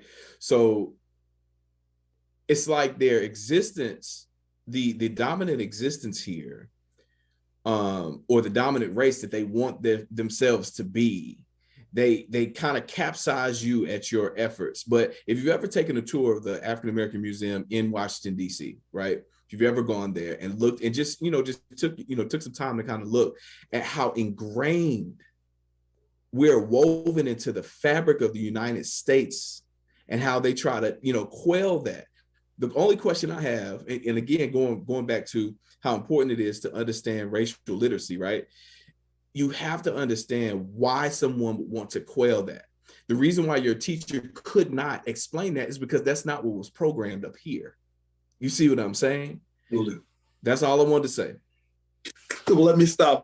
Rashad, you stole my shine because I was going to definitely say that. Oh, I'm sorry about that. No, it's fine. Being in the South, living in North Carolina, all you hear is this is my heritage. It doesn't, anyone who's ever been in North Carolina or in the South, that's what you hear, with the statues.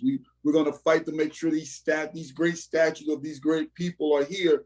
So it's really ironic to hear we love our heritage, but we don't want you to really teach our true heritage to our children or to anyone else's children. So that's really like, where is it? It's nice to be able to cherry pick the part of your history that you want to be revealed. So it kind of leads to that question. But gentlemen, we're going to move on. So we've already addressed Can I get it on misconceptions. Yeah, go ahead. Can I get it on? Because I think I don't have the answer, but I got a very interesting theory I want to put out there for you to catch.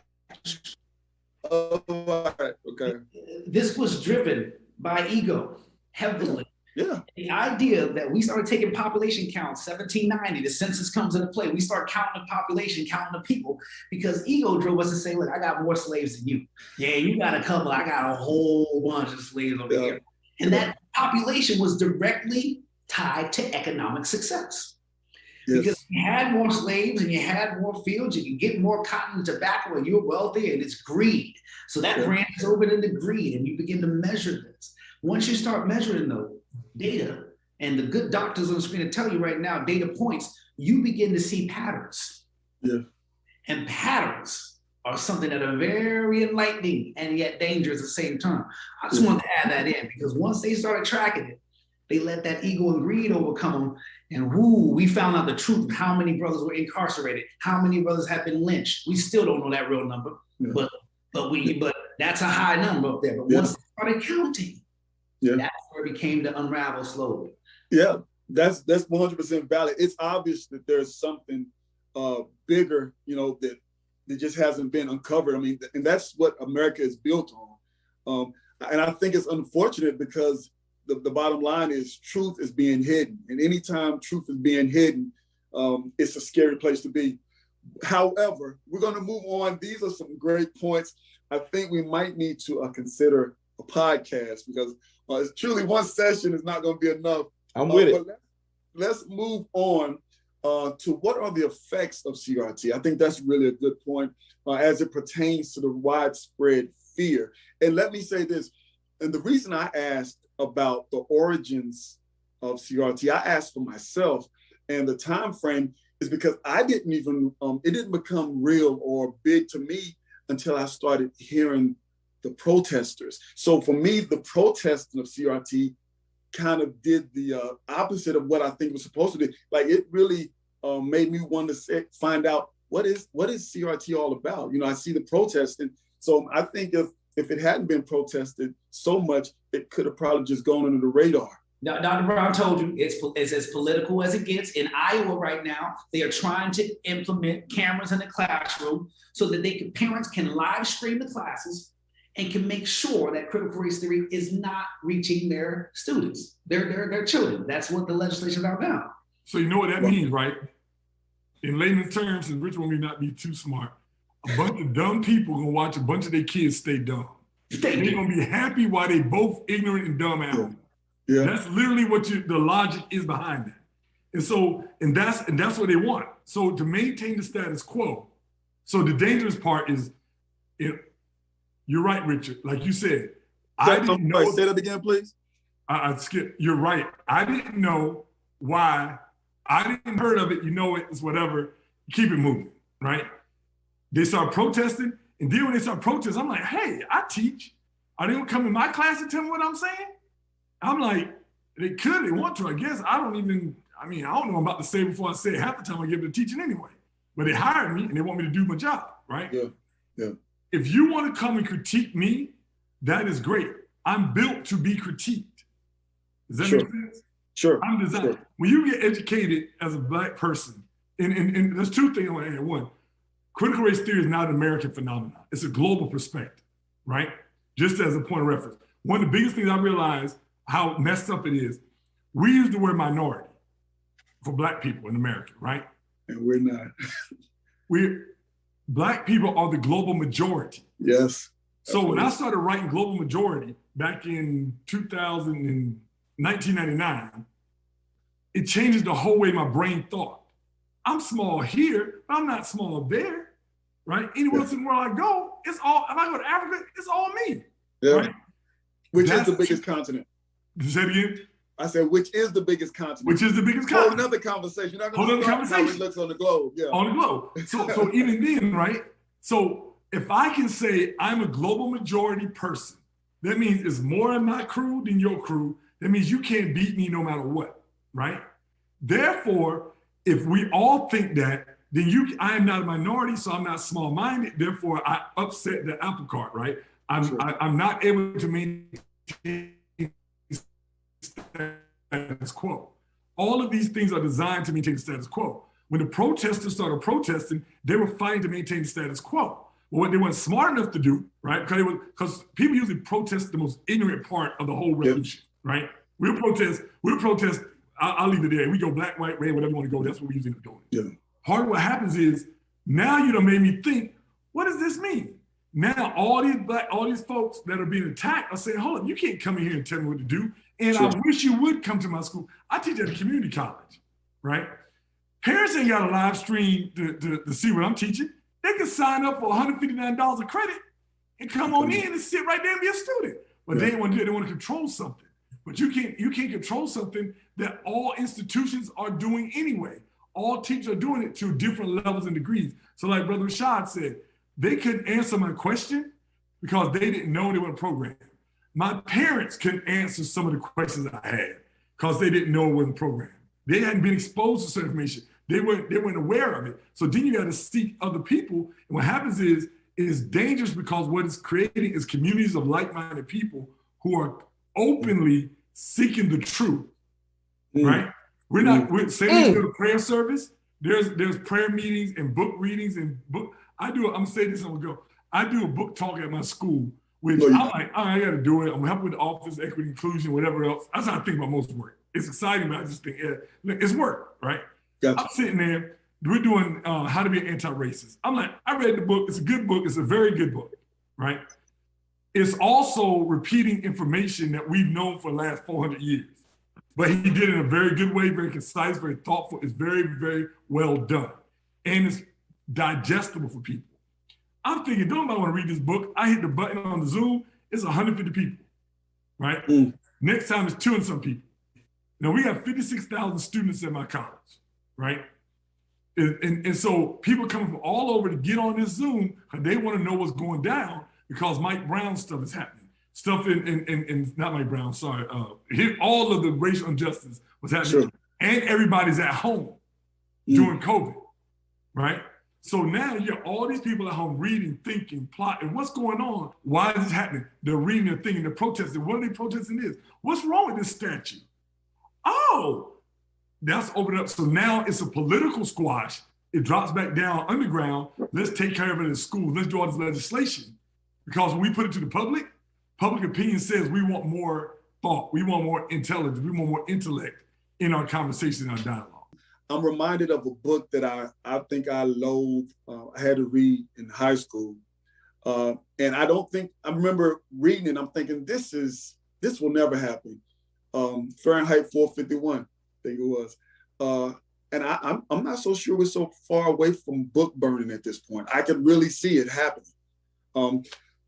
Rashad, I want you're gonna give your point, please. And we must get to the solution because we have about 15 minutes. And I definitely want to spend some adequate time on solutions. So, all right. So I was just gonna say that when Brother Brown was talking about, going back to your teacher, Brother Brown, as you were talking about, one of the most powerful things in education when you're educating students is the power of curiosity. See, that's the thing that you can't control, you see. So even if they're trying to, tape their students, they in the classroom, they trying to this, that, and the third. Listen, you're going to have a brother like Dr. Brown in there, like, man, why is this the way that this is? He going to raise his hands that first time. And if you can't answer that question, see, this is the thing about parents. They think just because they quailed you or they shut you up in that moment that you just don't stop searching for the answer. That doesn't happen. You just going to find the answer from some other places that you want to find the answer from. Right? That's the wonderful thing about education, right? It's that root word educo is powerful because it's about turning knowledge and conceptualizing it into a framework that works for you and in your understanding, right? Because you're in your curious mindset, you're not trying to challenge anybody. You're really asking questions to understand deeply something, right? But I want to share this and I'll let it go. Without having critical conversations about race and racism and its historical roots, accomplishing roots, it's impossible to challenge the status quo. So what that means is if you can't even identify if you being sunned, right? You can't even identify it and recognize it. You're powerless, right? In a society. And one more thing, they will not be able to identify and critique the causes of social inequalities because of this. But I don't think that our people will ever have that because we experience it all the time, but we may not have the language to identify and pursue the solution for that. So that goes right into your segue right into the solution for this. Perfect. Yes, I want to speak about the solution because so often in life, we've had this conversation so many times, living rooms, symposiums, wherever. But what I want to focus on, I want to pivot. I want to find out what is the solution. What can we do? What are we able to do? Leave from right now to start being a part of the solution. Control the narrative, run the narrative. My man, Dr. Brown, you talked earlier about, and Rashad, you told that story about how they split the bag on us. Now we out here rappers, they trying to secure the bag. You see them out here securing the bag. You gotta make sure that bag is secured, but you also have to get yourself into a place, and this is the greatest challenge because we have very little control over media, except for participants in the whole thing, right? In terms of leadership of media, Black, I was so happy when BET came out, man. Let me tell you, it was hard to get it on the West Coast, but I was so happy. I was so happy. My mom had to make a special call for that one. But if we can somehow influence the media and begin to get that control over narrative, we have enough Black popular people, celebrities, they're probably who might be some folk to lean on in terms of infiltrating and taking control of that narrative. We have to level this idea of flattening the curve academically. There are some people who are so far gone. They are so far gone with their definition, they're not even willing to open up their mind to something new. And so reeling some of the old people back in, reeling in some of the states that are now taking legal action. There's 6 states now actively who have banned it altogether, trying to ban talking about race and class altogether. I'm surprised Texas is only limiting it, but I mean, there's a 24 other who are limiting and restricting what can be taught. Again, you bring a brother like Dr. Brown in front of me, you bring a brother like Dr. Little in front of me, I'm gonna ask every question I possibly can. And what you're gonna try to do is limit that person's knowledge and what they're gonna tell me. Let me tell you what ain't happening. That right there, that part's not happening. And that's the part that we can't allow to happen. So I leave my students with this all the time. I say, look, I may be the only Black person, let alone man, you talk to today. And I let that shit sit with them, because if I'm racist at the end of the day, my entire class is failing. My entire class will fail because I'm the only Black person in that room. Yeah. It gets so quiet and uncomfortable amongst my students in that moment. But I want them to tell you, that's the pressure I'm living my life with. Welcome to my world. Again, thank you so much, Brother Smith, Michael Smith, for telling that and expressing that. In Dr. Brown's case, I think also too with I think you said your daughter, you challenged her to think a different type of way. And going back to Michael Smith's point at the beginning of this conversation, where your coworkers came to your aid, I think that when we start, educating the family, right, about this, they are going to challenge their kids, and kids are supposed to, engage their parents in a certain type of way. But so that's one solution: educating the family. And the other solution is educating your workforce on this, right? And making that I would say like an initiative, right? That not makes people do this, but make it like a culture to understand and talk about these things. Because again, when that race is put in there, it's not the critical part. We don't mind being critical. We don't mind being theoretical. It's that race part, because it's like, hold up. Does that mean that you're trying to threaten me as a white person? Does it mean that you're threatening my dollars? Does it mean that you're going to take my home from me? I like staying on the side of town with the Starbucks. I don't want to be, poor.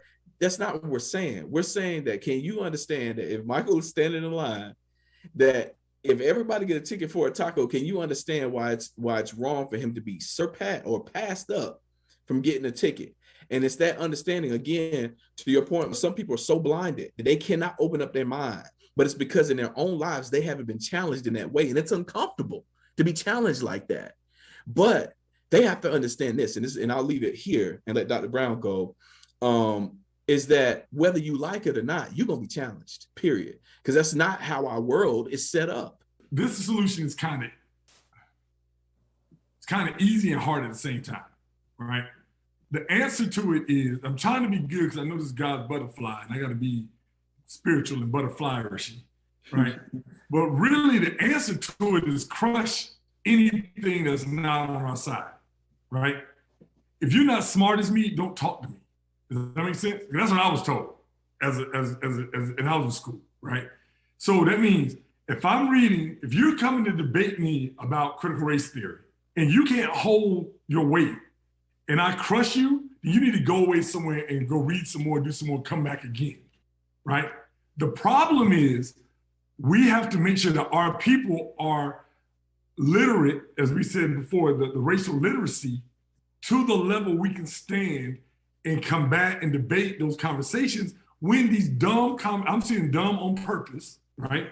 You're not supposed to call people stupid and dumb, but I'm saying dumb. I call them folks, and that's writing this legislation dumb because they're smart, and they're racist, and they're classist, and they're preying on the weak-minded and those that are not knowledgeable, which means they're oppressors. So we say we don't comfort people. Once I get clear about the terminology and the definitions line up, then you are that, right? When you are a person who is oppressing someone for reading, then you're anti-everything godly and good. Does that make sense? So for example, they said Black folks couldn't read.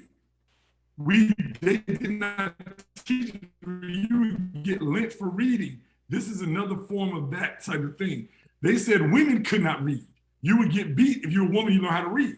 You cannot do these things when you're educated. So this is not just, it's a big deal because it is an attempt to maintain and to increase the level of oppression that we're facing on a daily basis globally. That makes sense? So then it becomes, we need smarter teachers, right? We need we need more Black teachers, more Black male elementary school teachers. who are going to stand there and teach you, no matter what you are and who you are, where you come from. I'm going to give you all I got. That makes sense? And so then it becomes, now we got the teachers going, we need to have study groups at home. If you read one, I learned this in graduate school. I went to 2 historically black colleges and 1 predominantly white or historically white college. And we have no black literature. So my boy like, look, we got to read 1 of them, we got to read 2 of these, right? And if I know what we know, they're not reading, doing, studying, or living this experience. So part of what we have to do is, we have to, now that we know, so this is me, right? I didn't care about the fight before. I didn't even know it was a fight going on. But now I know it's a fight going on, hence being where I'm from and the people that I'm from a warrior clan, I've come to realize, it's not a bunch of me fighting people, we're from a warrior clan. I'm all down with the get down, let's fight. My daughter looks at me like I'm crazy because her consciousness on some things is way higher than mine. So her critical lens checks me all the time with shows, with things I'm doing. Why do you like, you Mr. Nonviolent, but you love boxing? You know what? You're right, and I do. And that's an oxymoron, but I do, and you watch football, and they busting their heads. You're right, and I do. There's something wrong with me. You're right. And so I'm not gonna watch it in front of you, but I'm gonna find someone else to go to watch it, right? Because I'm choosing that choice. But she's critical and thoughtful. The next generation is not even having this conversation. They got the internet.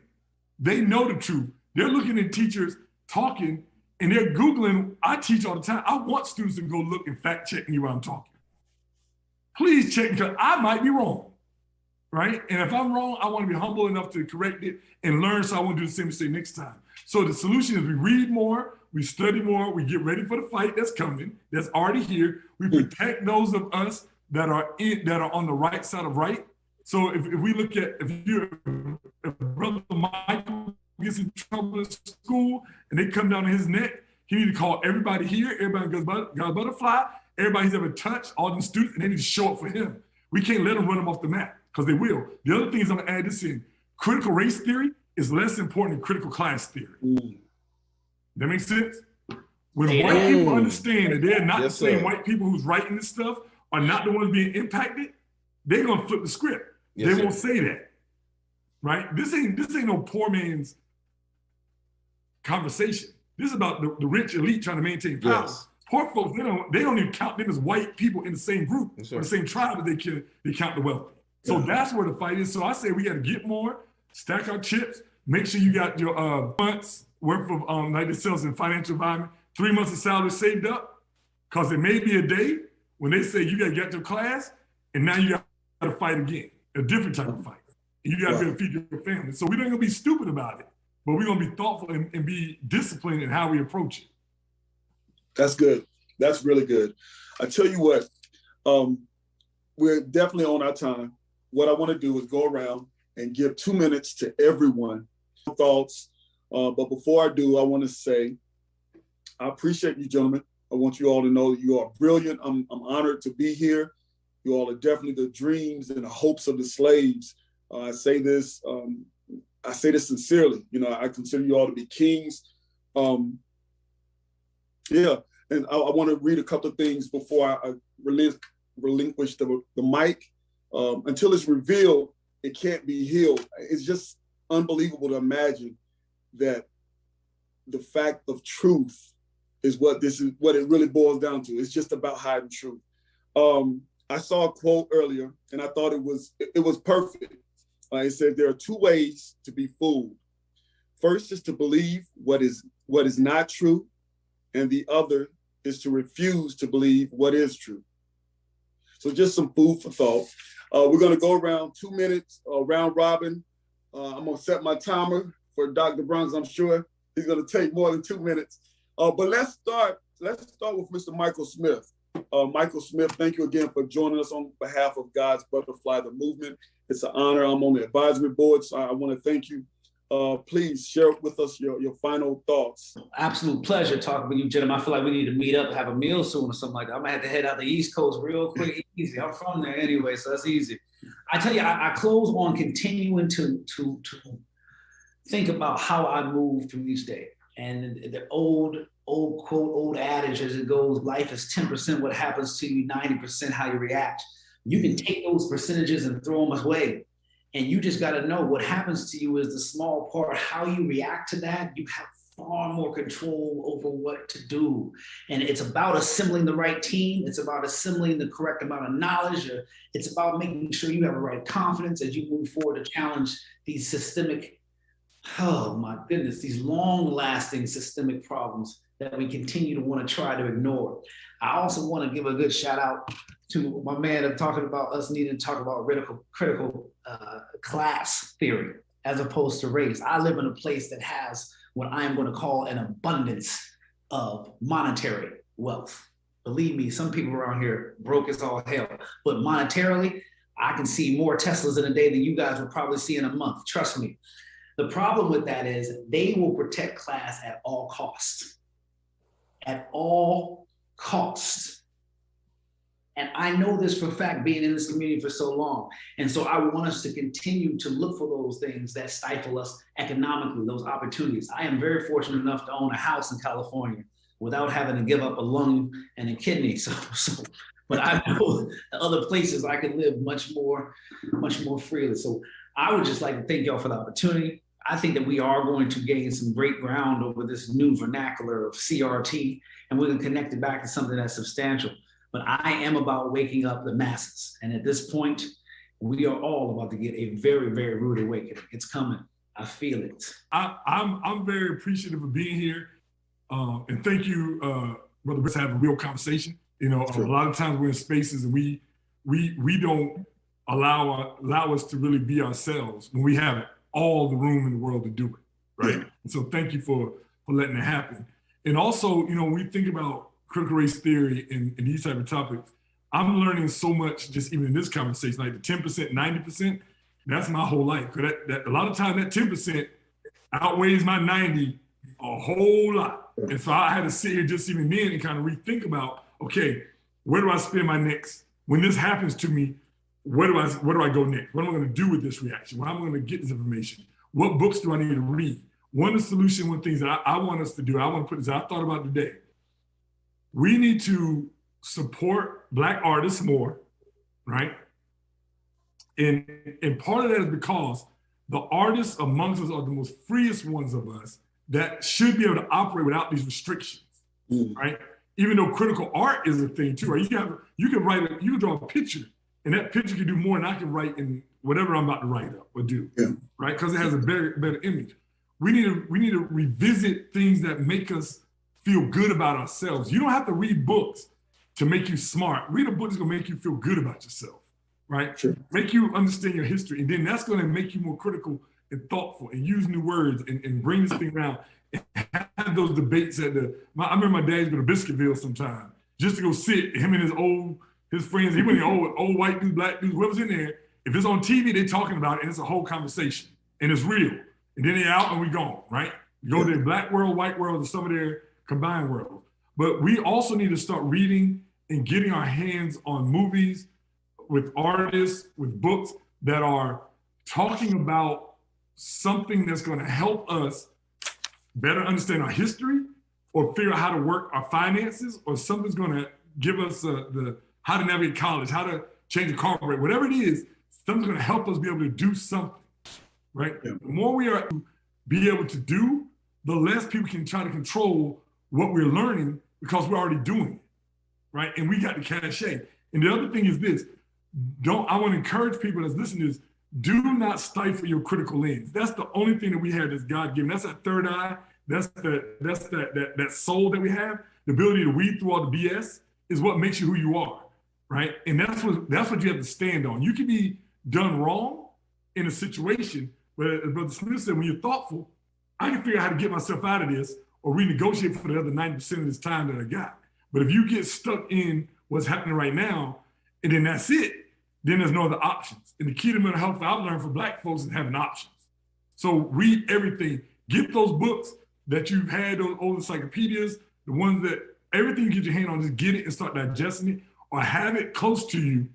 When you're ready to digest it, you got something available, because it's going to be much harder at some point to get our hands on some of these old classic texts and literatures and movies that are not existing, but they're existing in someone else's library, and they're not going to let them back out to us. So I got like 45 more seconds, but I'm gonna let y'all go because Richard beat his punch. Man, thank you, gentlemen, for allowing me to be on this platform with you guys. This is great. I think that the meeting of the minds needs to happen more than often, especially with Black men. So I encourage you guys to take these back to your communities and get with your subgroups and all of that. But I would just like to say this, and I'd like to leave with this quote. When you were talking about Mr. Richard Smith, you were talking about the truth being unlocked, right? I want us to understand that we are at a war with ignorance, okay? Mm-hmm. So this quote right here is where I have to remember, when a lie is told perfectly, the truth is hard to believe, okay? Wow. So when we are uncovering these truths in America, they do not want us to discover these things, okay? Because if melanated people figure out that we don't need the other people and we can just live in existence, that's troubling to them, because we have this ancestral identity that when we connect back to it, right, it makes us unstoppable. I don't know what their identity goes back to. Some of us will know, but that sort of thing. So I want us to continue to have this conversation, because it's that conversation that will unlock some powerful things in your mind, your thoughts, the way that you think about things. To Brother Brown's point, when you look at movies and film, which is so important. We talked about rap music and stuff like that. I hate that the brother Nipsey Hussle is gone, because again, listening to that, the way that he looked, the way that he talked, but also what he was putting out was very instrumental to how most of our brothers are putting out this information. So I want to say thank you for allowing me to do that. But as we are carrying on this conversation, remember that you are at a war with ignorance. And it's either ignorance knowingly or unknowingly. But to Michael Smith's point, they will protect class by any means necessary, because their identity is attached to that. And if they do not have an identity, they don't know what to do. They're completely lost, right? So when we are having these conversations, remember that we do have an ancestral identity, and that when we connect back to that identity and really start focusing on our star player, as we used to say back in the day, it's a wrap for the rest of the world. So, but it is coming. To Michael Smith's point, it's coming. Absolutely. Thank you, gentlemen. This was great. I want us to remember global majority. I'm going to start using that as my a new race. I'm going to write that in, global majority. Thank you all for your time. This was the Miseducation of the Negro, the CRT edition. I want to leave you with this one thought, and I think we're going to be great. We live in a country where a performer was brought to trial for singing a song about strange fruit, which is basically a story about lynching.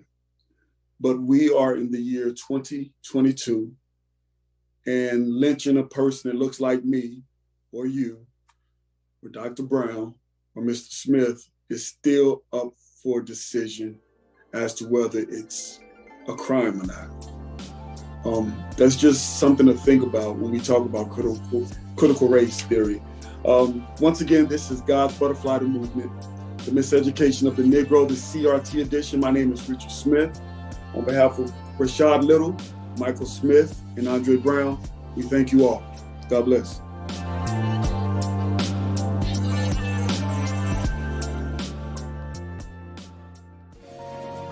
We are elated to announce God's Butterfly the Movement's second annual 3G weekend. It's the second annual Golf and Gala Generosity Weekend, our annual spring fundraiser. June 11th and 12th, join us in North Carolina's Triad for a weekend of events you'll love, attached to a mission you support. For more information on how you can be a part of this historic event, call us at 336-605-8879 or visit us at www.godsbutterflythemovement.org.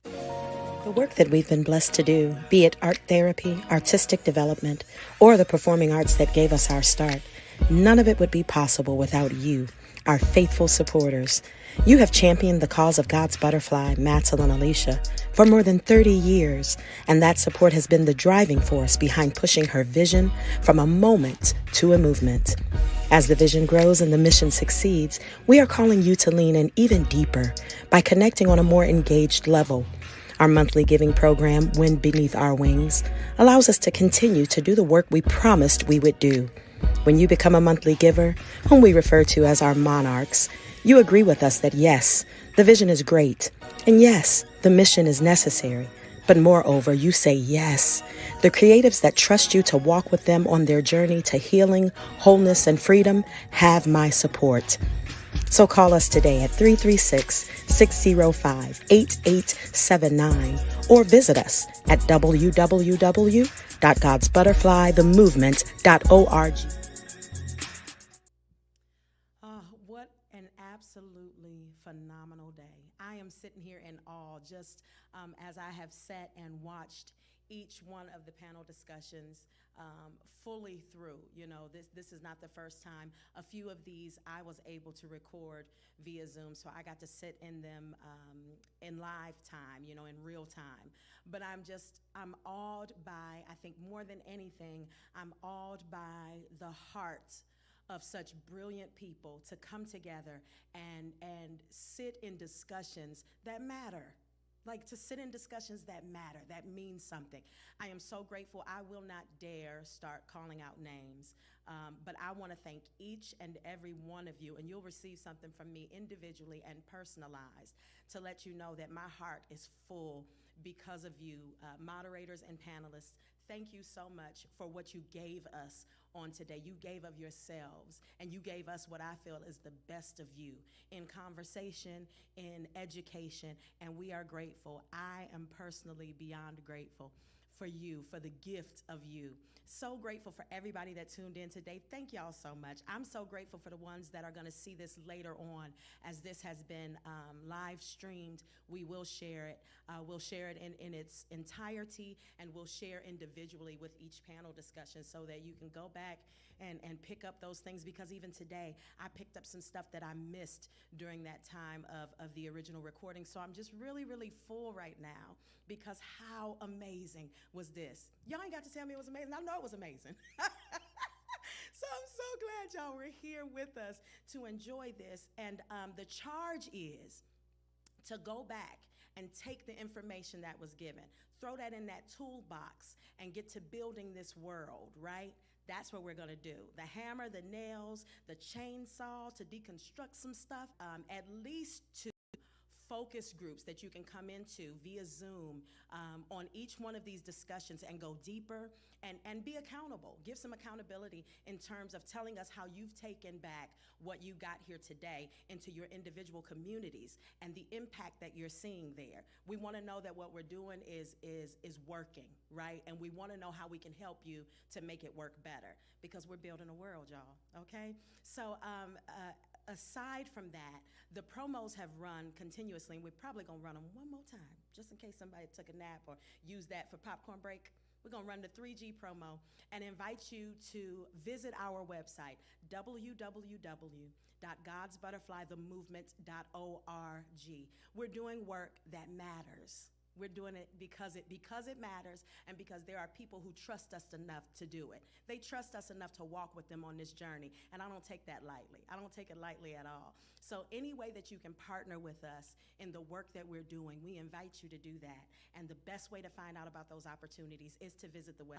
Follow our Facebook page, the real God's, but no, I think it's God's Butterfly, the movement, but you can search it, honey, and it'll come on up. And if it accidentally pops up, the real God's Butterfly, that's me. Follow that too. See what I'm saying? It's all connected. So thank y'all so much for today. Go on and share this and invite your sphere of influence into this space, because the more people we have building this world that suits us all, the better and the quicker we can build it. All right? Thank y'all so much. Have an absolutely amazing weekend and an amazing week, and we'll see y'all soon. We are elated to announce God's Butterfly the Movement's second annual 3G weekend. It's the second annual Golf and Gala Generosity Weekend, our annual spring fundraiser. June 11th and 12th, join us in North Carolina's Triad for a weekend of events you'll love, attached to a mission you support. For more information on how you can be a part of this historic event, call us at 336-605-8879 or visit us at www.godsbutterflythemovement.org. www.godsbutterflythemovement.org. The work that we've been blessed to do, be it art therapy, artistic development, or the performing arts that gave us our start, none of it would be possible without you, our faithful supporters. You have championed the cause of God's butterfly, Matelyn Alicia, for more than 30 years, and that support has been the driving force behind pushing her vision from a moment to a movement. As the vision grows and the mission succeeds, we are calling you to lean in even deeper by connecting on a more engaged level. Our monthly giving program, Wind Beneath Our Wings, allows us to continue to do the work we promised we would do. When you become a monthly giver, whom we refer to as our monarchs, you agree with us that yes, the vision is great, and yes, the mission is necessary. But moreover, you say yes. The creatives that trust you to walk with them on their journey to healing, wholeness, and freedom have my support. So call us today at 336-605-8879 or visit us at www.godsbutterflythemovement.org.